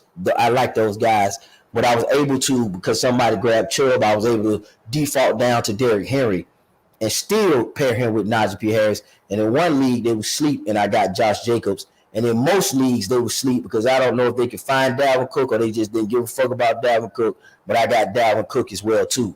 So that's what I focus on. And I do got some dope receivers. Let me see. I was trying to get Hurts and Brown.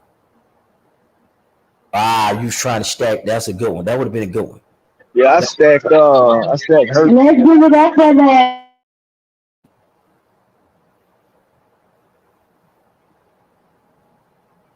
I stacked Hurts and Smith. That's who I stacked. Devontae Smith. Okay, yeah, you like Smith. Yeah. My brother likes Smith, man. I don't like I don't like Smith as much. I'm not too high on him. But if he's second, third string, bench, maybe flex, I can understand that. But man, I Yeah, ain't high. Devontae Adams my primary. Adams is my primary. I got Smith. I got Cooks, Mike Evans. I got a pretty solid receiving core. Yeah, I got Mike Evans. I got Mike Evans, and I got Cook pretty much in every league as well too. With damn near Najee P. Harris. I got Cooks damn near everything. He my number two for the most part. Number two and number three. I definitely got him.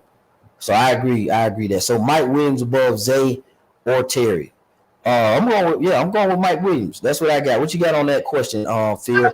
He says, You got to go Mike Williams all day long, without a doubt. I mean, for the simple fact that he's got a quarterback. Everybody give it here. man, Phil that He's got a quarterback that's gonna throw that thing around, man. Any parents man, Phil playing bingo and shit, man. He up there at a literal slide concert and shit, man. He ready to. Man, Phil, what the hell you doing, man? But that's just my thoughts, though, Mario. If you see something else and you know something else and you got a gut feeling, follow that. Because, I got my preference and you might have your preference. And the key of it is, man, if you see something, pull the trigger on that. You just got the additional information from where other people would say. But I'm definitely going with Mike Williams over. I'm pulling the trigger on that one.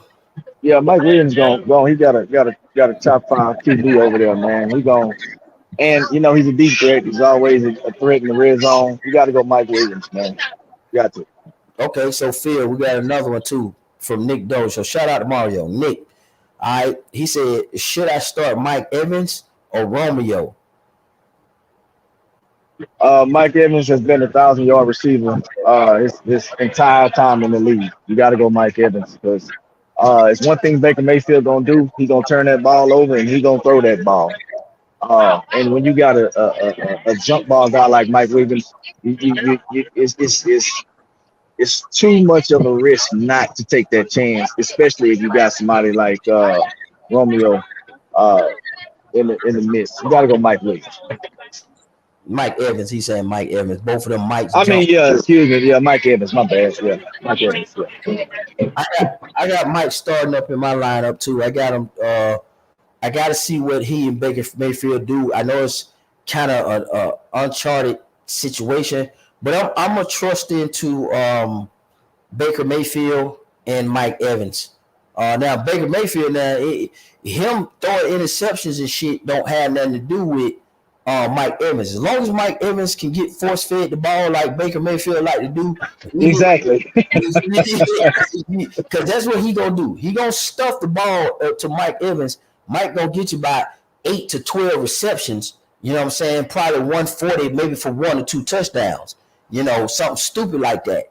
Because Baker gonna stuff the stat sheet over there toward him, and then he got so many other threats in Tampa Bay that he can spread it out. Even though Baker Mayfield might go for 400 yards and 3 touchdowns and 3 interceptions, I mean, as long as Mike got most of it, we good.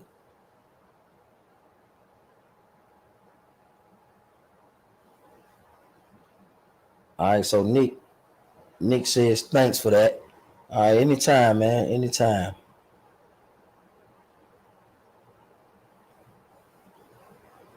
All right.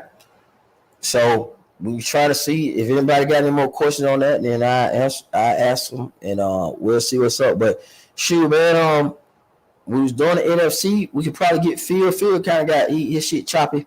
Not his stuff, but he just got a lot going on. Rollo couldn't get back in, and we don't hit 4 hours and 11 minutes talking this football. This don't go faster than the boxing conversation, man. I didn't even realize it was 4 hours. God damn.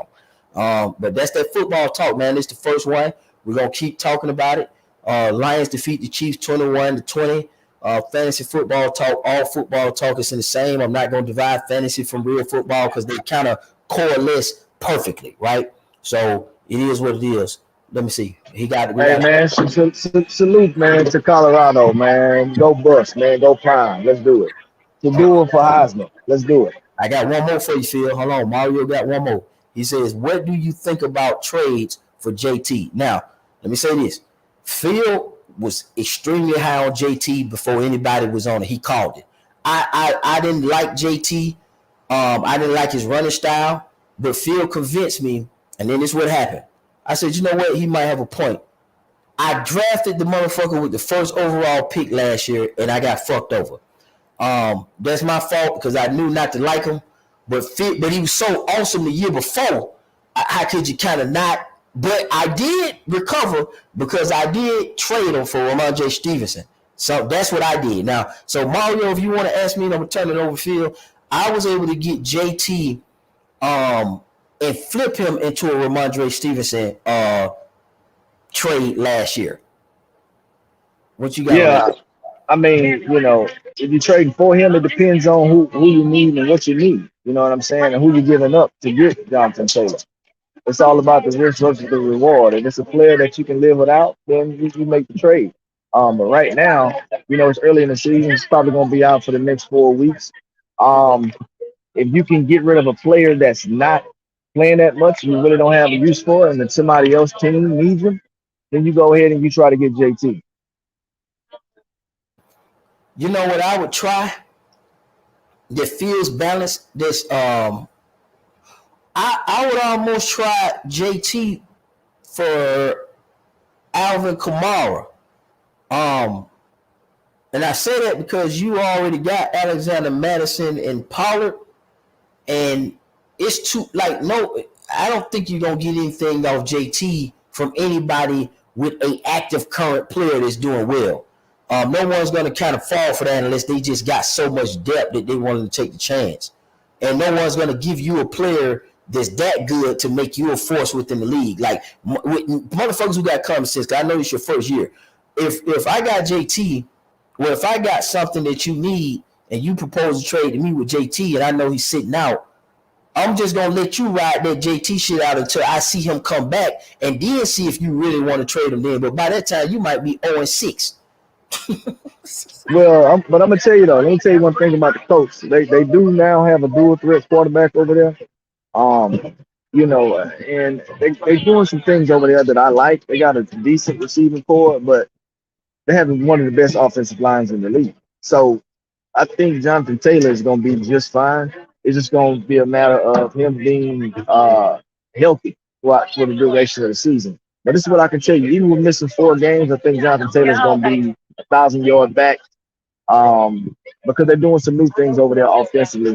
And now you have more of a threat from the quarterback position, and you don't just have to be one-dimensional. So I'm high on Jonathan Taylor. I think he's going to have a bounce back year because as far as his skill as a running back, he's one of the best in the league. Hands down, we've seen him do it when he's fed the ball properly. So if you got a chance to, like I said, get rid of somebody who's kind of a middle-of-the-pack player to get a Jonathan Taylor, maybe about week 3, where you don't really drop too much of a goose egg at the beginning of the season, I say you try and get him. Just stay up to date on his status and see how he's doing in practice. And see how he's progressing as far as injury is concerned. But if you have an opportunity to get a Jonathan Taylor through a trade and it won't hurt you, except for like maybe 1 or 2 games, you go ahead and you take advantage of that without a doubt. I think he want to. Hold on, let me see something. What do you think about trades for JT? Okay, so Mario, that's both ways. Now the question is, are you trading? We gave you the answer for both. Are you trading JT? Or are you looking to trade for JT? That's the question. Because you say I'm a JT fanboy, and I think you probably want to look for JT. It sounds like he's trying to get JT. Yeah. If you're trying to get JT and you got Madison, what do you got on your team that will allow somebody to trade it? Because you got to look for somebody who got a deficit who has JT. So the person who got JT got to have a serious deficit at running back to have value, or it's going to end up being Pollard, or is they going to take Madison from you? Well, I mean, essentially, they got to have 2 starters right now. They got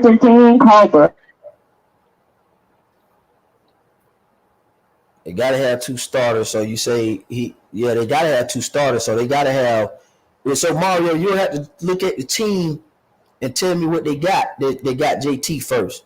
To see exactly. And see if they need a receiver, or what they need a quarterback, whatever the situation may be. Yeah. And it's a package that go with that, because if they don't need anything from you and they got JT, they may have drafted their team in a way where they're willing to. They're good with the people that they got, and they're really they like you and they like JT, and they banking on him coming back, and they really plan on using him. Or they could have drafted him for trade bait too.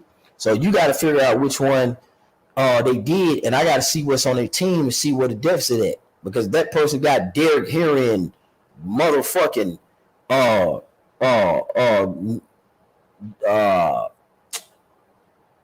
Joe Mixon, because that's reasonable. Joe Mixon, he might be all right. So you guys got Discord or something. My homie wants to trade me Swift or JT. Hold on. You got Swift? I told him I'd wait or 2 before I think about it. So Mario, who you got? You got Swift? Man, the Eagles too good. I'm keeping Swift, man. I ain't gonna lie to you. As long as Swift is healthy, I don't know if I would make that trade. That's just me personally. But I would wait 2 weeks into the season to see how they're gonna use these guys. But that's a good person to look into. I mean, I'd be even inclined to even do Madison for JT. That's what I'm saying. If you got Swift in the first place, why wouldn't you have Pollard? I got Swift, Pollard, Madison, and the Bears running back. Oh, so you got the Bears running back. You talking about Khalil, what is Herbert? Hold on, man. and he gonna get all the work. You kind of gotta. I don't even know why you. Hold on. So let me get this straight. When you talking about flex, You hold don't on, even need JT, man. hold on. Honestly. Hi. Yeah, you're right. First of all, you don't need JT, and I don't even know why you talking about Mike Williams. If so, from your team, this way it sounds. Listen to this now, man. You got Trevor Lawrence. We good at quarterback. You got Kevin Ridley, great stack. You got Swift. You got Pollard, and you got Herbert. Herbert. No, he got Herbert. He got Khalil Herbert. oh yeah, including Herbert. My bad. I'm thinking, you know who I'm thinking about. So why would you not even? I would kind of start those guys. I'm being honest with you. I kind of would have. I just it seems to me I would have Pollard and Swift definitely starting, and if you and then I would have Herbert in my flex.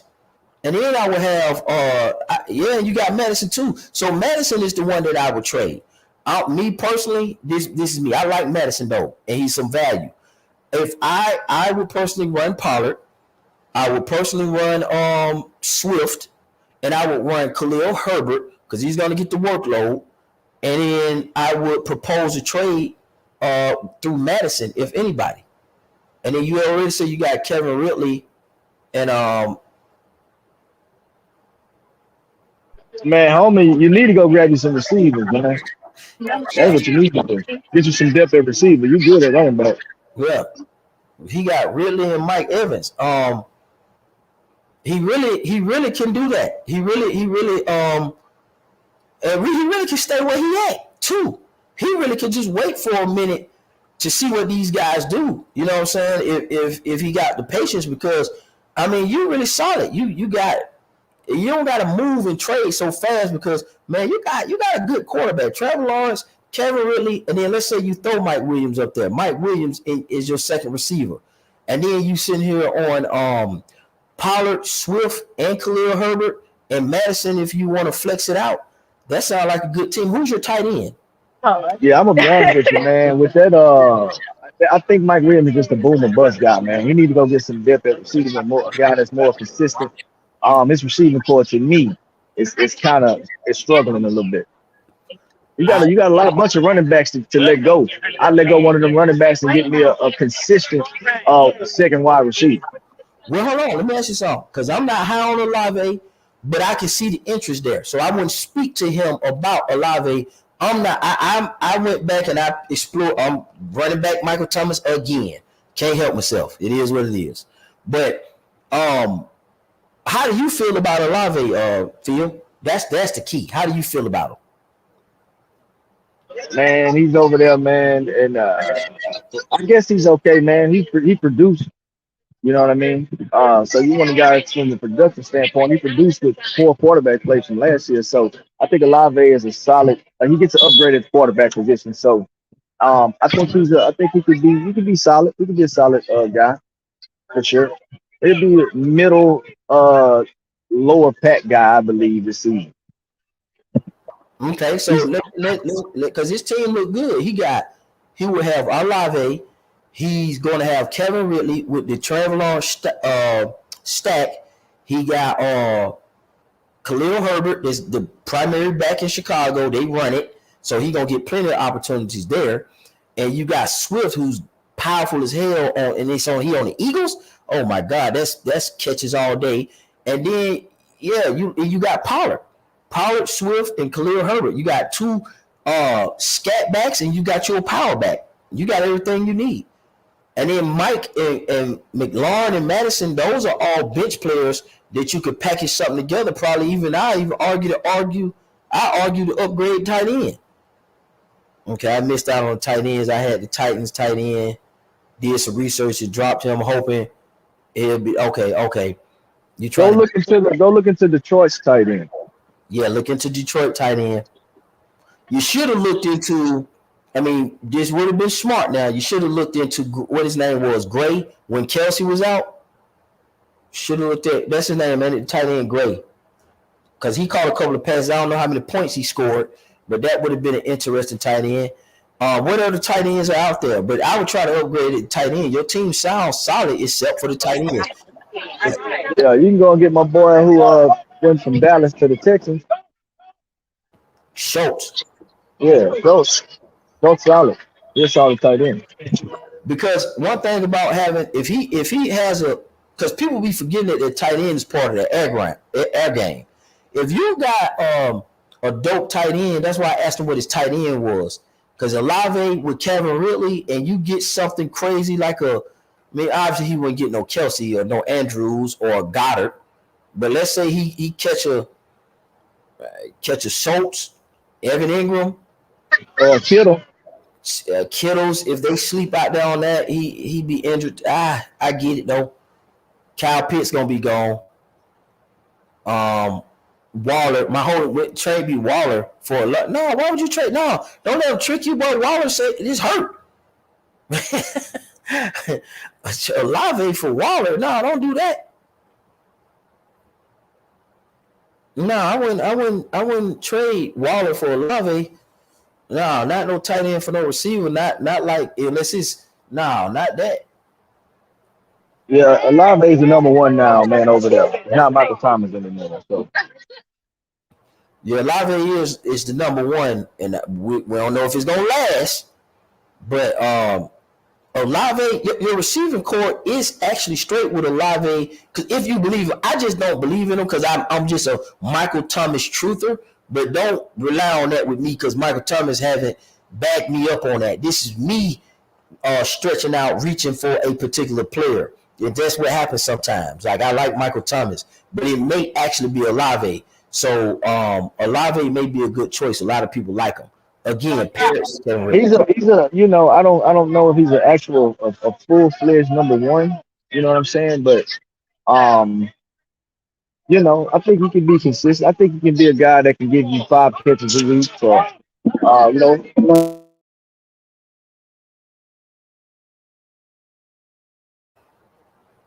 I also got Treylon Burks on my bench. Oh yeah, Burks might be a lot of people have on Burks. So you got some little depth at receiver, man. You got some big receivers. You got Burks and you got Williams. So you kind of good. You kind of got to see what they do. Obviously you not gonna have Stephon Diggs and all those guys because I'm pretty sure they got drafted early. So if I was you, I would try to really. And depending on what league you in, you may be able to get Taysom Hill as well. Yeah, Taysom Hill is somebody I always try to stash because he got that crazy tag on him. And they use him as a gadget player.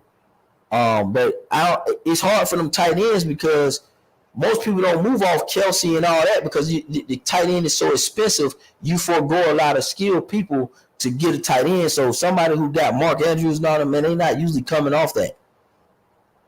Taysom Hill is gonna be the goal line guy in at the center.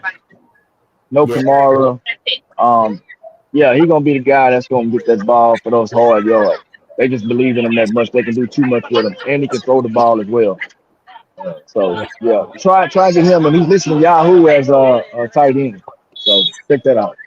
Yeah, because he got that dude. I had him last year. I pulled out like they got a quarterback and tight end. Try him. See who's on the. I would definitely go look for him. And I don't think you need to trade nothing. I think you might need to sit and chill and see. Chill. I'm with you, John. Chill. Yeah, I think you might need to chill because you got a pretty put together team. And what's dangerous about your team is you got Burks and Mike Williams on the bench. Mike Williams come out here and had that 2-3 games in a row. That's trade. Treylon Burks come out here and boom. You Alexander, he sold back in Minnesota. You could command a lot with those 3 players. And if anything, you need to probably try to upgrade at tight end if you don't go get Taysom Hill, who got that dual threat tag. He do everything. He return kicks and everything. I had him last year. He just accumulate points. Next thing you know, you're like, damn, he got a 15 piece, and he ain't hardly do that. So you got it. And if you got a tight end premium, do y'all got a tight end premium or anything weird like that in your league? See what Mario said. He's and Phil, what you think about Zay Flowers? Why? Because he asked that too. Yeah, Zay Flowers I think he's gonna be I think he's gonna be good, man. I like Zay Flowers, honestly. I think he's gonna end up getting the man over there. Actually, Damn, man. And if you got Zay Flowers too, man, you all right, man. I just chill. Get through the let the wait till the bye weeks to start trading. yeah, I would at least wait until week 3, 4. That's kind of where the offenses that kind of get their stride. Either offenses come out super fast or they come out. On the cover. I'm gonna say this because what happens is, and so Phil, you jump in, just jump in. What happens is you guys looking at that. Okay, so in the system, be careful with this because I know this fuck people mind up. You're going there and it'll say you're projected to do this and projected to do that. That's based on last year if you had those players at that given moment in time. Their whole ADP poll and if you gonna win or lose is based around what happened last year. That's not gonna be the same. So don't start tweaking the lineup to try to adjust your numbers so that you can win and give yourself a warm and fuzzy because that's based on the ADP poll and they want you to draft. The person who get the best grade is the person who's closely aligned with last year results. And that person always lose in the league damn near because they're too close to align with what happened last year, whether they want it to believe it or not. And they end up, it just don't be the same. It just don't be the same. The season don't repeat.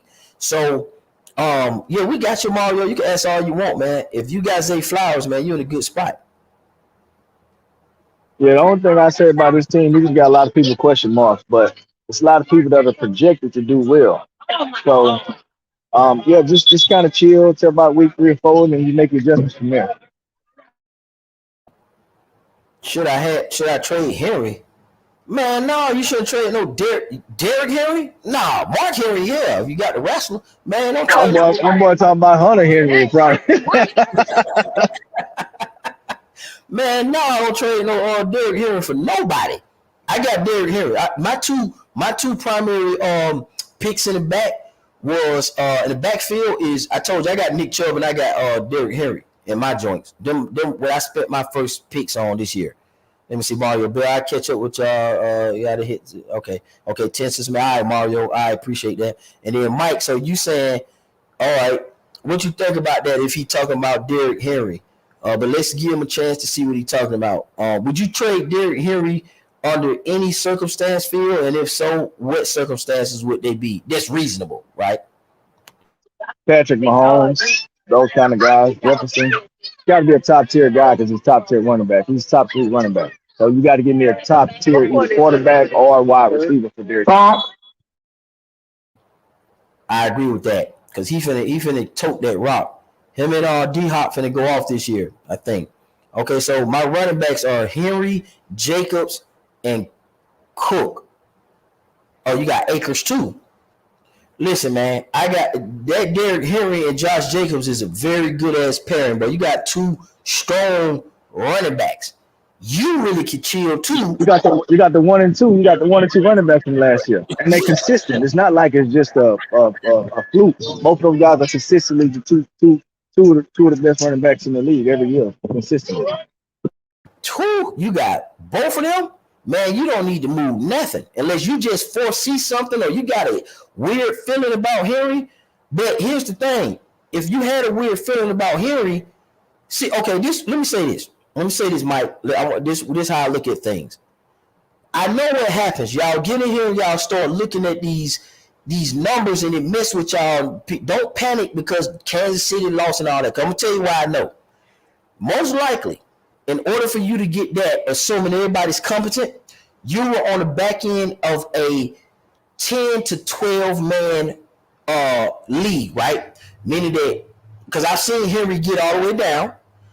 Henry get down there and Jacobs is still on the board as well, and you do that back-to-back turn, you had to be most likely in a 10-man, 12-man on the back end to get both of those because that's extremely hard to get Henry and Jacobs. So, okay, that's what I said, no way, but G. Williams is going to be amazing. Okay, yeah, he could be amazing, but you got the 2 top running backs in the league that's strong and powerful and that's going to get touchdowns, and they're going to run them, and they're pretty much injury-free between the two of them for the most part. So you keep Derrick Henry and you keep Josh Jacobs. And my question is then after that, who do you got as your receivers and who do you put in your flex? 10 man. I figured that. Let me ask you, Mike, what pick you had? The 10th, and you got them on the back-to-back, or you had some ninth? What was your pick in the 10 man?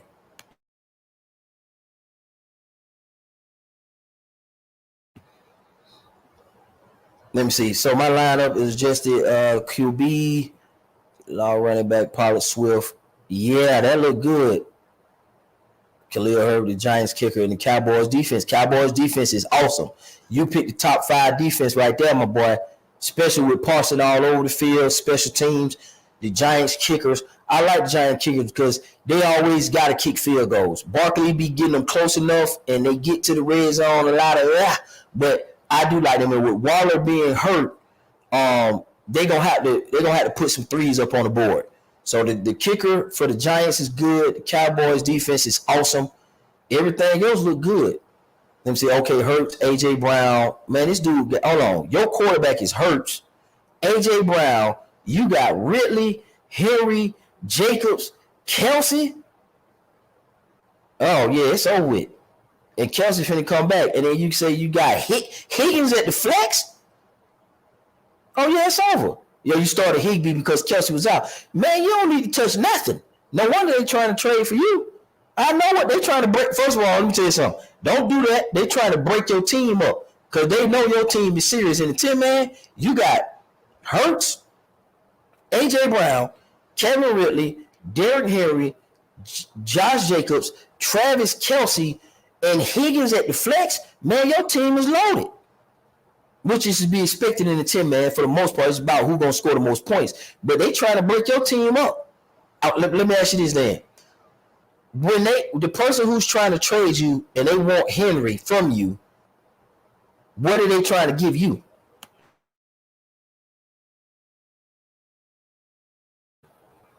That's the question, Mike. What are they trying to trade you? And what pick did you have in your draft out of the 10 man? What pick was you? Yeah, I also in the 10 man league. Mario Sanchez, you in the 10 man league too. Yeah, I'm listening to these scores. It sounds like a 10-man league. It's definitely not a 12-man. I could tell by the way the team sound that there's definitely 10-man leagues for sure. But to me, you could get rid of Henry if somebody will give you Jefferson or Chase, because you can make that wide receiver spot. You can run AJ Brown and another. Sammy getting G. Wilson and Mixon for Henry. That's what he giving up. He giving up Mixon. If he trade him Henry, he's gonna have Wilson and Mixon. Garrett Wilson and Mixon. Yeah. And who's his starting receivers right now? Okay, he got AJ Brown with the Hurt stack now, and Kevin Ridley. Okay, I'm not high on Ridley right now because I don't know what the fuck he gonna do. So I'm not one of those guys that's high on Ridley because I'm a results guy, and he hadn't yielded any results considering his circumstance from last year. But with that being said, if you can go and get Wilson, we know what Wilson gonna do. He's upgraded at the quarterback position for sure. He's got Aaron Rodgers. Wilson could potentially be a top upside wide receiver 5 this season with the addition of Aaron Rodgers. And we know that he has performed even with poor quarterback play. And you still get a consistent guy in Joe Mixon. I think that's worth the look, honestly, because you got so many other options at the running back position. Because you have Jacobs, and who else you got? They're the main two. He ain't go to the bench yet. Yeah. I mean, you just think about it like this: if you're running Garrett Wilson, AJ Brown, Jalen Hurts, even if you take Henry out of there and you throw Mixon in the mix on the lineup, I still think, I still think that's stronger than just Henry. That is worth a look right there. because you plug in Mixon and Henry spot, and then you taking Ridley out and putting G. Wilson in, and you still got AJ Brown with the hurt stack, and you good on tight end. You got the best tight end in the league, and then you still got Ridley. But here's the problem: you still got Ridley, and he may end up being great. Like, and you can use that to trade for something else later on if you need to. Well, that could be true. The only thing I asked about this the only thing I'm trying to figure out. Okay, so you got all that from the fourth. So I'm assuming you got Henry first, then Jacobs, or did you get Jacobs, then Henry, made it all the way back around? That'd be interesting. Yeah, really, I don't sound okay. So see, he kind of okay. So Mike, if you having some cautions, I'm gonna say this: if you having cautions about really, and you're not sure, and you like what Phil is saying, yeah, you might need to trade that and plug that around and keep him on the bench, and you still got a strong team, and you can kind of safely watch Ridley. But if you kind of like me, and I'm thinking he's gonna be a boom this year, then I stay where I'm at. But because if Henry, that's a good trade. If you feel like you're not confident. And what about your flex? Do they play a flex, Kendall? Yep, he got. Let me tell you. See, I would do the trade, man, because he got Higgins. He got Higgins. He got T. Higgins. See, yeah, and he got Higgins. So this the thing. Yeah. Just think about it. You already got a top 5 wide receiver in AJ Brown. That's right. Garrett Wilson could potentially be a top 5 guy as well. And if Ridley is anything like what people think he's gonna be, that could be your guy that goes into your flex. But look, at the same time, Joe Mixon is a consistent player. He's going to get his touches. Really, let's be honest about it, right? The production versus a Joe Mixon versus Derrick Henry, you may be talking about a 20-point game versus, let's just say, a 13, 12-point game, right? Mm-hmm. So in a PPR league, right? So Mixon gets this. He's more of a dual threat running back, and he's over there with Joe Burrow, okay, who also has a lot of other players who can get the ball. So I think Mixon is going to be your safe. It's going to be a safe bet at the running back position, because me and Zone looked at this. Not even this. This was last year. Me and Zone looked at this. We looked at running back consistency since they've been in the league. Joe Mixon was in that conversation along with Henry and Josh Jacobs. Those are the most consistent running backs on a year-to-year basis as far as production and not being injured. You understand what I'm saying? So you get a solid guy in Mixon who's on a good team, and I think that you got to look at that, man, because if you're starting Ridley and you have questions about him, which is rightfully so. I think anybody who has Ridley should have questions about him because we don't know what he's going to do. We do know he has a good quarterback and he has been looking good. But the truth of the matter is it's a question mark on him. So if you want to venture in getting Wilson, who we know gets an upgrade at the quarterback position, who we know gave us production last year with shitty quarterback play, then you have a chance to go get a guy that could potentially be one of the best receivers in the league. He was one of the best last year with a bullshit quarterback. You got to go and get Wilson if you got a chance to do it. Yeah, with Mixon, and you already don't have because we got the fact that Wilson and AJ probably gonna finish in the top 5 at best, but no lower than top 10. You'll have 2 of the top 10 receivers. Absolutely. I agree. Josh Jacobs and Mixon are probably going to finish in the top 15. So you're going to have 2 of the top 15 running backs, maybe even top 12. And I only say that because of Mixon. But you definitely finna have one of the top 5 running backs in Josh Jacobs. And then you got the number 1 fucking tight end in the league. So everything you got is top 12 and above. And T. Higgy, this was slow down about it. T. Higgy is going to finish probably in the top 50. Your receiver core going to be top 15. You're going to have 3 in the top 15. Yeah, bro, you literally got either the number 1, number 2, or top 5 guy at almost every position. You got the number 2 quarterback. okay, behind Patrick Mahomes. And far as production wise, you got the number one quarterback in Jalen Hurts last year, right? With that being said, man, bro, and you got your tight end spot sold up. Zone is saying it right. Jacobs, he was the top running back from last year. He outperformed every fucking running back in the league, even Christian McCaffrey. So, yeah, you saw it with Jacobs. You know, I personally would have took Jacobs before Henry. That's just me. Because I'm just a believer in Jacobs, and I'm a Raiders fan, right? And I know one thing Josh McDaniels does is run that fucking ball and find a way to get the ball to Devontae Adams. Even with Jimmy Garoppolo, I think they get a downgrade at the quarterback position, but that ain't got nothing to do with the motherfucking running back. Well, they gonna feed him. Let me say this with the article about Josh. They said, nah, he finna get the workload. They just put that in your fantasy app. They say he gonna get the workload. Oh yeah, I know. Josh McDaniels is gonna run that fucking ball. That's what he do. That's what he did in New England. The problem is in New England, he didn't have a back that was good as Jacobs, but consistently, you never know who was gonna boom or bust for the New England Patriots, but they always had a running back that performed.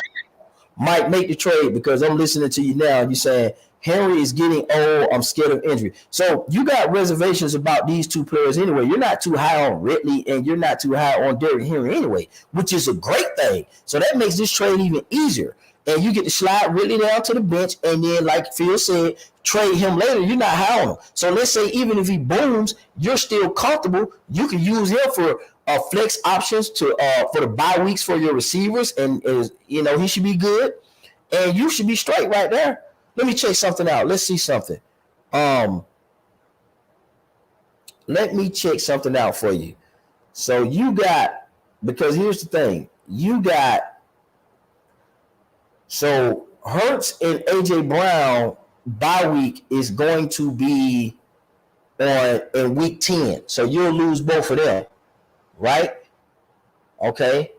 Later. So you'll be able to establish a good ass winning record by the time your two primary weapons in the air game go on a bye.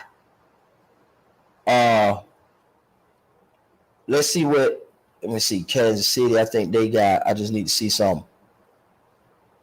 And then Kelsey go on a bye week in week 10. Man, you're going to be damn near probably undefeated by the time you get there. Let's look at Las Vegas and when they bye week is. Okay, Las Vegas bye week ain't to 13. All right. Let me check out the Jets. And I'm saying Jets because you finna trade for somebody. That's week 7. So that's look good. And you want Joe Mixon. Let's get Joe Mixon.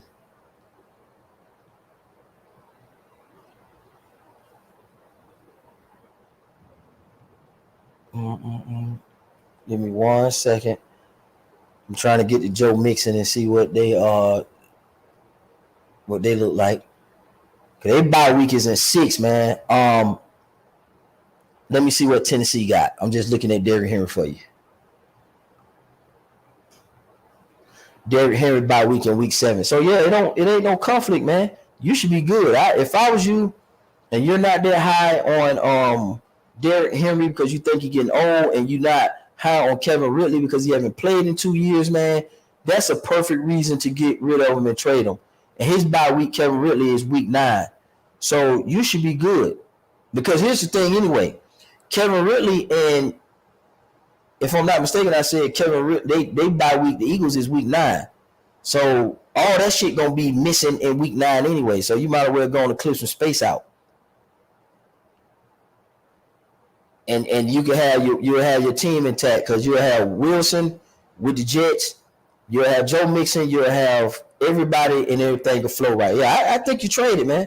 Henry doesn't do good against division teams, maybe the Texans, but about that, yeah, man. Listen, so right now while we talking, go ahead and pull the trigger on that before Shawty think this through, Because sometimes people will sit back and think it through, and then they're like, never mind. So if I was you, if he got that trade pending in there with you, and you haven't pressed the OK button, go ahead and press that OK button, man, because that is a better move. But my question, one thing I got a question about, just curious, if you were to make the trade, what would his team look like if he's giving up Wilson and he's giving up Mixon? What he got over there? He sound loaded. Okay, that's a good, yeah, because that makes sense, man. If you're not high, listen, that's what it's about too. It's about your gut feeling. Just because I like Kevin Ridley in the Trevor Lawrence stack, don't mean you should like it. So if you see that you got Hurts and you like AJ and Kevin Ridley ain't played in 2 years, then you need to get him out, put him on the bench or get him out of here. And then if Derrick Henry has you concerned about him getting old, then you need to bring in Mixon with that top primary receiver, and you should be good. And you got T. Higgins. And then that's Jacobs, Mixon, Wilson, Kelsey, Hurts, AJ Brown, and T. Higgy and the flex. You got 3 receivers that's good, and your air game is crazy. Kelsey, Wilson, T. Higgins, and AJ Brown. You good. And then your 2 running backs. Is it a PPR league? Is it Mike? Is it PPR? Make sure that Mike is a PPR. We got it. Because we're on the assumption it's PPR. If it's some half or is it standard, man, you might need to reconsider that. Yeah, if it's standard, then you gotta go. You gotta keep my boy. You gotta keep Henry. It's standard. Got to. But if they got it 4-point PPR, because I think somebody asked what 4-point per reception. Oh, I'm glad you're here, Mario. That means every time the receiver catch the ball, or anybody catch the ball, the tight end, receiver, the running back, quarterback, they get a point. Exactly. So let me put it to you like this, right? This is the thing right here. 4-point PPR, the receivers outperform running backs. Mike got yeah, do the trade, Mike. Yeah. The receivers outperform the running backs at a very, very high level. Yeah. When you talk about PPR. And you got 400. Boy, you got an air game that's stupid. Like again, you got a 4 PPR. Oh yeah, you got Kelsey, Wilson. Go get Wilson, man. Go get Wilson. Stop bullshitting, bro. Because he gonna be more important. He's gonna be more important in the PPR league than Henry is gonna be. Exactly. To your team. Let me say to your team.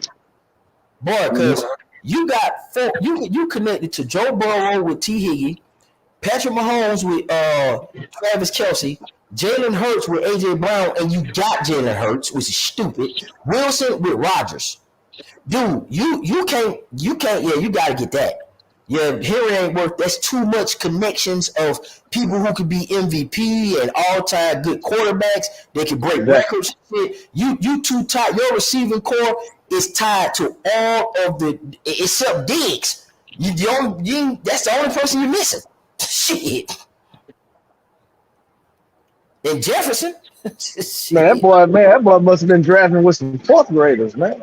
Well, no. With all that, man. Hold on. But his team is this. He said he have Jefferson and Devontae Adams, Barkley and Mixon. Yeah, I mean, Jefferson, Devontae Adams. Okay, that's solid. He don't really need no receiver. Yeah, he gonna put Henry and Barkley on y'all ass. I understand it. Listen, let me tell you something. Y'all two, that's a balanced, perfect trade because y'all got what each other need. Y'all two gonna end up seeing each other in the final. Shit. What's his tight end? I need to know one thing. Cause he's gonna have his team gonna be mixing. If he ain't got Mark Andrews, it don't matter. Yeah, if he ain't got Mark and his quarterback, let's see, cause that boy got hurt. Who is his quarterback and who is his tight end? That's all I need to know. And we in here. 4 PPR. Who if he say a stupid tight end and a stupid quarterback, them two boys gonna make the play. Them two boys finna win. Yeah, he need to make that. Yeah, I I like when somebody don't like a player or you drafted them because you know they're good, but you're personally not into the player, man. Don't spend your fantasy. I don't care what happened, bro. Make this shit fun. Don't spend your time with a motherfucker who you don't like, man. Like that's the worst because you like, I knew I should have drafted this motherfucker. You're gonna kick the phone, slap the remote down. You're gonna be mad because you should have drafted the motherfucker. I feel better. I ain't gonna lie. I feel better. I mess with Michael Thomas every year.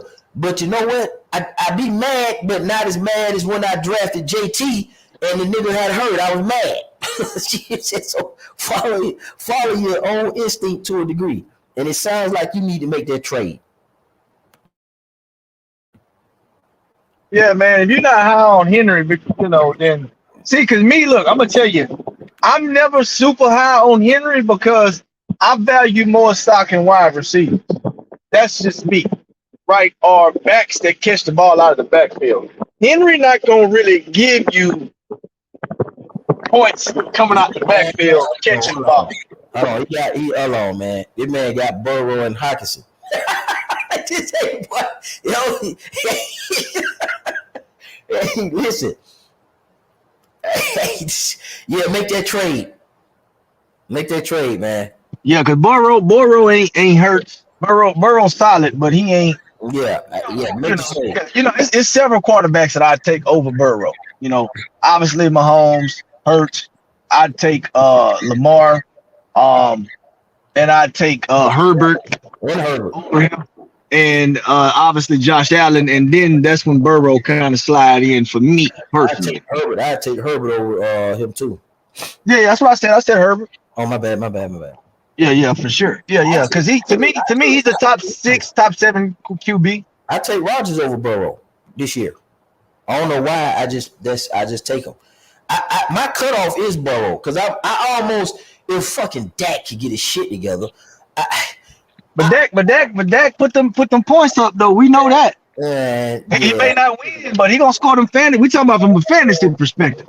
That nigga be blowing his hand. I had that nigga, man. Hell no, man. Trevor Lawrence is my bottom. Kirk Cousins after that. But I take Burrow down at the bottom for me. But he must like him. So, but anyway, Burrow, Hawkinson, he gonna have Derrick Henry, Barkley, Hawkinson, Adams, and Jefferson. Whoo, boy, y'all two boys got it. And then you got Hurts, AJ Brown, T. Higgy. You're going to have Wilson, Joe Mixon, and Josh Jacobs and Travis Kelce.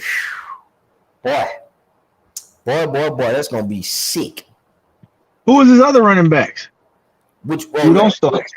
On the bench? Which one you talking about?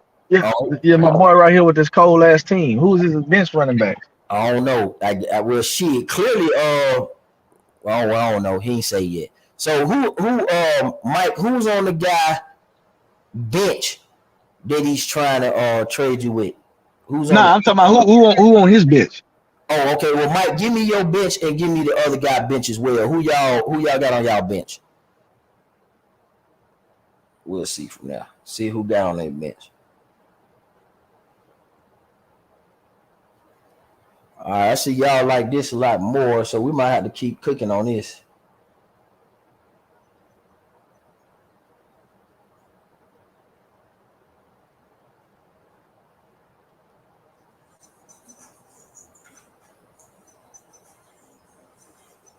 All right, Phil, I'm going to get you. Oh, he got Swift too. So he got Swift. Oh, he got Hall and Swift. Okay. Hall and Swift.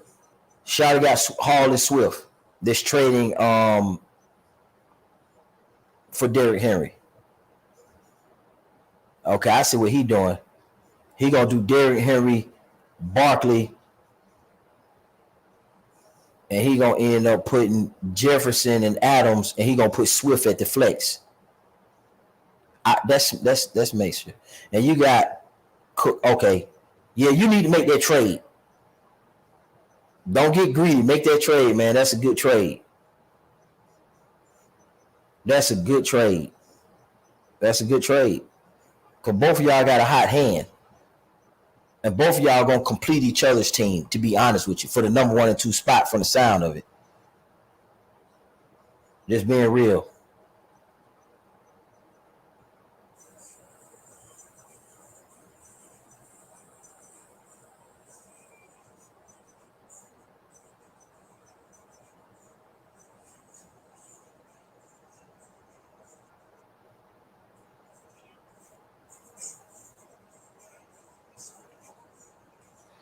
All right. So that sound all right. So this is what I'm gonna do, man. I'm gonna see. I'm gonna make sure. Let me put the link one more time in here and get Phil in here to close out. Rollo and never show back up. We actually gonna hit 5 hours, so let me at least get a cutout. I got offered Chase. Damn, offered Chase. Oh, for Henry. Whoo. Let's see. No, I like the other one. No, I skip Chase for Henry, and I do the Henry for Wilson and Mixon. That completes your team way harder. It just your team stands out right then and there. All right, I'm gonna give Phil a few seconds. I'm gonna wrap this up, man, and close it down and get ready to just close the arguments out. It's a great talk football, man. We saw Dwayne came over. That's my partner. Shout out to Dwayne. Shout out to Phil Walker, aka The Fix. Shout out to Ronald Jenkins. They both, and all three of those guys made appearance. We went through the NFC North, NFC East, both conferences, and what we think and who we thought was going to make the playoffs.